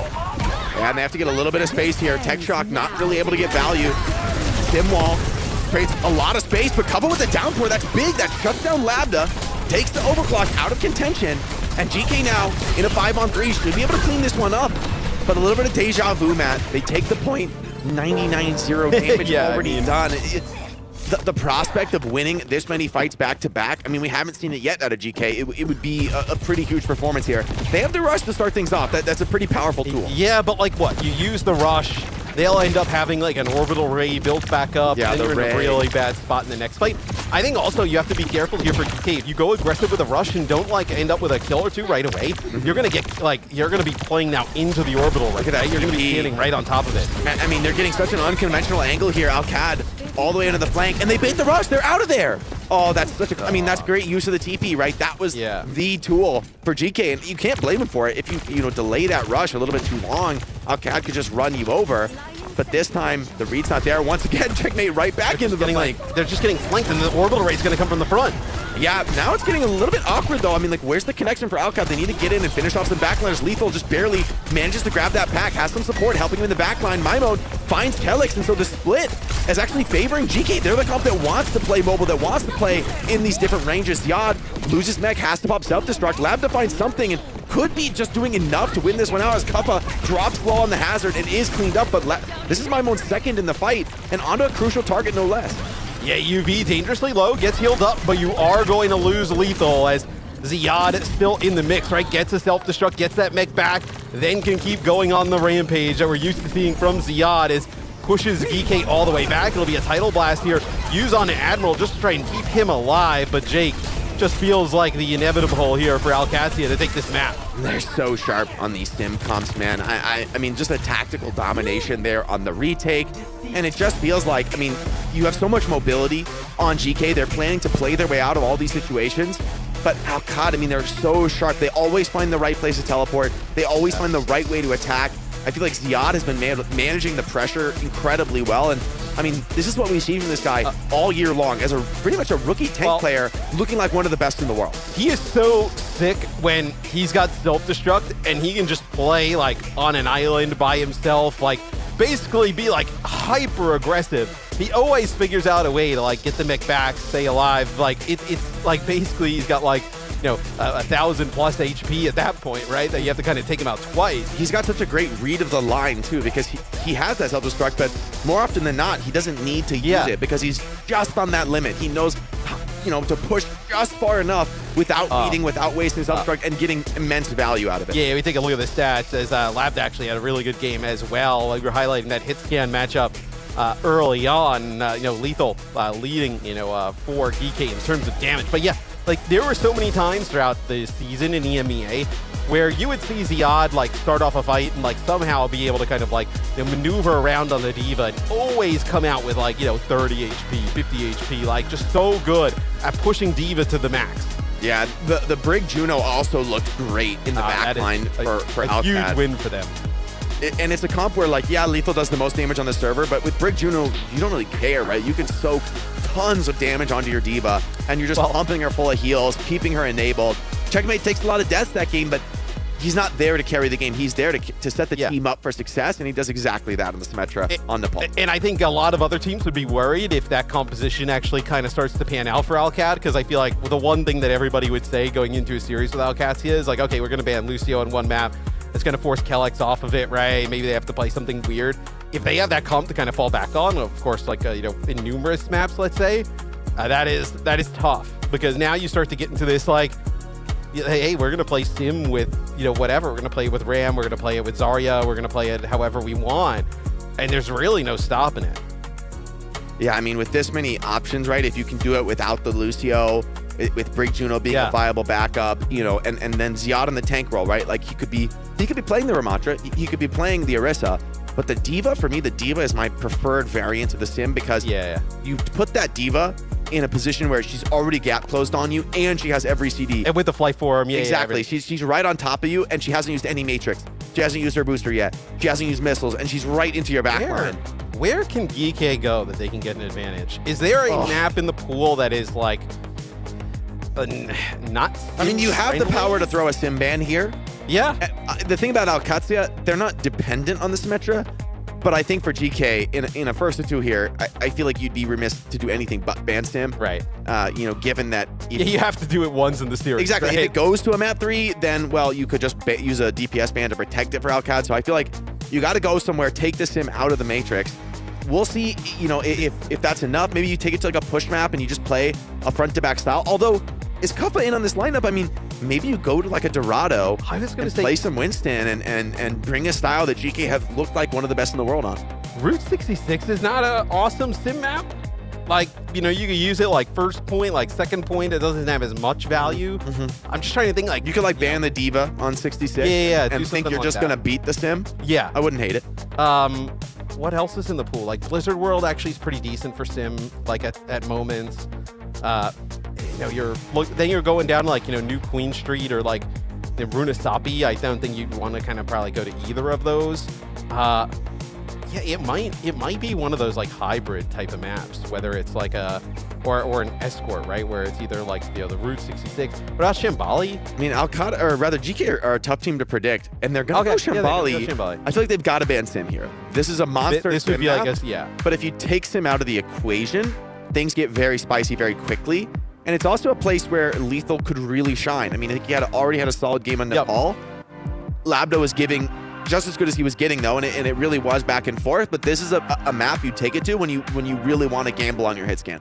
Yes, and I guess like you're also thinking of DK if you win this one, right? Like, is Alcad just gonna pick King's Row, like, or like, Kings Row or like Suravasa, like you probably feel okay with either of those if you're GK, with an opportunity to close it out there. So interesting pick. We've also seen, I mean, probably doesn't come into favor on like a Shambali. Like, you know, Maimon obviously has played, you know, Tracer, can play Venture like we just saw. I hope he just brings the Venture, man. Every time we've seen Tracer all day long, it's not been great. It's been lackluster. I mean, the Venture has looked like definitively the better hero. It's so interesting how, like, you know, Tracer obviously gets a nerf, like, is it one of the bigger ones? The thing about the nerf is like, it's a nerf that's very hard to calculate. Yeah. Because it's not a statistic. It's not just a raw damage nerf. It is a damage nerf, right? But it makes, if you don't know, you know, her bullet size is nerfed, which is pretty hard to understand what that means. It means you're going to do slightly less damage at more or less every range because slightly more of your bullets are going to miss unless you're, you know, like pulse pistols straight to the back. Like you're not going to be doing as much damage, not going to be doing as consistent of damage. But you're still the most mobile hero in the game. You still have some of the best point contests in the game. And the Venture, so GK, they're going to let the sim through. They want to deal with the sim on this map. That's wild to me. Honestly, that's okay, hold on. But I wonder if GK, they ban the Kiri. Is this a Wuyong protect for UV to be able to play that here?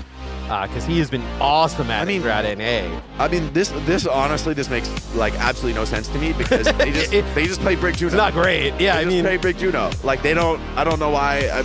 You could play Bat Lucio here.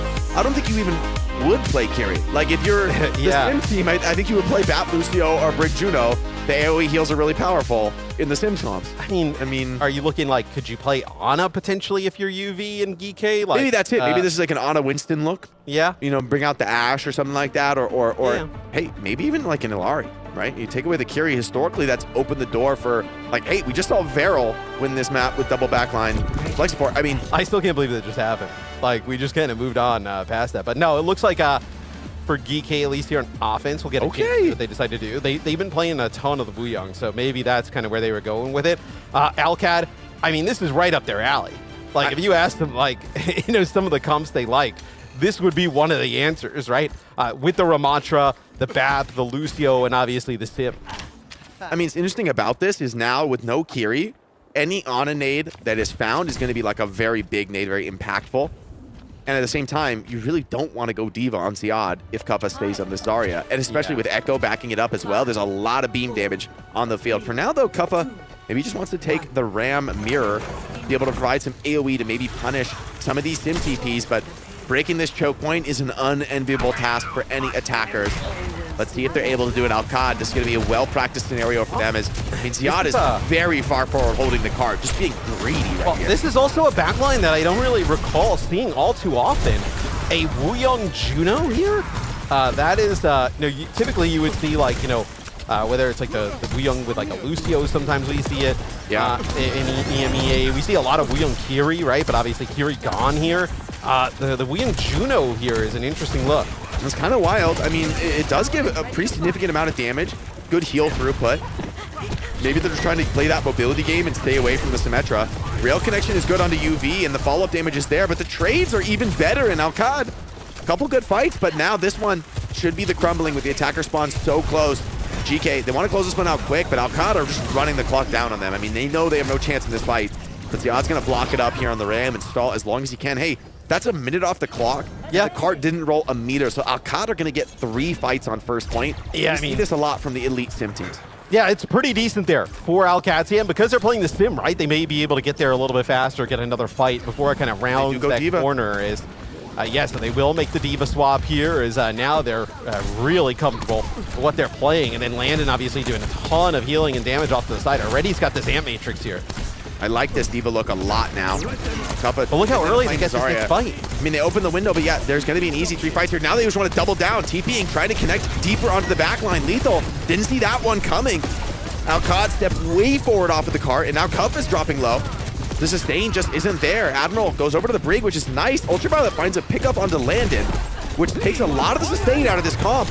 And now he's going to double down with a Tidal Blast. Getting active here on this Wuyang. Okay, UV. He's got hands. He's got this fight going on, and Maimon might be getting the cleanup. Cardis rolled back significantly during this fight. And GK, I mean, the second fight win in a row, technically, and yet it just doesn't feel like it. This is why Alcadze are so hard to beat. the strategy itself has taken 2 minutes off the clock. Right, and it's like now, you know, that fight basically took another minute, and then guess what? Ziad can play quite aggressive here. They're going to have sound barrier most likely during this fight. It'd actually be a duplicate here as Ziad tries to get out of the way, and it's going to be an overclock from Labda and an off angle.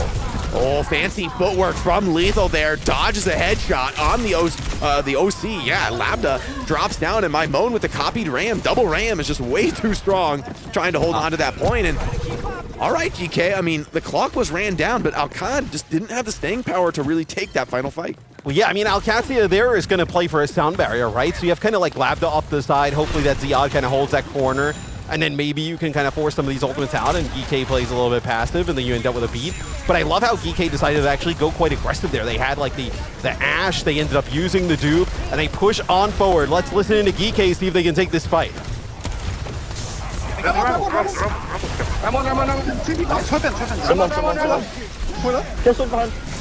trade on side.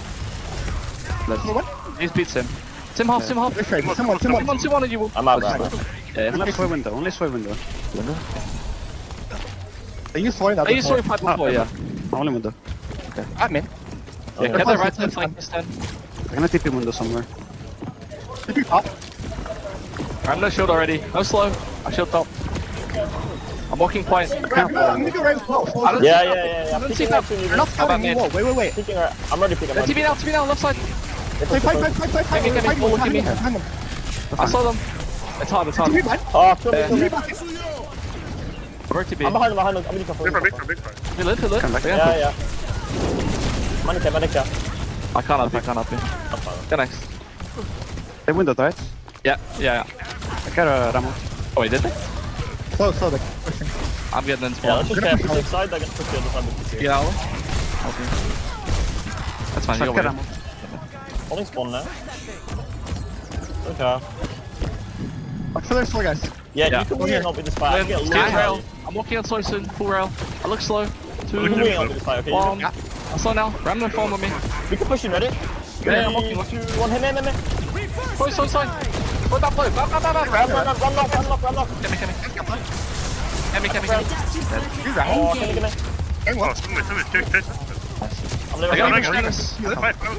Yeah, I'm taking it. Almost fully down. They're not looking at you. They're backing. Akatsi are just relentless with these forward fights, this time taking the spawn hold, and Lethal does find the kill that sends them back, that gets a little bit of breathing room for our North American representatives here, but Alcad want to close this series out here. Bob opens up for Lethal, but Alcad's going to kite this one out, give up a bit of cart time and re-engage. Yeah, I mean, you're gonna give up some cart progress here, right? But I know you're gonna obviously, burn some time, and Alcacia did a great job burning even more clock there as they kind of move towards the spawn door. It'll be Labda here with an OC here from the top high ground. You have the rally popped here by Admiral trying to keep everybody alive, but guess what? Now you can just back up again here for Alcacia. And Matrix can be backbreaking here. GK don't have an obvious response to it. Land is looking for that opportunity, wants to find something. Bit of damage goes into the backline, forces the drone out. Here comes the window, though, and attacking into that is a tall order. My Moan's doing it, though. The sticky bomb connection is good there. Takes down Kelix, taking out some of the mobility. It's up to Checkmate now, who immediately rips the stim wall, keeps this fight going. And that kill onto UV might be enough. My Moan finds his second, though. Second support down, and that means you have no sustain in this fight for Alcad, but they just have enough health maybe to get this one over the line. Kuffa making it scrappy, has the ram mode if he wants to double down and recommit into this one. Nah, I think there's no way, because you're going to have a... Oh, he does actually use it. I wonder here, Kelix coming back. Do you even think about using this beat? No, it actually looks like that Kuffa was just kind of forced down. Checkmate's very low, and I think GK are going to know about it. He's getting healed up here, but Lucio getting active into the fight. UV follows it up. And this has been a trademark GK style. The Wu Yang Lucio gone into for desperation mode in this retake. Kelix has the beat, but they don't have Checkmate, so they've got to find kills very quickly. My Mo with the ram cop is going to stabilize things on point. Admiral dances away on the Lucio. Ultraviolet, though, not so lucky. Doesn't get out of this one. A bit of extra card progress has landed incredibly low, and the copied ram bolt is just enough to get this one over the line with OT spawns. I'm not sure how Katsuya get another fight. I was going to say, do you get another fight? So you have the sim here available. You're going to have Kelix coming off of the spawn. They're just not, I mean, the OT spawns are brutal. I don't think you're gonna be like, Ziad's not even alive just now. I mean, if they just touch their death. Yeah, Kelix thought about it. He ran to the corner and was like, you know what? I don't want to be a... You know what? The 1v4, not taking that one. A little bit of respect to GK on that one. Lethal, this guy can hit a shot or two. Yeah, so you know what? I don't want to be a TikTok of what was that. So let's back up a little bit. You're in a pretty good spot though here for Alcad, right? You have the Annihilation here. You can get quite aggressive around this corner. No support ultimate to work with. I mean, Maimon, he's been so good throughout this map, but ends up falling there. Honestly, respect to Maimon for just going for that, for taking that risk, because hey, if that goes the other way, that's your opener. That's something to keep this game continuing. Breaking this corner, though, is going to be a tall order. You're close on a couple ultimates, but you don't quite have anything online, and we're running into that barrier where are you going to get another fight? If Alcad can delay this one for just a moment, they could be running the clock out in this next fight, and it's very strong in this choke. This area to fight also is not exactly ideal for the Echo, right? No. Like inside of this kind of a hallway where it's close quarters, even if you're up at near the top of the roof. Lethal, nice moves, man. Just stands and delivers onto Labda. And that's a big kill from your Ashe. Shuts down the OC. And Mason and Alcadzia packing. They're still here. They're still holding this one. Refusing to back down for now. Checkmate in a bit of trouble on this offing. Has the TP back, playing the window. But this double angle setup with the TP is pretty nasty, pretty hard to break. Even with the pick, it's not enough for GK to pull the trigger and keep pushing. But now, with the stim wall down in overtime, you have to continue this fight. Here comes the beat from GK. They rip it, forcing back this position. Alcad recognize they have to back out. They can't stand toe-to-toe with the sound barrier. And as the stim wall expires, we're coming into advantage for GK, but Labda finds a crucial kill into Lethal. Here comes that Tidal Blast onto the Echo. You're diving and trying to take down UV in the backline. He's waving away for the moment, but Labda has found that kill. Maimon finds blood of his own, and maybe 2 Rams gonna be alive in this fight. Kuffa pops the first Ram. Steve Maimon has to go for the copy here as Kuffa is dropping, replacing his tank in the front line. They're actually still a winnable fight here potentially for GK, but no, the copy is burned down. Maimon in his only Echo form, but it's just not enough. The Sim turret's cooking on the point, and Checkmate closes that one out. Nonetheless, though, is that the best push we've seen so far? I mean, yeah, it might be. Getting into third is a win of its own. Yeah, no, a really good offense there for GK. I think, obviously, Alcadzia, I think just looking like how they just played it really safe throughout the entire map. There's never like a moment where they tried to try and make a risk type of play to get a hold. I thought Maimon had a really good first half. I mean, 18 in 2. Very sick. 9,300 damage, but really it's about those pickoffs that he's getting on the Echo. Yeah, I mean, the Echo was immaculate. You know, to be honest, Alcad are like making it surprisingly difficult given the performances on the individuals, but this is the strength of their comp, right? That even in some of these fights they can't win, strategically they're still getting the edge. They're still able to hold on sometimes when they do lose that first player because the team play is just so rock solid. Yeah, and we'll see Lethal end up playing the Freya here on defense. So we saw some Ashe on offense. I mean, now this is a pretty thick comp to be. Trying to play Stim into this is a real challenge. I mean, like, you're kind of crazy for playing Stim into this. They're going to do it. Yeah, I mean they're going to do it. Absolutely, they will.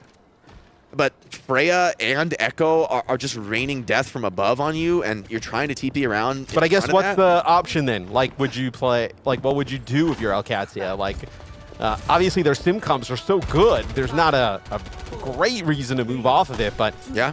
I would love to see Ziad go Diva into this, personally. I think that would be a pretty key pick here. One that could just provide, even with the Symmetra, provide some better frontline cover. But the Ram, maybe just too important to contest the cart on this map with how often we see a lot of fights decided by who's able to like hold those corners down. And I mean, there's just no tank better than Ram when it comes to holding the corner. I would also say this team has more experience playing Sim into all these different types of comps than just about any in the world, right? Yeah. So if there's one team that can figure out how to kind of make it work, it is Alcadzia.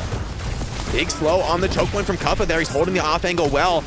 And now, after the dust settles a little bit, that should be nice for GK playing those open sight lines. Yes, and there's Lethal opening up onto Labda, drone forced. It's a bit awkward and defensive, but Kuffa caught in the room and bursted down. Still, the DPS continue to profit for GK with the open space. Maimon finds another.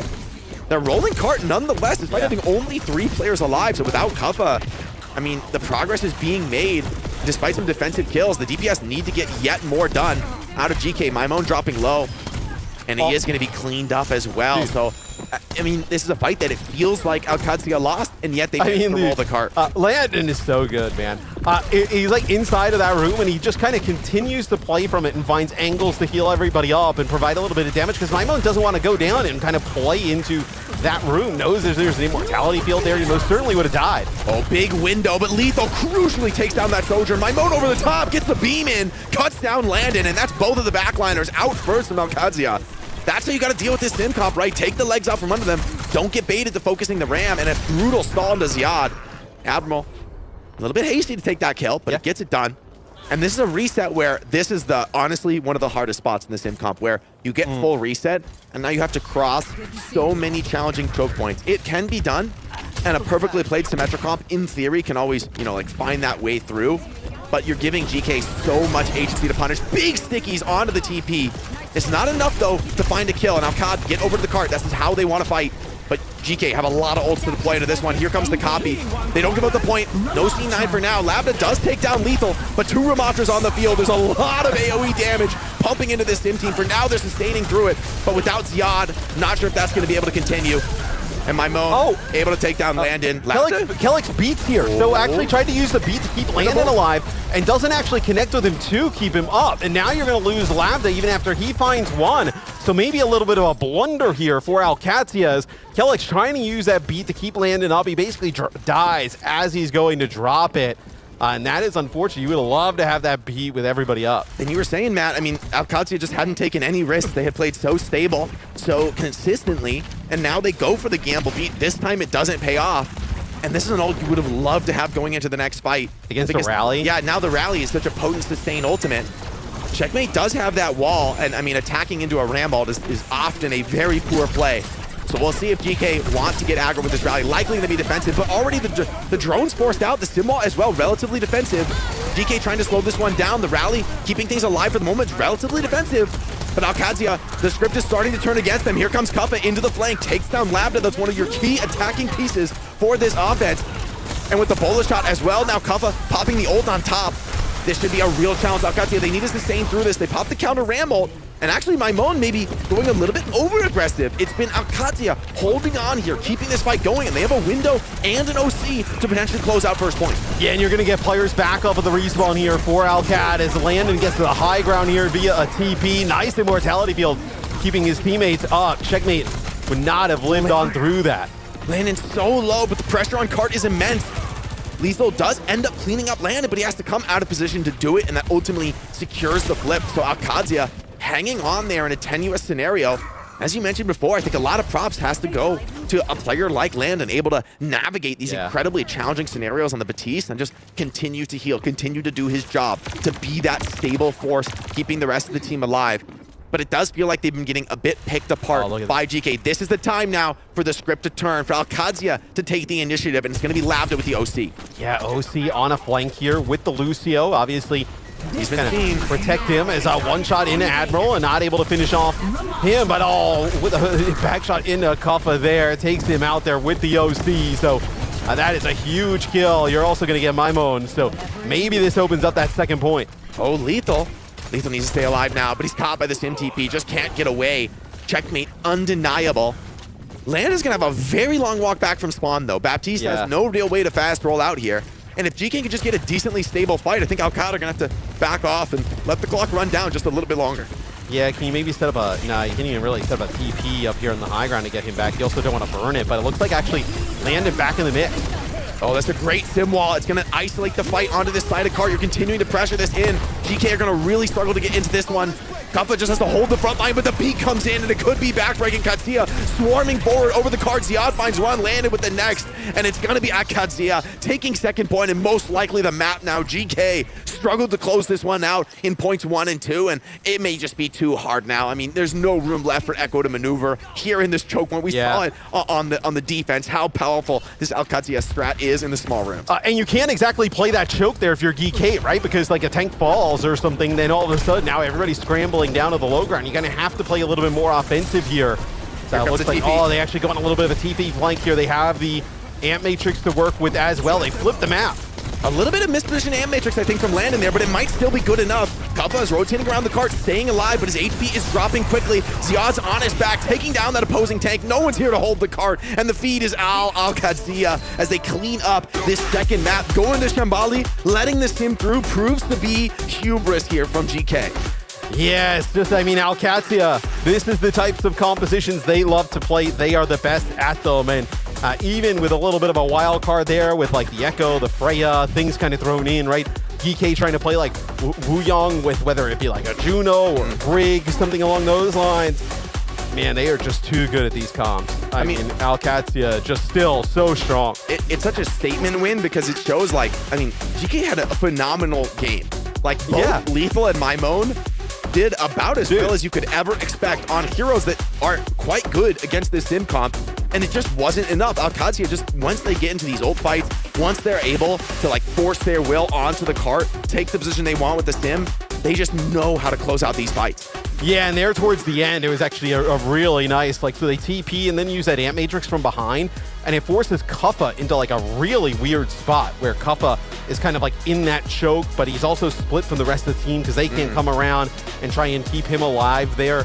And then he ends up ultimately falling at the hands of Ziad, who I believe has an Annihilation at the moment, and just a really nice setup there from Alcatia. And I would say a lot of it, right, it's the sim, but it's not even the sim like damage, and it's really the TP. They utilize that better, I think, than anybody else. Absolutely. They're the best in the world, I think, especially these styles. Maybe Twisted Minds would take issue with that, as, you know, maybe they want to challenge for it. Yeah, but true. For my money, I think when it comes to the way Alcad play, it just feels like even you can play this well as GKR. You can be this sick as an individual, and just in the end, you're getting outstratted. You're being put in these unwinnable scenarios. And I mean, checkmate is about as accurate as it can be. I will say, GK played this series very competitively. They did look quite strong. Yes, yeah, they didn't look bad. Their style, and we talked about this, it's just a very tough round one draw. They're going to have to fight it out in the lower bracket now. No more mistakes allowed. Well, it's, you know, we've talked about it where, like, we thought this series would be close. It is a close series in like a 2-0. Like, I would say Shambali was obviously, very back and forth there, kind of went down to the wire. I think Alcad really kind of looked very strong in map number 1 and never really felt like EK had an answer. But hey, look, this is an Alcatia team with them and Twisted Minds at the top of EMEA. Both of those teams feel like they have a realistic shot of winning this event. And with a performance like that for Alcatia, you believe that they do. Yeah, stocks up for sure for Sim and the EMEA teams. To find out more about how Alcad are feeling after this match, we're going to send it down to Danny with an interview. Thank you so much, Jake. Yes, I am here joined by Landon from Alcatia. Great stuff today, 2-0 victory for you guys. I mean, I feel like you guys, it seemed like you guys were very well prepared against GK today. What was your preparation like for this matchup? I think less of prepping for them and more like we know, like the comps we play are pretty obvious. You know, everyone kind of knows what they're getting into when they queue up into an Alcatia match. And I think that like dependence on a certain kind of comp is a weakness for some. But to us, it means like kind of no matter what GK throws at us, we know like what we're getting into. We know how to solve it. I mean, for the comps that you just mentioned, I mean, I'm guessing it's the Ram Rush comp that you guys are talking about. Do you guys feel like you guys are the best Ram Rush team that we have in OWCS? I think we're probably like the best Ram team at adapting to a lot of comps. Like I think our team has a good idea of how to play like what we play into literally anything they can throw at us. I mean, give me an example. Like, what were some of the, I think, adaptations that you guys had to make against GK today? I mean, like, if you look at the second map, that is not a fun matchup to play Sim into. Like, Checkmate is playing into Wu Yang, Ram, Echo, Ash. But he finds a way, and you never see Checkmate getting picked pre-fight, like, with all this spam. Yeah. He's always there, always alive, finding a way to get value. And I think that's, like, what makes our team special. I mean, yeah, I think even the casters are talking about, like, how are they going to make this Ram Rush comp work? And you guys made it work. So I think that's very fascinating. Let's talk about your match tomorrow. You guys are going up against Weibo. Landon, give me an honest opinion. What are your thoughts on Weibo Gaming?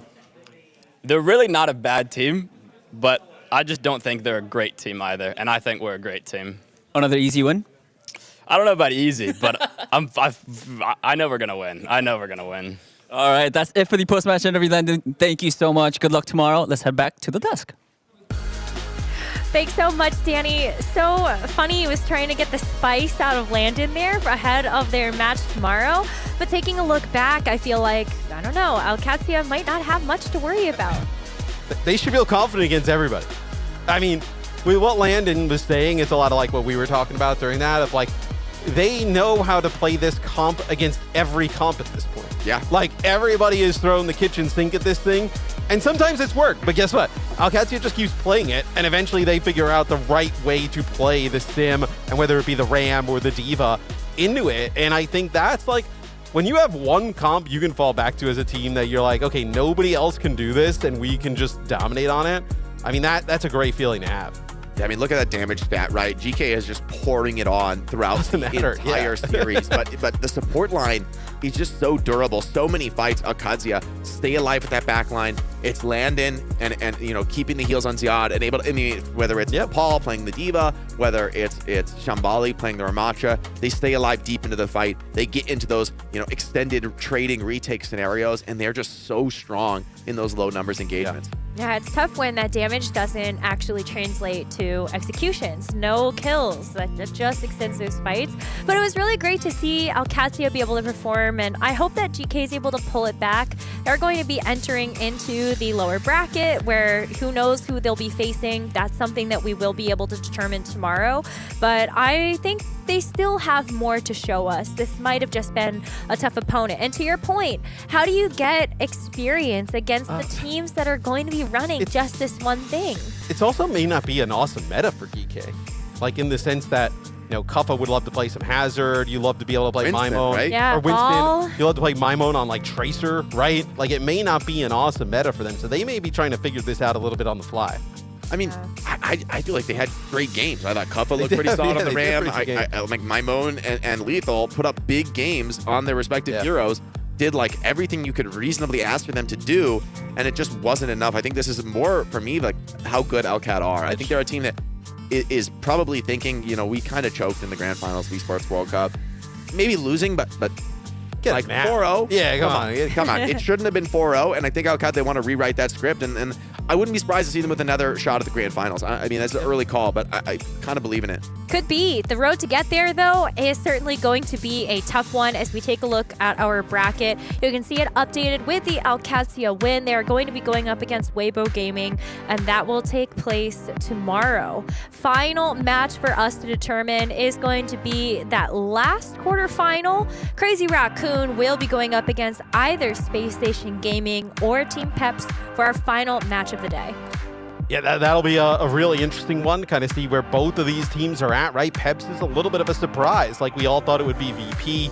I know Peps, the week before they qualified, they lost to the good guys. If you remember back to EMEA, little Crocs Roadhog action, and you see kind of what the lower bracket will shape out like. So, I mean, who knows what we're going to get from Peps. The night is darkest before the dawn, Matt. Yeah, for sure. But when we look at that upper bracket, Rose, I really think like Alcadzia and TM, like one of those teams, like they're both primed in a pretty decent spot to make a run.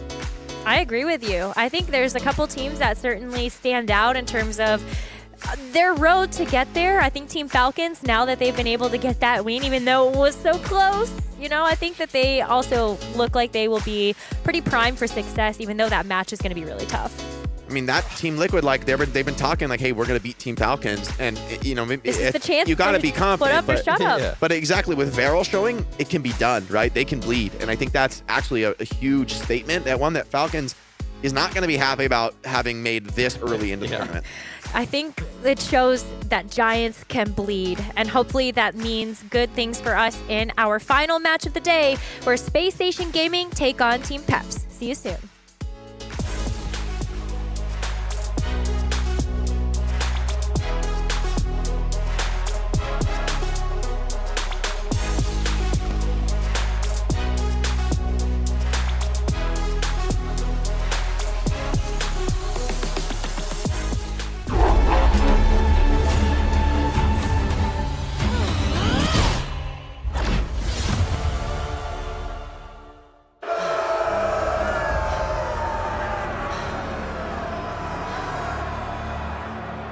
Look at them, Papa. Look at them. I wish you were here to see their faces. The crowd. The lights. The spectacle. I've become quite the celebrity in the Colosseo. They have chosen me. They call me La Lupa, the wolf. And I'm their villain. At first, I hated it. Their cheers and jeers reminded me of the sycophants you surrounded yourself with. Weak men. who leeched off of your greatness, picking the bones of everything you built, leaving me with nothing, surrounded by my enemies, alone.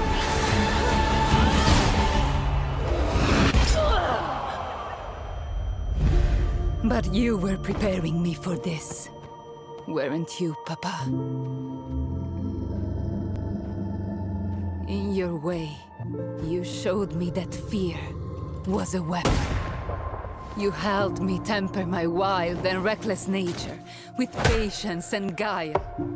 Taught me the value in knowing my enemy, in learning to turn their greatest strengths into their weaknesses. Even in death, you showed me the consequences of underestimating an adversary. I promise you, I won't repeat your mistakes. Look at me, Papa. This is no longer the face of your little girl. Your enemies are still my enemies.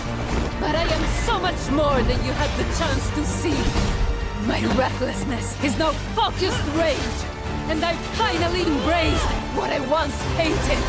I am the wolf. I am La Lupa. Their right to fear me. They will respect me. This arena, this mob, this moment is all just a means to an end. Every lesson, every loss has been tallied and recorded. I will take back everything that was stolen from us. And I will use them to do it.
The 2025 Overwatch World Finals is brought to you by DHL.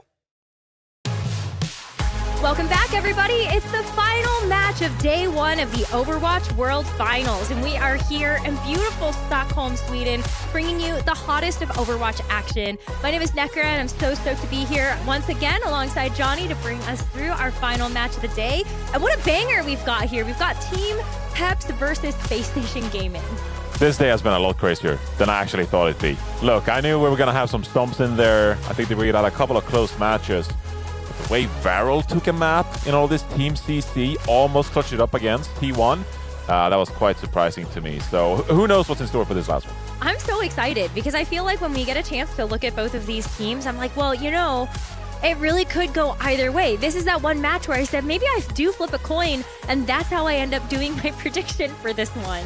Yeah, I've decided to make a stand in this one, but I'll unveil that later when we are actually previewing the match itself. But yes, this one really could go either way because, you know, we get a Peps team that find themselves in this kind of scenario where a lot of people didn't expect them to be. They went 2-5 in Stage 3, but clutched it up in the playoffs to qualify for Stockholm. And on the other side, of course, SG, who were just one team fight away from winning it all in North America. Right, I mean, maybe Team Peps are playing with house money and they feel a little bit less pressure heading into this. But for our final match of the day, we will be showing off Team Peps versus Space Station. But you missed action. If you weren't tuning in earlier on today, we can catch you up to speed in terms of the matches that you've missed. We had Team CC go up against Team 1, and the fact that Team Falcons and Varel was also 3 maps. Yeah, I'm hoping this one will also be the one. I don't know, like, if a first to 2 can technically be a giga banger. I think that's up for Twitch chat to decide. But I would say that those first two series were about as close to gigabangers as you could possibly get in a first to two format. And considering that we thought SSG Peps would be the closest series out of all these four, I think there's a solid case to be made that this one might live up to the expectations. All right, well, let's talk about Space Station a little bit more, though, right? Because I think this was a team that had a lot of high hopes, and especially looking forward to the first half of the OWCS season for 2025. I think it was a really big disappointment that Space Station didn't make it to the mid-season championships. That was a land they missed out on.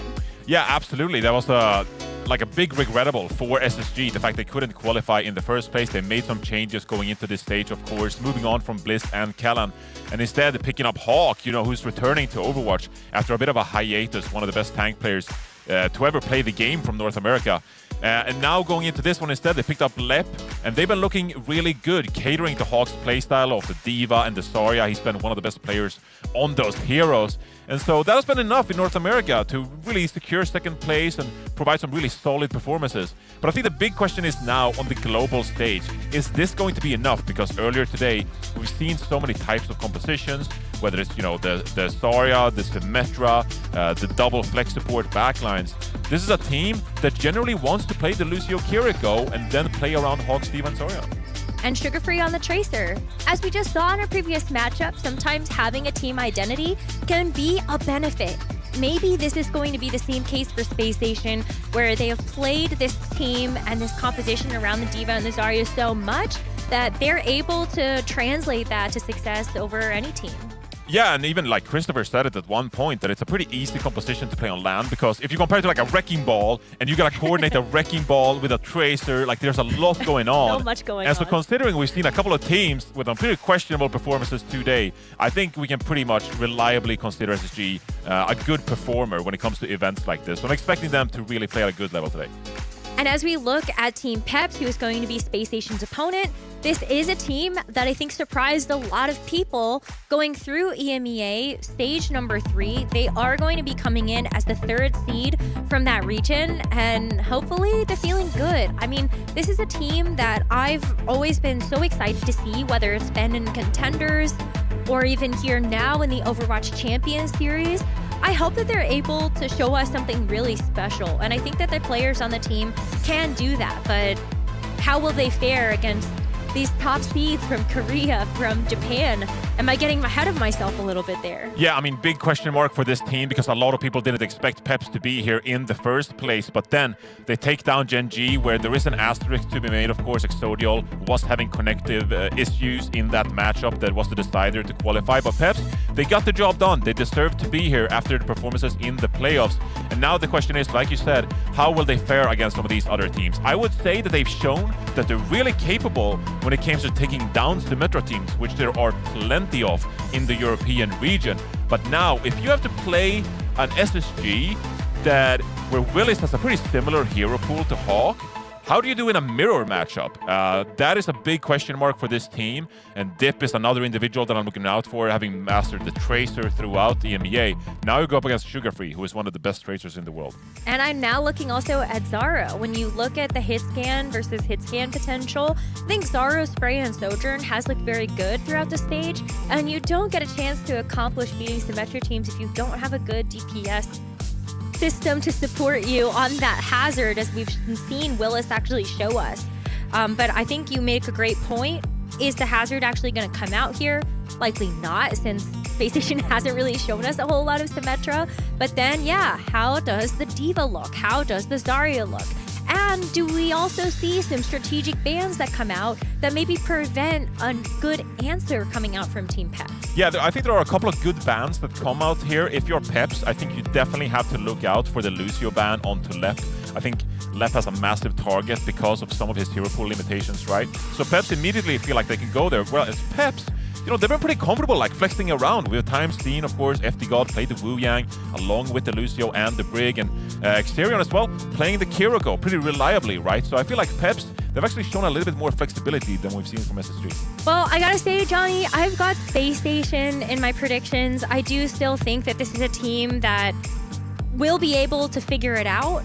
I want to give credit to Team Peps here, because I think, like, if there is going to be an upset, maybe this would be the match to get it done. But I still went with Space Station. Yeah, I went with Space Station 2 in this one, actually. And I think it boils down to the tank head-to-head. I just feel like SSG are going to be very comfortable with this matchup against Peps. And I think that Peps will have to play at a different level against a composition that you don't really see as much of in the EMEA region. So on a pure head-to-head basis, I really feel like SSG should be able to wrap this one up. So I wonder what Danny actually chose here. All right, Danny also chose Space Station, okay? I wanted to have shown Matt's prediction because Matt actually picked Team Pep. It did. Believe it or not. And so I think that's one I will let him stake his claim to that later if that does come to fruition. But for now, let's go ahead and jump into our series, our final one of the day here for day one of the Overwatch Champions Series World Finals. Space Station and Team Peps ready to go. You can see Christopher Smiles here alongside the rest of the Space Station squad. And that's another thing that did change. Between stage 2 and 3, Space Station did hire Christopher onto the coaching staff, and he's the type of person that I feel like has such a legacy behind him. With the veterancy that also comes with this roster from Hawk, Sugar Free, already having experience in the Overwatch League, I think you have to look at Christopher as another one of those veterans that can help glue this team together, help them figure out those things like strategic bans and map picks that will help them find success. Yeah, but even coaching the players up, right? And some of the players have publicly spoken about how much they appreciate having Christopher in the coaching staff. CG, of course, talked about how it's one of his favorite coaches he's worked with. Sugar Free, in an interview with Overwatch TV, talked about, I really love working with Christopher because he can explain things very succinctly, coach me up on heroes that I don't typically play, like the Symmetra, for example. And we've seen how impactful Symmetra can be, and might not necessarily be a strength for SSG in a matchup like this. I don't think they necessarily want to take a Symmetra matchup, but if that is something that you can bring into the mix, that is a very useful hero to know. And Christopher, he provides the coaching necessary to bring them up to speed. All right, well, no surprise here for our first map of the series. We're going to be going to Ilios. This is a map that Space Station have played a lot, and hopefully they have been able to kind of really figure out the way that you can get strength out of a Hawk Diva on a map like this. Yeah, 100%. And they actually fared quite well against Team Liquid in the Grand Finals over in North America on this map specifically.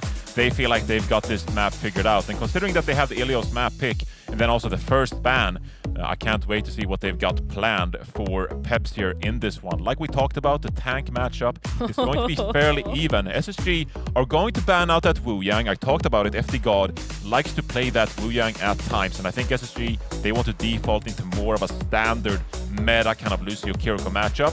Whereas the Diva ban from Peps denies Hawk one of his best heroes. I think the Diva ban is so smart because then that really does force Space Station into a direction that maybe you are going to be able to expect to see the Zarya, be able to anticipate what that means for your own composition. And on the FD God point, I don't know if he cares.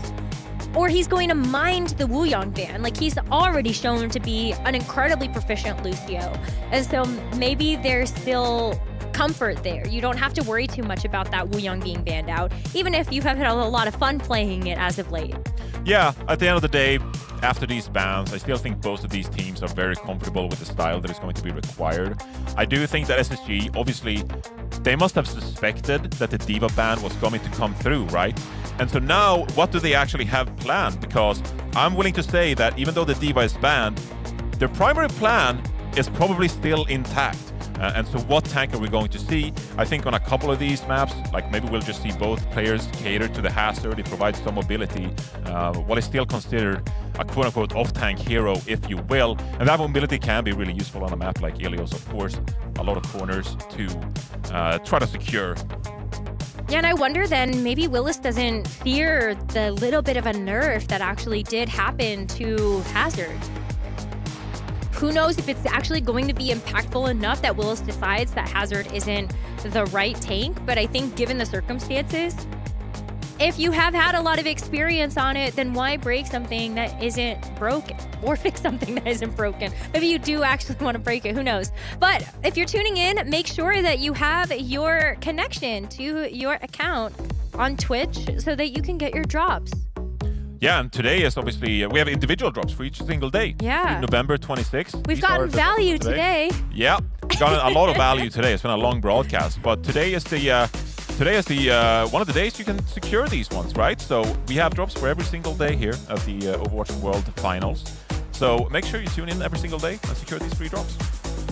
Did I hear that we have the other drops to show people? Here we go. Ooh, I didn't see these before. The weapon charm is so cute.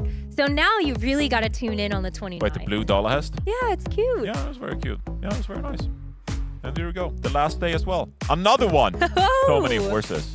I love the horse. Wait, give me the horse lore. The horse lore? Well, I mean, it's made out of wood, and they were essentially toys like 100 years ago, before there were iPhones, iPads, before we had Twitter and TikTok and stuff like that. People were just like, well, we're going to play with these 3 horses, and it became a thing. So all the Swedish people, they grew up with toy horses. I like that. Have you ever made one? No. Okay. You think that I could carve a Dalahest from a Well, piece of wood? I mean, you are massively like giving me way too much. I don't credit know. here. Like you're a gamer. Like I'm a gamer. That makes me good at wood carving. Maybe it means that you have like the hand-eye coordination. I know I'm Swedish, Rose, but like I can't wood carve. Okay, well, I thought maybe you got the Swedish gamer buff, and that would make you good at carving. Who knows? The little horses. I've never tried, to be honest. You gotta try now. Okay, all right. I'll carve an Orisa first. Okay, I like that. I like that idea. That's the newest drop for next season. Is a little. Dalahest Orisa. I might have cooked here. Devs, hit me up. There you go. Just waiting for our players to get ready, and then we will be able to jump into our first map of our final series that we have today. But I'm really looking forward to what's going to be coming up in the next couple of days as well, Johnny. Like our first matches, they just make me so excited about how the rest of the World Finals is going to go. I wonder if this is the year we get a non-Korean team winning. Okay, a lot of talk about the gap closing. I'm going to be a little pessimistic here. Let's see it first, It's all right? not closing enough. Yeah, we can't keep talking about how the gap is closing and then EMEA teams are not able to overcome some of the giants. Obviously, okay, fair enough. Crazy Raccoon, they departed from the Mid-Season Championship early. We won once. I say we. Bro thinks he's on the team. I'm not on the team. But there could be a chance, but I think it's going to be really difficult. Crazy Raccoon and Falcons, they're some of the best teams we've ever seen. You're right. I just think maybe something is in the air. Maybe it's because it's cold here. It's hopium. There's a bunch of hopium going around. And it's cold. I can't take it. Oh, man. Yeah, but I have hopium because, I mean, just think about the way that these first couple of matches go. And I guess, like, I want to believe. Johnny's like shaking his head at me. He's like, you can't keep going down. The Varel this match path. was an outlier. It must have been an outlier. Like, the Varel result is not indicative of Team Falcons at their very best. There's just no way. I refuse to believe the results we witnessed earlier today, they were one-offs. Surely. They're going to hit the VOD review tonight. That's for sure. Oh, that's going to change everything. Who knows? Maybe it will. Well, you definitely know that the other teams can't keep getting away with it. And if you want to be that world-class team standing above the rest at the end of the World Finals, then you do demand perfection of yourself. Oh, 100%. And I think some of those players do. It's just been a bit... I guess we've been questioning Falcons at times when they're like, why are they dropping maps like this? You know, they made it pretty close at the Champions Clash as well in our first to 2 scenario. So it makes you wonder a little bit, but I think both of these teams, they're eager to capitalize SSG. I think have pretty high expectations of themselves, and now being here at the World Finals, they have the players capable to put forward some really good performances, but they gotta kick off things here against the Nets. And especially when a huge narrative for us has always been how do NA and EMEA stack up against each other. And we get a chance to see that clash a couple of times now. It's going to happen again here between the number 2 seed, Space Nation Gaming, versus the number 3 seed from EMEA, Team Peps. They come in with a lot of hopes and dreams. A team that maybe we didn't expect to see here, but they earned their spot at the end of the day. And a lot of it was just off the back of some amazing team coordination. You cannot deny how well Willis, Dip, Zaro, they really did work together. That Wooyoung from FD God also helping to just kind of enable a lot of the DPS plays that we saw from both of those players. And then, I mean, Willis on the Hazard is just a demon. Yeah, absolute demon on the Hazard.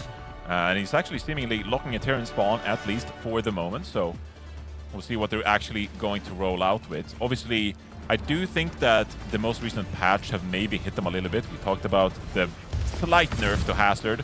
But also there's been a nerf to Tracer, which is one of Dip's go-to heroes. But what I will say about Peps is that they are a very smart team, and they look very coordinated. That's how they were able to beat some of these Symmetra teams.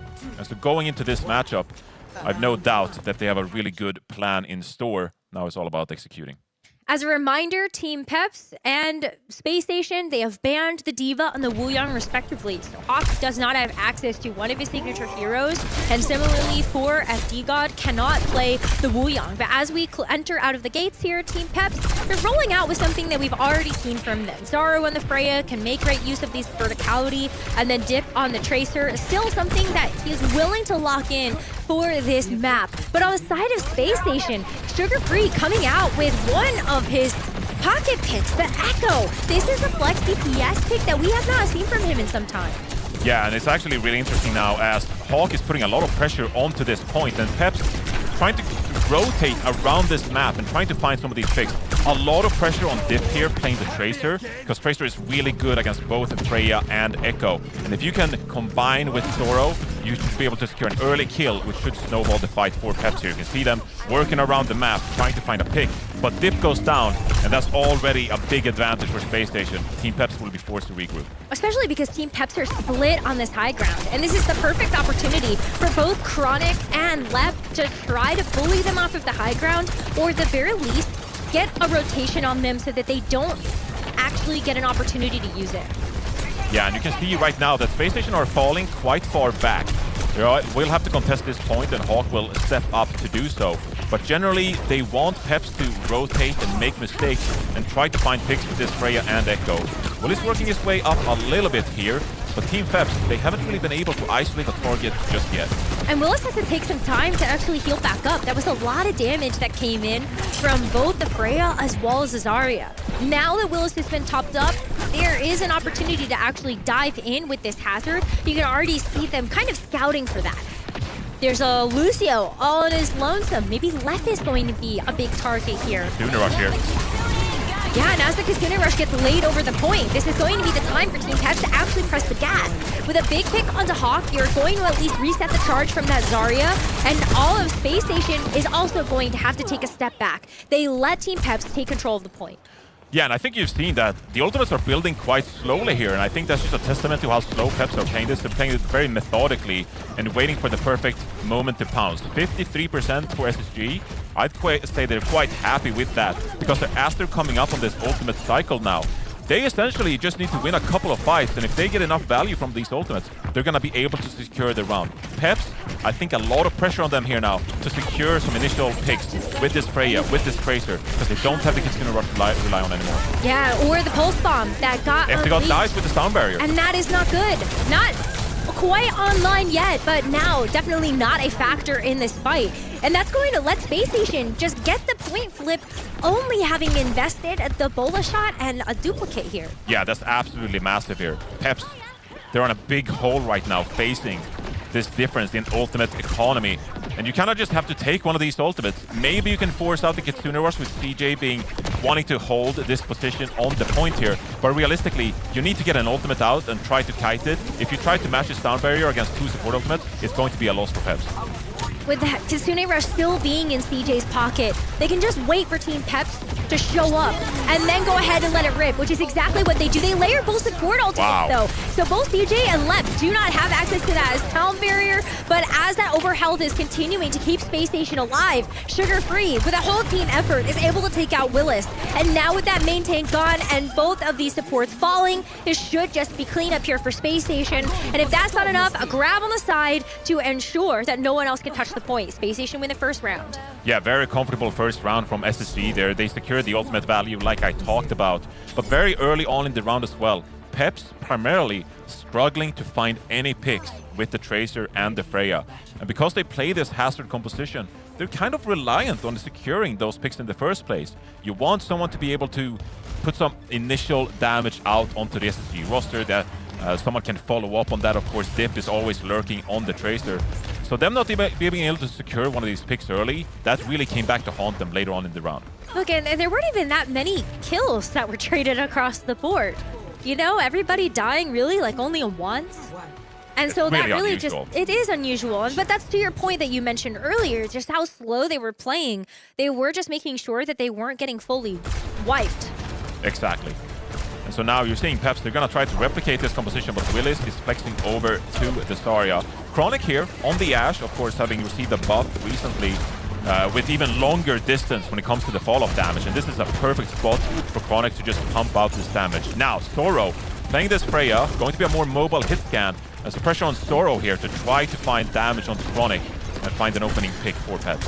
But I think maybe this composition is better for Space Station. With Sugar Free on the Echo, you can actually go in and kind of play, mousetrap. You're going to try to sniff everybody out of there. At a Space Station, they actually end up getting control of this point first. You see Team Peps get that back up, and Willis is about to fall. Again, yes, Space Station is happy to sit back here, and Peps have struggled to create any kind of space that then leads to kills, right? They haven't really secured any map control as of yet. And like you said, I wouldn't necessarily say they're favored in the neutral matchup here. So you have to be relatively explosively here and try to get one of those picks. Dip Zoro, let's see what you can do. It's really on to Dip, and so at least this is going to be the first pick that maybe resets the course here for Team Peps. As Sugar Free goes down, this might be a little bit more opportunity for Team Peps to actually play a bit more front to back, and Space Station just kind of give it up again. They're not willing to invest unless they know they have a full team of 5. Yeah, now we've got Kitsune rushes coming up for either team here. This is all about limiting the Ashe as well. Peps, they should be pretty happy here dropping an aggressive Kitsune rush, and here they go. And if that's not enough, then they actually have the sound barrier. Oh, he Ajax! Oh, lefty god! That had to be won in this tournament, but unfortunately it's here. Without that sound barrier, Space Station, they're able to make great use of their own rush and also the bomb thrown in by Chronic. Oh my god, not like this. Oh. I mean, that looked really good for Peps, but you lose a sound barrier like that, that is costly. That is very costly. And now with no support ultimates available for Peps, you're gonna find a way back into this round. A post bomb from Dip, but with a Suzu on the field, it's going to be a massively difficult to get value from this one. Hawk has a Graviton Surge. How do you work around this one? You would have loved to have the sound barrier for this, but unfortunately a solo grab there onto Willis is good enough. As we've seen Team Peps try to play things a little bit slower, Hawk only needs to invest that grab and get one. Yeah, only needs to invest the one ultimate. And now you can see SG forward holding with 75% here. They can quite happily let this point go if they need to. They just need to find the picks necessary to close this round out. And Peps, they're gonna struggle to touch here. Pressure on Dip, on the Tracer. Needs to be the man to touch here. Oh, a nice opening pick from Serion. Yeah, I mean, a pick onto CJ is good. That's actually a signal for Space Station to try to step back. But they still have the duplicate to work with here on the Echo, as well as their own sound barrier advantage. So as we see the overtime start to go, it's going to be another pick on Azaro, and I think the staying power on Team Peps is going to be quite limited. Yeah, this is looking really difficult for Peps here. Chronic goes down. You can see Peps trying to juggle this point. Lep is going to pop this sound barrier if anyone starts dropping low. Willis, nice Graviton Surge.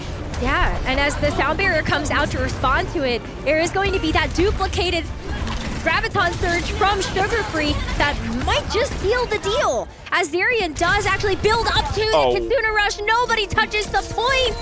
And Johnny, that's a tough way to finish out that first map, but it does go to Space Station. Oh, they were very much in that one, was Peps. Wow. That is a very tough Ruins round for Peps there. Obviously, the first one on Well looked very one-sided. SSG looked fully in control. But Peps, they should have brought that round closer. It's just not the way you want the World Finals to kick off. Obviously, just one map. You can bring it back. It's first to 2. You win your own map pick. Who knows about map 3? But that's a tough go for Peps. You really didn't get any momentum going in the first series, and you gotta go to a hot start here in the tournament. It was tough to get a full team fight. Both teams very content with, hey, if we're a player down, we're just not going to invest in this fight. We'll wait for them to come back, play it slow, and that's why we saw very few eliminations actually get traded in either of the rounds we saw. Yeah, it was a very slow matchup.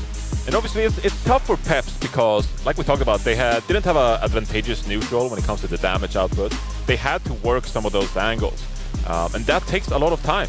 For Dip, for example, you're probably gonna work the inner side of the point to get the flank ready so you can capitalize with the rest of your team. So Peps, we talked about them being methodical. They definitely showed that they were methodical.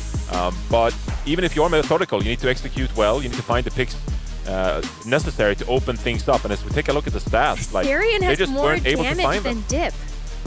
Yeah, but look, I think you can't look at the damage too much, I feel like, because it's all about them being clinical and securing the frags without the much damage done.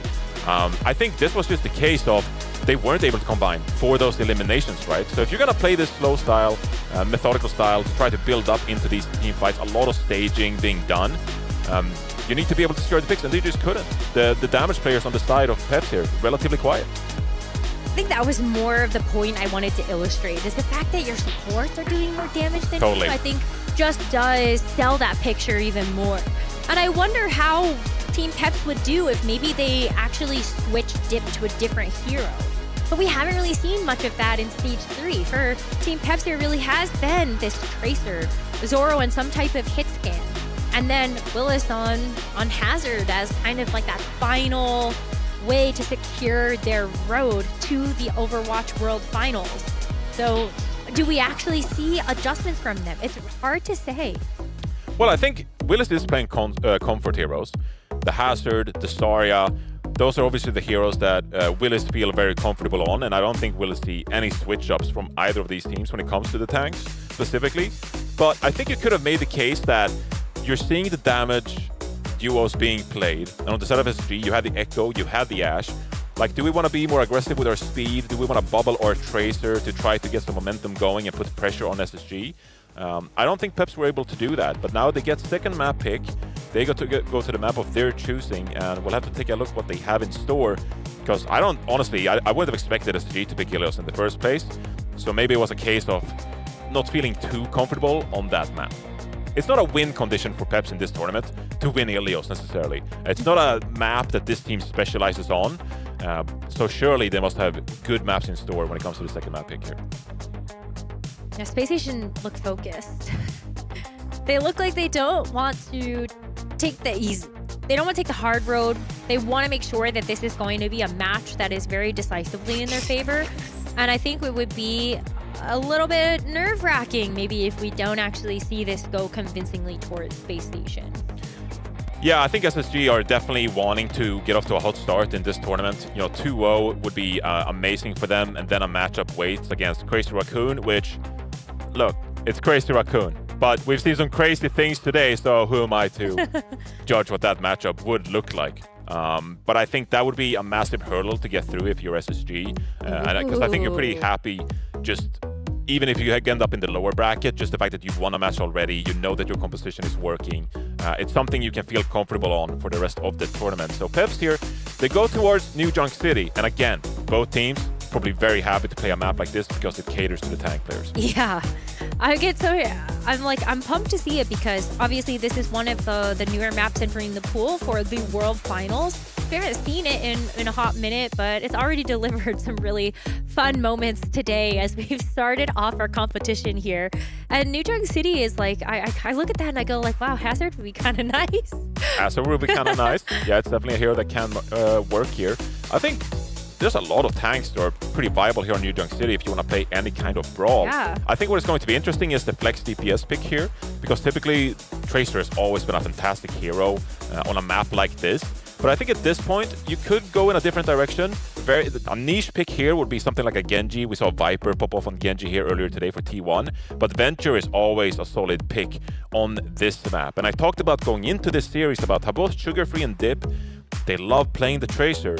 But is this going to be a map where either of those change things up? Well. And it's the Tracer ban from Peps, actually. They do not want to play against Sugar Free's Tracer. And I don't blame them. Sugar Free is a world-class Tracer. If you take that out of the pool, though, I think this is where we get a testament of Sugar Free's flexibility. He does have a fantastic Genji. We just saw him play the Echo to success on Ilios. That is a hero pick we could actually see here on New Junk City, or at the very least, we get to see Sugar Free show us more. get us prepared for the tournament ahead that is going to demand more than just Tracer out of that flex DPS role. Yeah, I would love to see the Genji come out because the sugar-free Genji is legendary, of course. But I actually think there's a different hero here that SSG have sometimes played. It's a style that also involves the Zarya from Hawk, and it's the Reaper actually that could potentially come out from SSG in this kind of scenario. I think it caters to the first point pretty well, and you're able to bubble up, put a lot of pressure onto the enemy backline immediately. But that's just one option. We've seen a lot of Zarya Reaper in EMEA, of course, as well.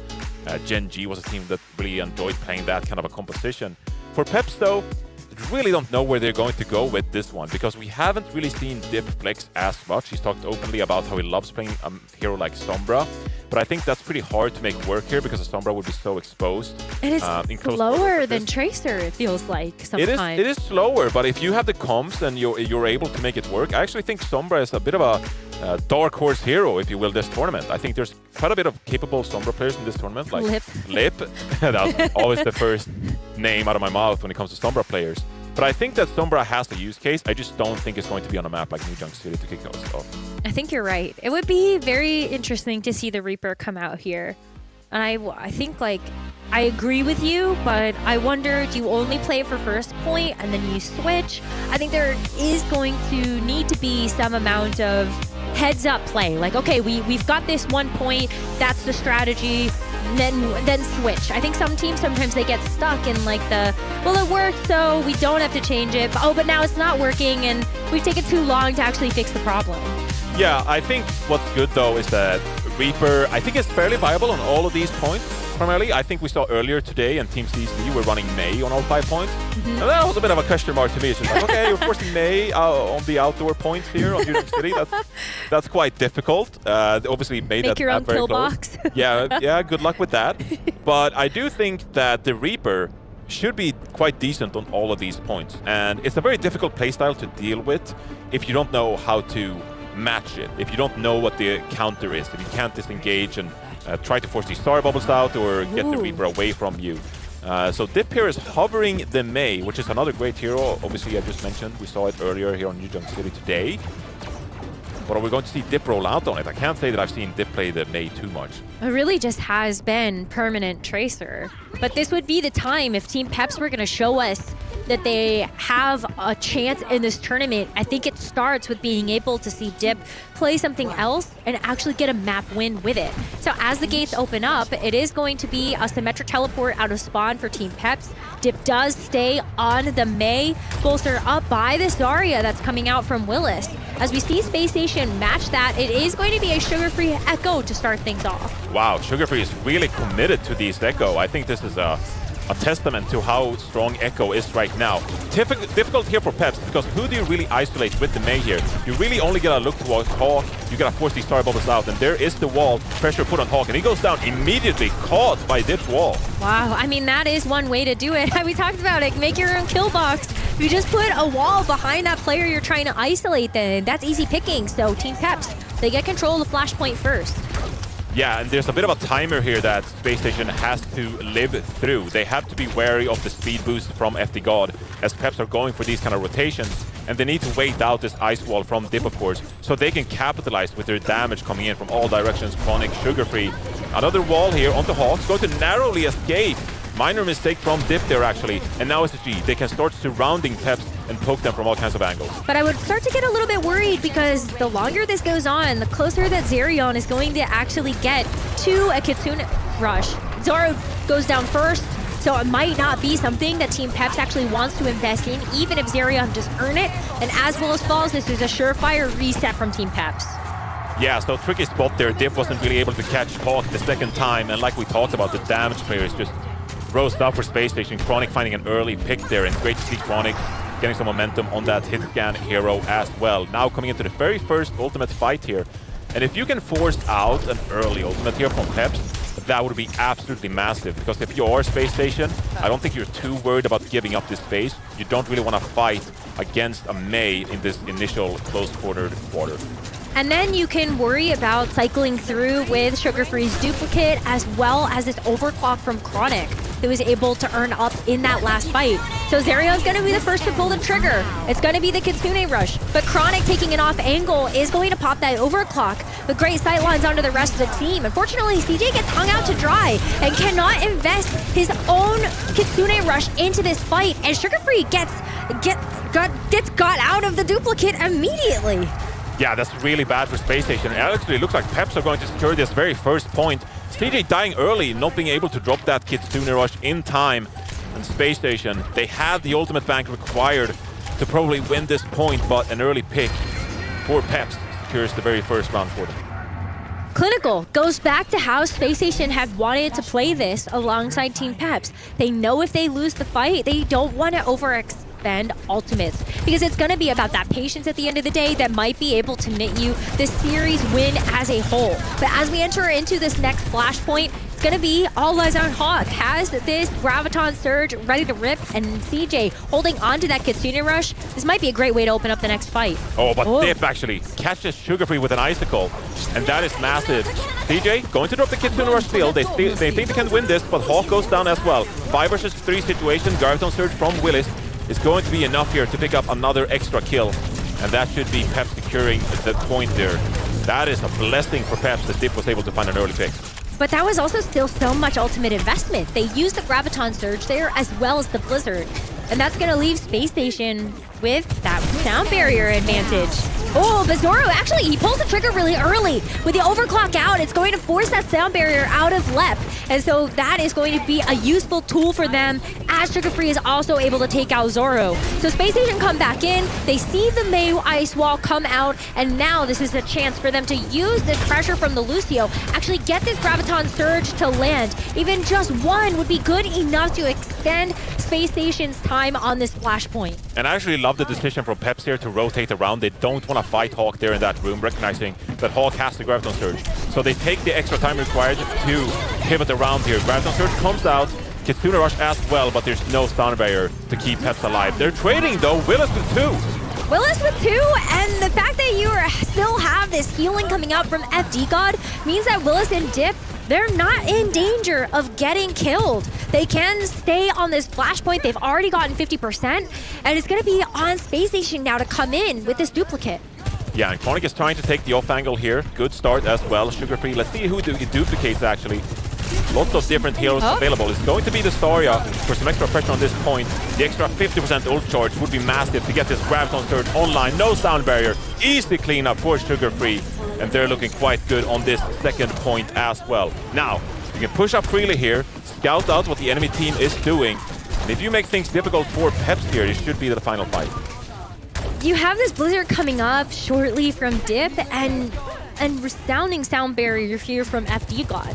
So I feel like maybe Team Peps, if they can get on the point, they might be able to take this.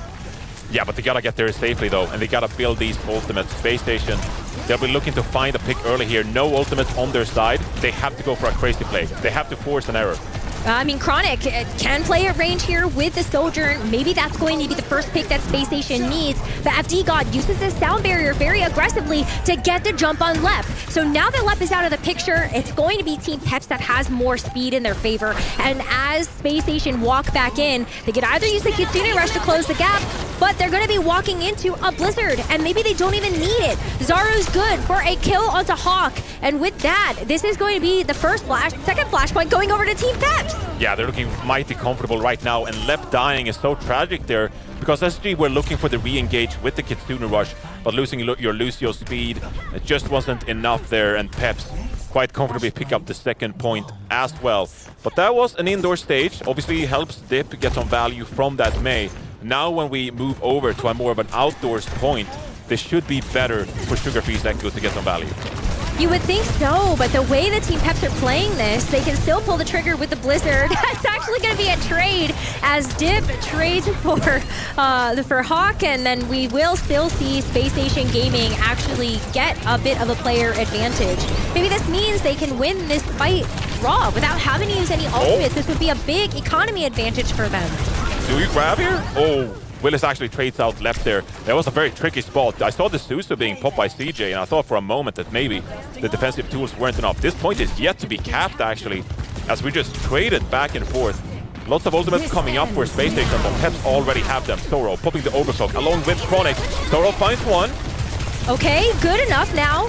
Sugar Free was working up to that duplicate, so that's not something that they're going to have access to if this fight prolongs. Hawk not able to get that Graviton Surge either. So Team Peps, they take control first. And Johnny, it's looking good here for Team Peps. Yeah, it's looking really good, and this is a spot as well where you can play aggressively. Zoro finds a late pick onto CJ as well. Quite a stagger. Now, left past this sound barrier, but he's not going to be able to navigate both the Graviton Surge and the Blizzard. And you can see Diff lurking, hiding here.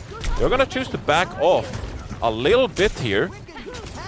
Let's see what they have in store with this plan, because they're going to forfeit all this space to SSG and maybe look for a re-engage. But I think that's actually a benefit to Team Peps. Actually, look at the rotation that Willis is trying to take into the backline of Space Station. They've already forced out the sound barrier with the use of the Graviton Surge. There's a late Blizzard, and Willis unfortunately does eliminate himself with his own Zarya damage. But now Space Station have a chance to fight back. They do use the duplicate from Sugar Free to get out of the Mei, and they're gonna think about maybe using this Graviton here, but Hawk goes down. Now it's going to be up to this Kitsune Rush from CJ to actually be the difference maker to deny Team Peps from getting a 3-0 sweep on Flashpoint. But FD God actually takes out the Kiriko. So Team Peps, like, they're on some little slivers of HP, but they're making it work, and FD God even gets another one. Yeah, they really were in that fight because of the FD God sound barrier, but one has to ask himself if that was the moment to really pop it. You could have saved those ultimates to give yourself a better chance in the end. Now you walk into this one. Xerion yet to build the Kitsune Rush, which is pivotal. So now you're relying on Zoro to kick out things off with this overclock. Maybe try to get out this Hawk Graviton Surge early. That would give you a better advantage if there were to be a second fight after this one. It's possible. I mean, these fights have turned pretty scrappy, especially with the actual architecture of this point. Zoro can take an off angle with this overclock, is going to let it rip, and Hawk is going to respond to that with the Graviton Surge. But where are the kills? Zarya lets his Kitsune Rush over the point, and Zoro is able to take out CJ. And as Hawk falls, this looks like a Team Peps victory. They just need to clean up a couple of picks, and maybe Space Station gets themselves back in this with Sugar Free's duplicate. Can he actually use this to try to extend the overtime on this point? As he uses the Zarya, the overtime wick expires, and Team Peps, they win map number 2 versus Space Station. Okay, all right. They're getting a little bit excited about it, tying the series up. They feel like they had one hell of a performance on New Junk City, and why wouldn't they? Looking real clean, playing that Mei composition, and credit to the entire team for making that work against the Graviton Surge. Diff walling off his team to gain the extra survivability needed to live through, and Zoro on the off angle with the overclock made things really difficult for SSG in the end. And so they pick up their map win here, their map pick, and force a third and final map. Another banger on our hands here, Rose. I know. A full 3-map series here in our first to 2 upper bracket, round number 1. And where do we go from here? Because it's been night and day. Even though both of these maps, they can play pretty similarly in terms of having this off-tank head-to-head with the Zaryas, they didn't do that on Ilios, but clearly on New Junk City, they did it and made it work. Yeah, they looked really comfortable playing this Mei, and I think that's pretty scary for Space Station wherever they take this, because it's a playstyle that they have to be wary of. I don't think they want to play into a Mei, and I don't think they want to play into a double flex support lineup if we were to see the Wu Yang Kiriko come out from Team Peps, of course. So SSG in a bit of a tricky spot here with their own map pick to head into this final map of this first 2 series. And then they gotta give credit to Dip here, who actually executed on this Mei, found plenty of value. Again, we haven't seen Dip flex around too much in this stage for Peps, but he made the Mei work. Yeah, and that's where I'm getting nervous. But I'm also very happy to see this, because that was a question mark that we had after that first map. Can Dip play something else? The Tracer just looked too slow, and it didn't really feel like a huge factor being able to actually execute on the game plans that Team Peps had for Ilios. Yeah, 100%. And now, just reviewing the gameplay here, I gotta say that, like, the Echo, I know there's a really strong hero, but Sugarfree just wasn't able to find the picks required, didn't get enough value in this matchup. But that's the difficulty with the Tracer ban. Like, what would have really gone to? I'm not sure that Reaper would have been enough. And I don't think they may would have been able either. to slow things down, right? So yeah, both the Genji and the Reaper would have been really difficult to play into a composition like that, which I think also speaks to the power of Mei. Mei is a really strong hero and alternative right now if you don't want to take these more mechanical head-to-head duels. Yeah, that was a very brief glimpse at the head-to-head between Sugar Free and Dip. And, you know, it is a bit of a stark contrast in terms of how much damage we've seen, but I do think that part of that is just how one-sided Ilios looked and how impactful Sugar Free was in that first map. Yeah, I mean, they've caught up on New Junk City because they were in quite the hole after that first map. They didn't really have anything going for them on Ilios, but evening things up here between both a damage player after 2 maps. And Sugar Free, I mean, he is the carry player for this team so many times. Stage 3, Stage 2, like Sugar Free came up clutch and took SSG across the finish line. And I know we're in a bit of a different meta here. Tracer not as reliable off a pick, but Sugar Free still has to step up for his team. I wonder if you go to... There are so many maps, Rose. Like, it's so hard to predict what the map It is, next map but is going to be. I'm kind of thinking like push. No, because Tracer is now off the table. You can't ban it again, or maybe you don't want to if you are Space Station. Yeah, I mean, Space Station would love to see a Tracer map because Yeah. to enable Sugar Free to play that hero, yeah. So I wonder maybe that is where they would go. Yeah, it's definitely an option. You know, if you wanted to go to something like a new Queen Street, you know, we've seen SG play both Zarya, Reaper there in the past. And you can obviously play the Tracer. You got plenty of flank angles if need be. But realistically, I'd say that there are so many great Tracer maps in this pool to begin with. You know, we haven't even mentioned any of the payload maps. It's going to be Route 66. So this is a really interesting map pick, actually. I'd say it's really strong for, you know, the D.Va. If Hawk would like to play that hero and maybe favor himself in that one. And also, I'd say that it's a pretty good echo map at times as well, right? Sugar Free will be able to utilize some of this protection, the vertical protection, to go for some big assassinations onto the enemy back. Oh. But Pepsi is going to ban it out. They recognize the threat of the echo. So valid, though, because I think you're right. Imagine just like that 2-pronged attack from a Sugar Free Echo as well as a Chronic Freya. Like, I think you have a lot of value from being able to actually kind of like play on the high grounds of Route 66. All those buildings make it so much easier. I think that Freya could still be very valuable here, but it makes sense you want to at least take one of those options out of the equation. But the break ban... It's primarily just like a protection ban I'm feeling for Lucius Jericho in this case, yeah. And you know, you have already burned the Wu Yang ban on Ilios. I wouldn't be too surprised if, you know, Peps, depending on defensive pack, etc., if they wanted to play something like a Wu Yang in this one, as we take a look at Willis, of course. Oh, that's cool. Now faces an option himself. Yeah, he's posing. He faces an option himself of what are we going to play on this one, because I think Hawk pretty obviously is going to flex over to the D.Va. He's going to be very comfortable playing that hero on this one. But what is Willis going to go to? I think you could still play this Zarya. If you really want to. I mean, it could be hard. It definitely could still be hard. And I think that's why the Echo ban is very impactful. If there was going to be one thing that would really destroy something like the Zarya or make it more difficult to run, I do think it would be an aerial unit.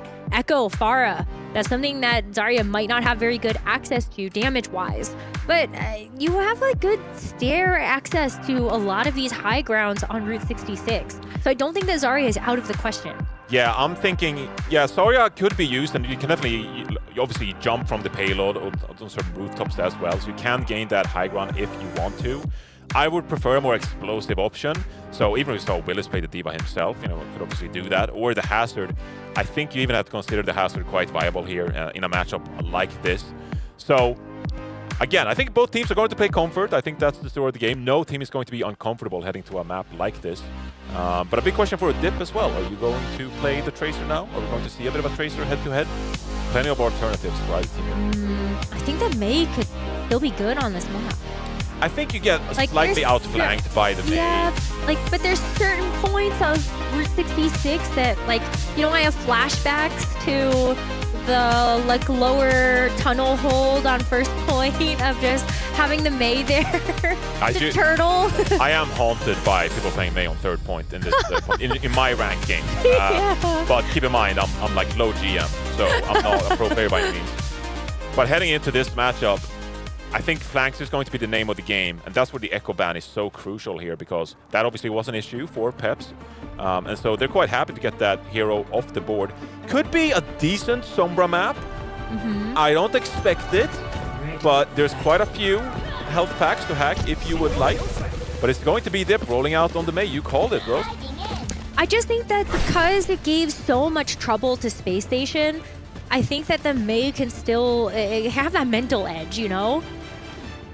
You don't want to play 100%. against No, it. for sure. So Can have a you mental just edge. try it. No, I mean, you have to work around it, and Space Station. Emotional damage. Yeah, they proved on New York City that they weren't quite able to navigate around the Mei. So Mei secured a lot of value there. And obviously, Root, different map design here. So, like I said, Mei is going to have a tougher time. But it's definitely still a threat you have to be wary of. And as well, it's a lot of objective pressure. And so even though Space Station, they have to be wary of this Mei, playing a lot on the card, stalling the payload, and buying a lot of time for this Peps defense now. Oh, but look at this. Hanzo and Widowmaker as just a quick look, see if you can get a pick from Space Station. And as you see how close Team Peps are making that hold, one pick could have done it. But Space Station are going to settle into Freya and Tracer to start off their attack. Yeah, and I actually don't mind the composition from SSG, especially what you're facing with Team Peps here. And I think you're going to see here with Dip maneuvering this Mei onto the payload. They want to make space for FD God and Zoro to get tons of damage in. And part of that is going to be Dip stalling the card, but an early death there is going to set them back, and they're going to lose a lot of this space onto this high ground. It's a great opportunity for Space Station to grab control of this point and make that retake difficult. Yeah, because you can just play under big girls if you're sugar-free, whereas Team Peps, they're going to want to stay on top just to wait for Dip to actually get back and go in for a full recontest. But look at where Willis is. Willis is actually on the high ground, playing in the canyon here. This is, I guess still buying some time, but it's leaving room for this Space Station squad to actually take that big girl's high ground control away from them. Yeah, and Hawk is actually getting a lot of damage worth here. We are seeing FD God is getting closer to that Wu Yang ultimate. Got some damage coming in here. But you can see they're just stalling the court at this time. Peps, they're being very patient. They're waiting. Here comes the Wu Yang ultimate into the backline. We go. Nice boop there by Left, actually, preventing the value coming across. But Hawk is going to go down. Great distraction play by Peps.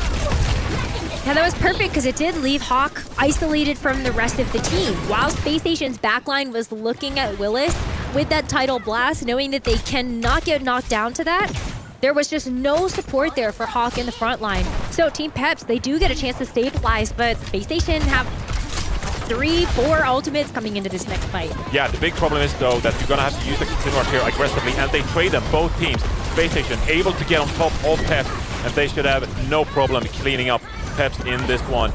Should they be able to get a recontest here, it's going to be very difficult. With no speed on the side of Peps here, this should be Space Station pushing this card in. Yeah, and there's going to be a swap already. Willis doesn't want to play that Diva anymore, decides to match Hawk on the Zarya. Yes, indeed, and you already have the high ground on the second point, so you don't have to worry too much about contesting the enemy team. You're going to be a bit behind here when it comes to the ultimate charge, but the Zarya and the Mei, they're going to be really good at holding this choke point here, so let's see what Peps can do with it. Let's listen to Space Station Gaming as they attack this second point. You ready? Yeah. 3, 2, here's 1, here's our 2. Hit his speed. One buff, top right. No wave. One buff. Push left. Yeah, I can walk off. I'm gonna leave it. Break. They're above. Just kill above. Ali up. Beat up. Still okay. Nice one. Let me know. I'm dead. No grav, just Bob. They have mail now. We gotta try to get out the their wall's close as well. Yeah, they will too. We're gonna try to get out wall and then we can look for grav after. Can Lep and Chronic go top right? Same time we go in. Go through mid. Yeah, okay. Are you going top? No, we have to come in. We have to come in. Yeah. Come on. I can peek top right with you. Can you walk in? Yeah, we're ready. We're ready. Tier 1 top left. Tier 1. Okay, go. We no shift. Sorry. One bomb. Sorry, top left. No. Sorry. Main top. Anyways. I'm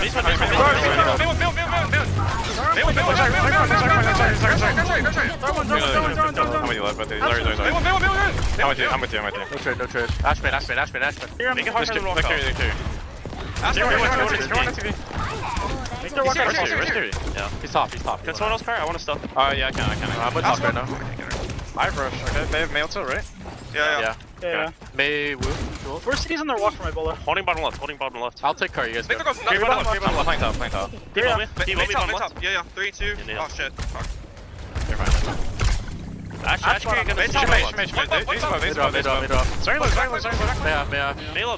Space Station are approaching the second checkpoint, and as they do that, let's see how Team Peps are going to respond on this defense to prevent that.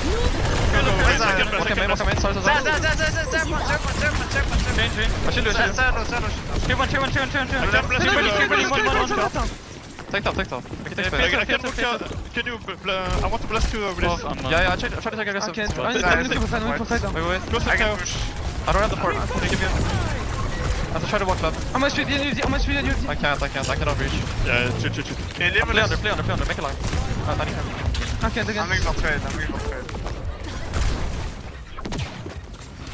Reset. I can give you TV. No.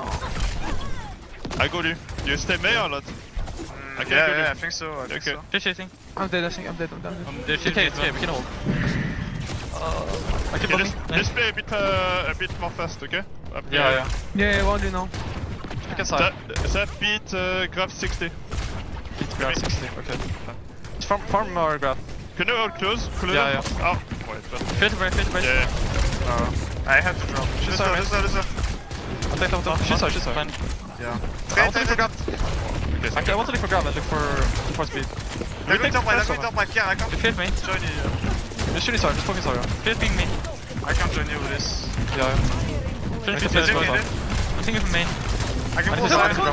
Can you drop main? I'm push main. Can you for trade? Yeah, I walk up. Q no. I'm sorry. Step on. Space Station Gaming seem to think they can get through this first part of the third point just on that sound barrier alone. So we do see that commit, and now they're loaded for this final part of the point. Yeah, and they have all the space required as well, so Team Peps are going to have a difficult time working out of their spawns. A lot of pressure onto them early. Willis could have a massive Graviton surge here, but who are you really going to isolate?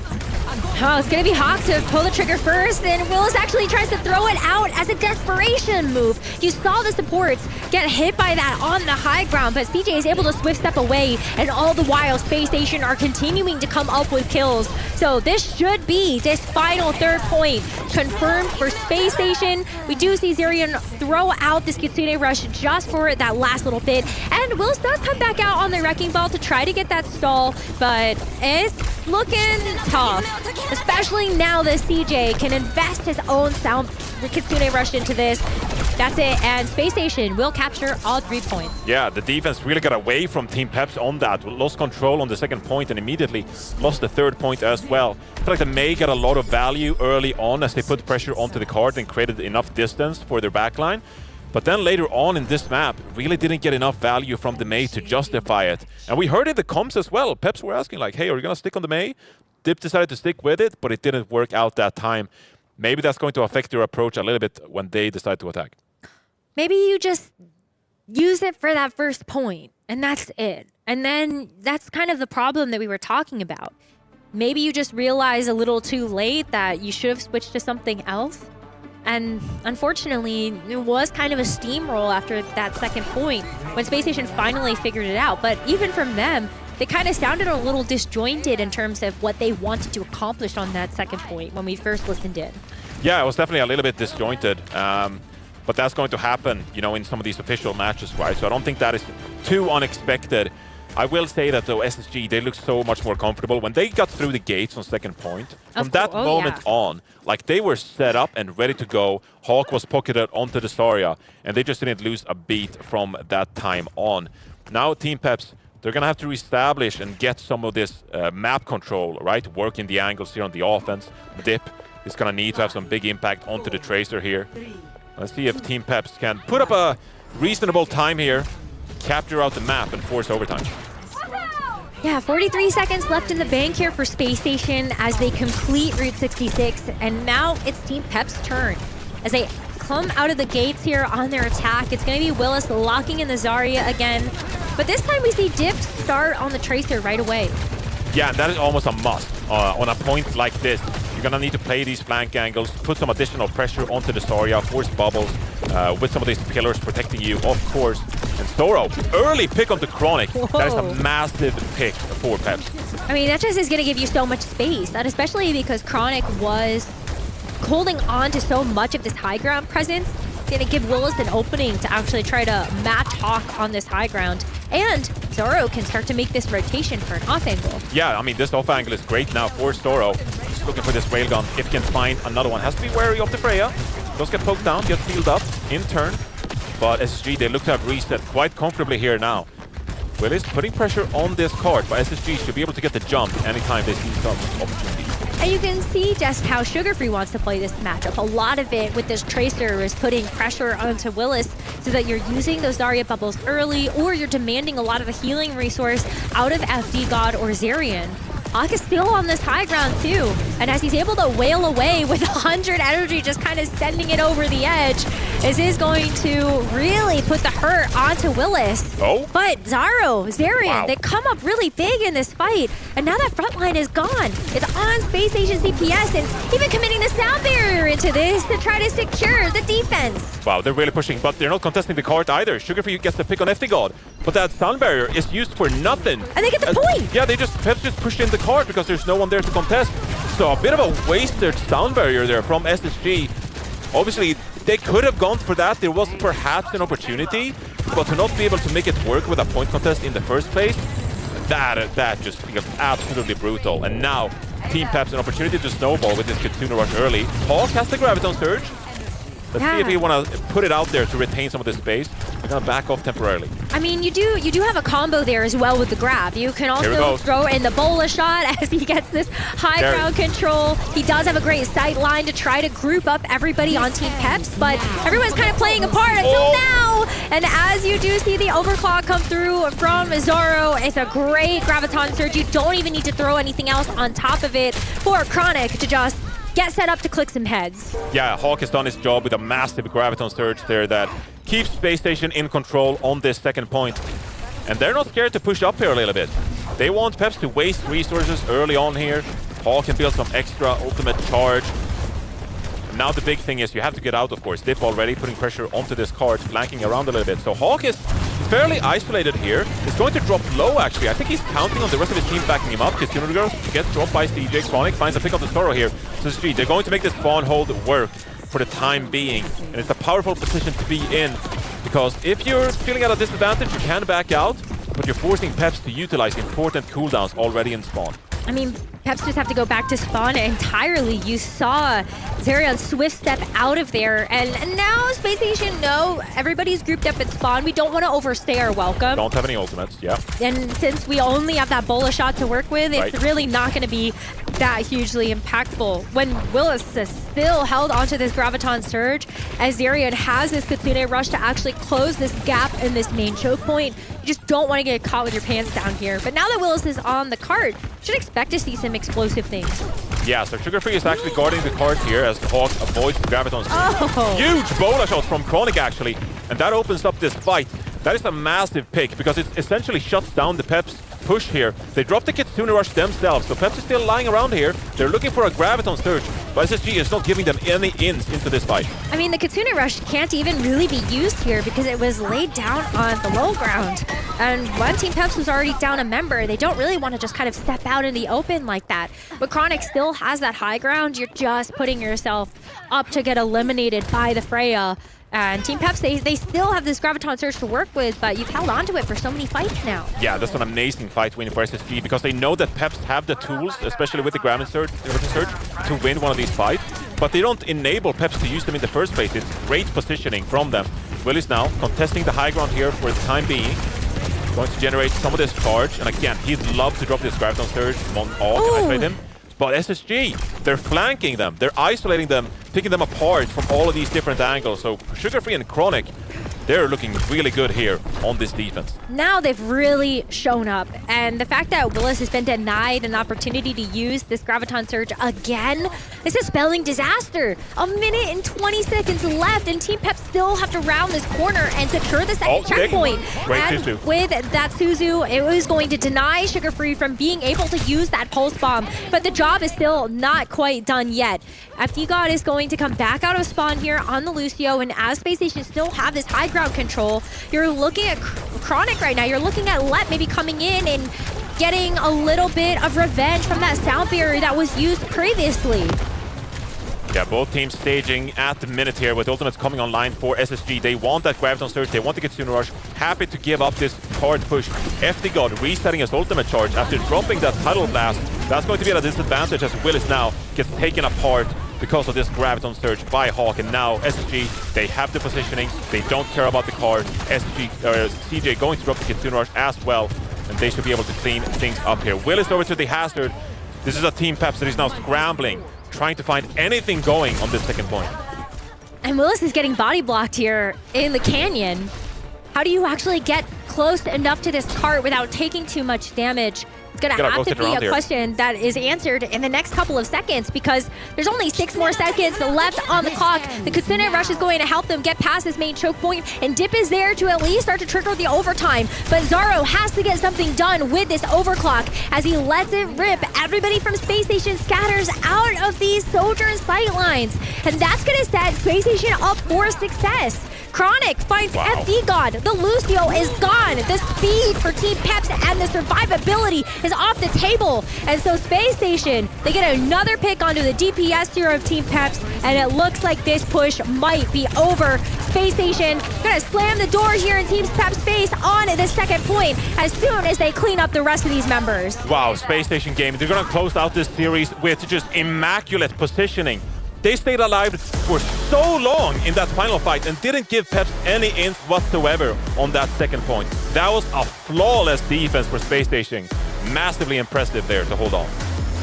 And after that second map ended up going the way of Team Peps, I really thought, okay, May was a fantastic answer. Looked like Space Station were really going to struggle actually being able to kind of get through that.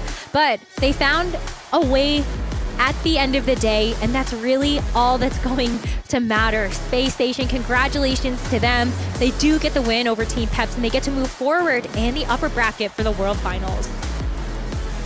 So clutch. So clutch indeed.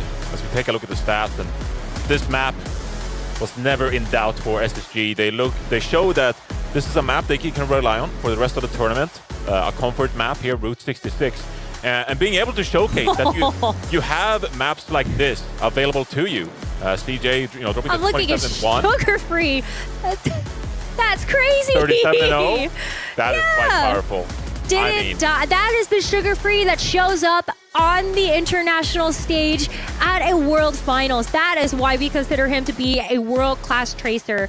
But I think what was really impressive is that it wasn't just the Tracer from Sugar Free. I think the Echo looked good, maybe struggled a little bit on New Junk City, but I think a lot of that could just be the space that we saw Team Peps want to try to take some of these fights, and it was challenging for the Echo to actually get close enough when I think there was a really great heads up there from Team Peps to say, well, we can just kind of push the pressure onto the Echo, and then as soon as she doesn't have any boosters anymore, she's low on the ground, like that's when we get the cleanup. Yeah, I think it's really good for Sugar Free to prove that he has the Echo as well as the Tracer in this series, because that is something that other teams have to be worried about now. Are we willing to go up against SSG in an Echo matchup? Because there are quite a few maps here where Echo is really viable. And if you ban out the Echo, well, then Sugar Free is really happy to play the Tracer there as well. So, really impressive series from SSG. I think they build themselves a lot of leeway for the rest of this tournament, because now you've proven that you're really good when it comes to Echo and Tracer. You've proven that you're really good on Route 66. And as the other teams prepare for this team, it's going to be even more difficult to figure out what are going to be the optimal strategies. I love how we're seeing this meta develop already here for the World Finals. I feel like this has really become a wide open book. And for a lot of teams that are coming in with all of the boot camps that they played, they've already gotten a bit of a taste of what these teams are already looking forward to. But now that we have all of our upper bracket round 1 finished, looking forward to tomorrow. I mean, some of those teams waiting in the wings, they have tape now. They can actually go ahead and look and see, well, okay, well, some of these teams, they did play all the cards already. Now we know what to prepare for, and I think that's definitely something Sugar-Free Echo, great call out, and we'll see a little bit more tomorrow. Yeah, big congratulations to SSG. You're now playing Crazy Raccoons. Good luck, buddies. Obviously, no, that is a massive win to get off to a hot start. Joking aside, of course. And I mean, Crazy Raccoon, they've looked vulnerable on stage before. They lost against Nightmare in the Champions Clash. They lost, of course, in the mid-season championship as well. So it's not like Crazy Raccoon are unfamiliar to taking losses on the international stage either, even though they have been so dominant historically, right? So now you're playing a team like SSG, who have this very defined style where Hawk is always putting out really good performances. Sugar-Free is always carrying. It's really good signs for SSG here, Rose. But it's been great to see Hawk come back into competitive Overwatch, and Danny has an interview with him right now, so let's see how he's feeling about this win. You're absolutely correct. I am here with Hawk from SSG. Hawk, I mean, first day, first match, first win. A lot of firsts today. How are you feeling? You know, that win was, you know, we kind of expected to win that one. You know, we were supposed to win that one, but they weren't. They kind of showed us some stuff that we didn't really expect. You know, like the May kind of ran me down on that second map. I mean, I just got walled the first fight and then ran down a couple of other fights, and that was a little rough.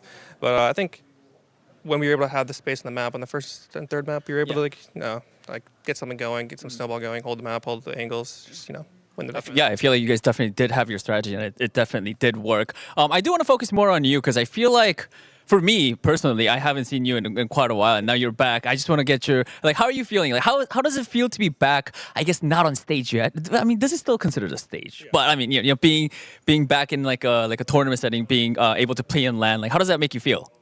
Honestly, I never knew I would be back here. I remember last time I played, it was in Dallas last year, the first major, and I'm like, no, I didn't think I'd have this feeling again, but you know, we're having a good time. You know, we're not on stage yet, but it's still a competitive environment. Yeah. We're across from the other teams, and you know, the coaches are behind us, all in person. That doesn't usually happen when we're online. So, you know, I think we're having a good time, and you know, it's good to be back. Yeah. Talking about good time, I feel like tomorrow's gonna be a good. I don't know if it's gonna be a good time or a bad time, but I mean, you guys are with this one. You guys are gonna go up against a pretty tough team. It's Crazy Raccoon, from what I remember. Hawk, how do you feel about that one? Be honest with me. They're gonna get absolutely dominated. No, I'm just joking. They're gonna be really good. They're gonna be very tough to beat. We'll try our best, but you know, like, a team's the best in the world for a reason. They've just been so good for so long, and or I guess Falcons is also the best in the world. But you know, you saw the maps be a little close today versus Falcons, and you saw like Team CC almost beat T1. So maybe tomorrow's a 1 in 100 chance. You know, we just start dominating. Well, we'll see. We'll see. It might be closer than 1 in 100. You know, maybe like 1 in like 20, maybe. But I mean, you know, like you said, and you're a veteran yourself. Like, you know, anything could happen in a tournament environment. So there is a chance. I do believe that you guys could maybe win against Crazy Raccoons, but we will find that out tomorrow. That is it for the post-match interview. Let's head back to the desk. Thank you. Yeah, thanks so much, Danny. I love Hawk. He is one of my favorite players. In terms of just, you always get a real raw answer from Hawk. You never have to worry. And as we take a look at some of these highlights, map number 2, Rose, that's where Pets had their number. You heard Hawk talk about it. We also identified this during the map itself. I think Dip playing the Mei was a very good surprise there for Team Peps to pull out, and that ultimately was able to lead for them getting a map win in the series. And then we go to Route 66, and then Johnny, completely different story. This was like quite one-sided. Yeah, Sugar-Free just looked in complete control of this map. And I just love the positioning from SSG, how they play this. They looked really clinical, like they weren't committing a lot of mistakes. Like, yes, at times left, did you maybe commit a couple of the stun barriers you shouldn't? Yeah, but for the most part, the fact that they were able to stay alive so long in the series, I think that was a massive showcase of them playing on LAN and being really clinical and not committing a lot of mistakes. And that is what you have to do. If you want to be successful in a tournament, you can't be giving up free mistakes to the enemy team. Yeah, and we take a look at some of the stats here, Rose, and it paints the story of a one-sided series. It may not have been exactly as one-sided. Well, I gotta ask you about this, Matt, because you predicted Team Peps ahead of today. Well, look, if there was one series I thought we could see an upset, I wasn't picking Varel. And that's fair. Maybe Varel would have been a better I don't blame you. So looking at it, they were closer to beating Falcons than they actually were, which is kind of wild to think about.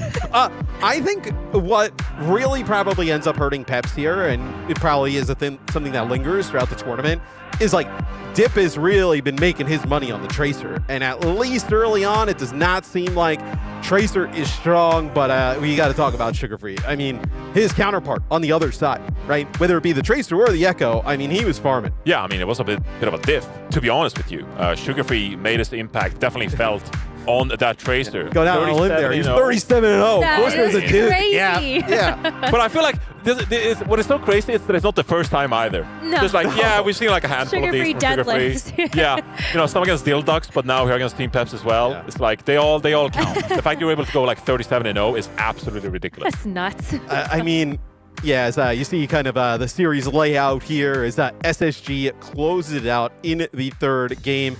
Rose, how far do you think they can go? SSG? Yeah. It's a tough call. I mean, Danny says 1-20 maybe for their win over Crazy Raccoon.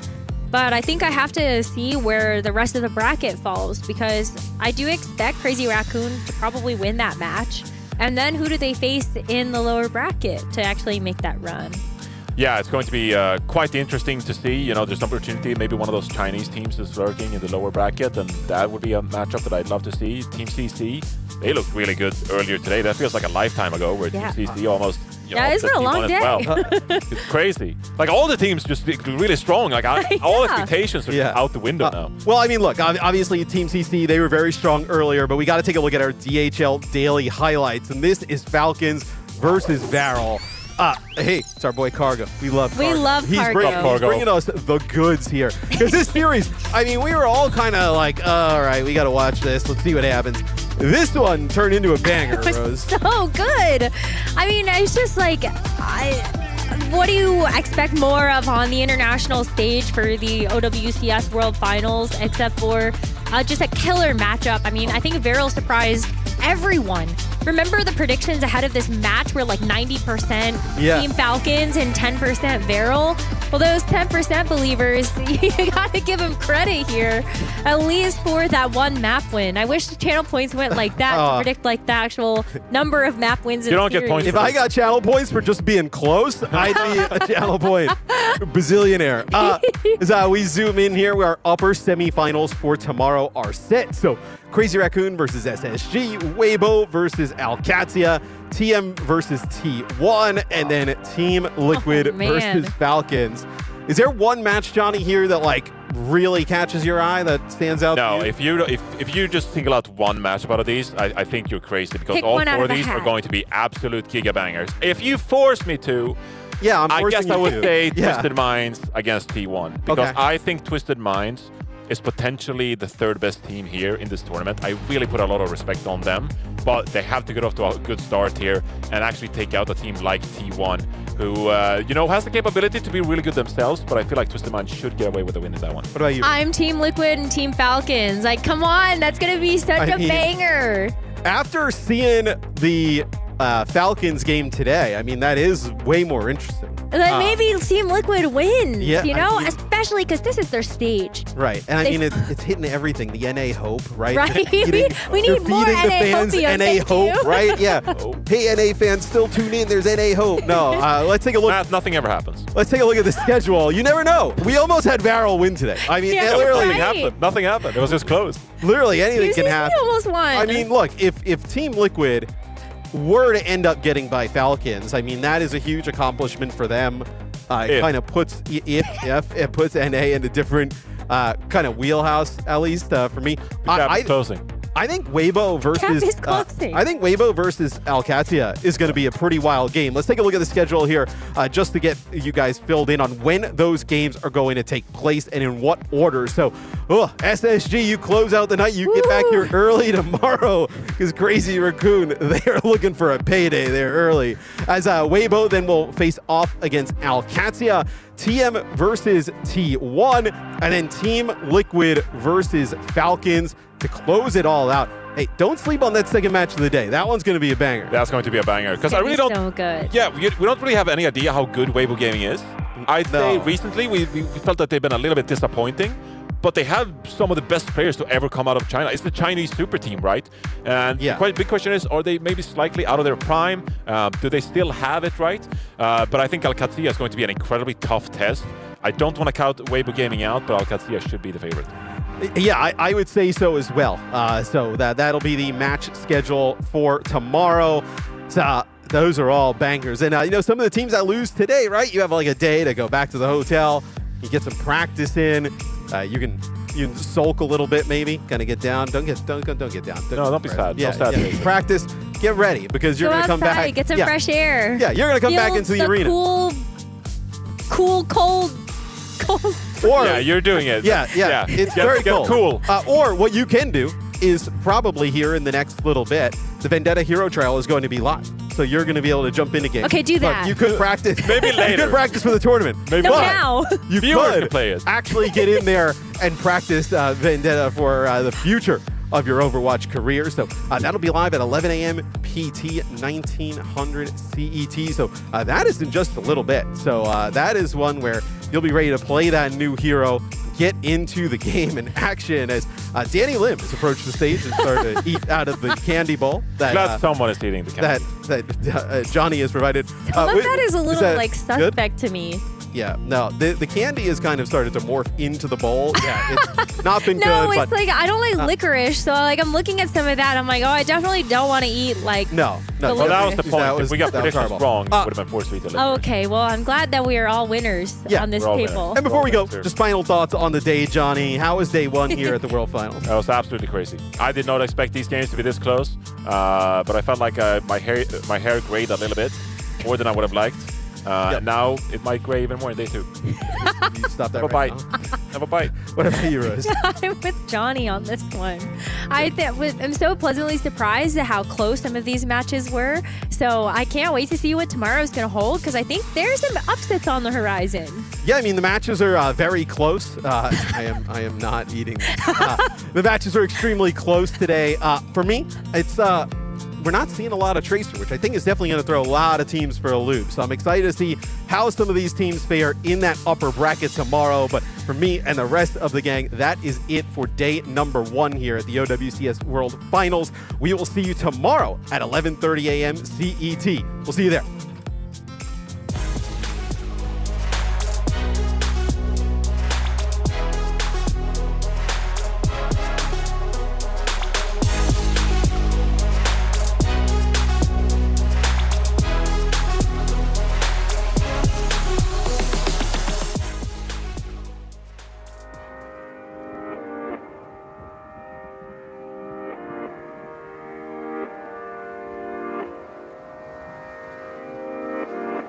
There were fallouts, we've been up, down, but I blame myself.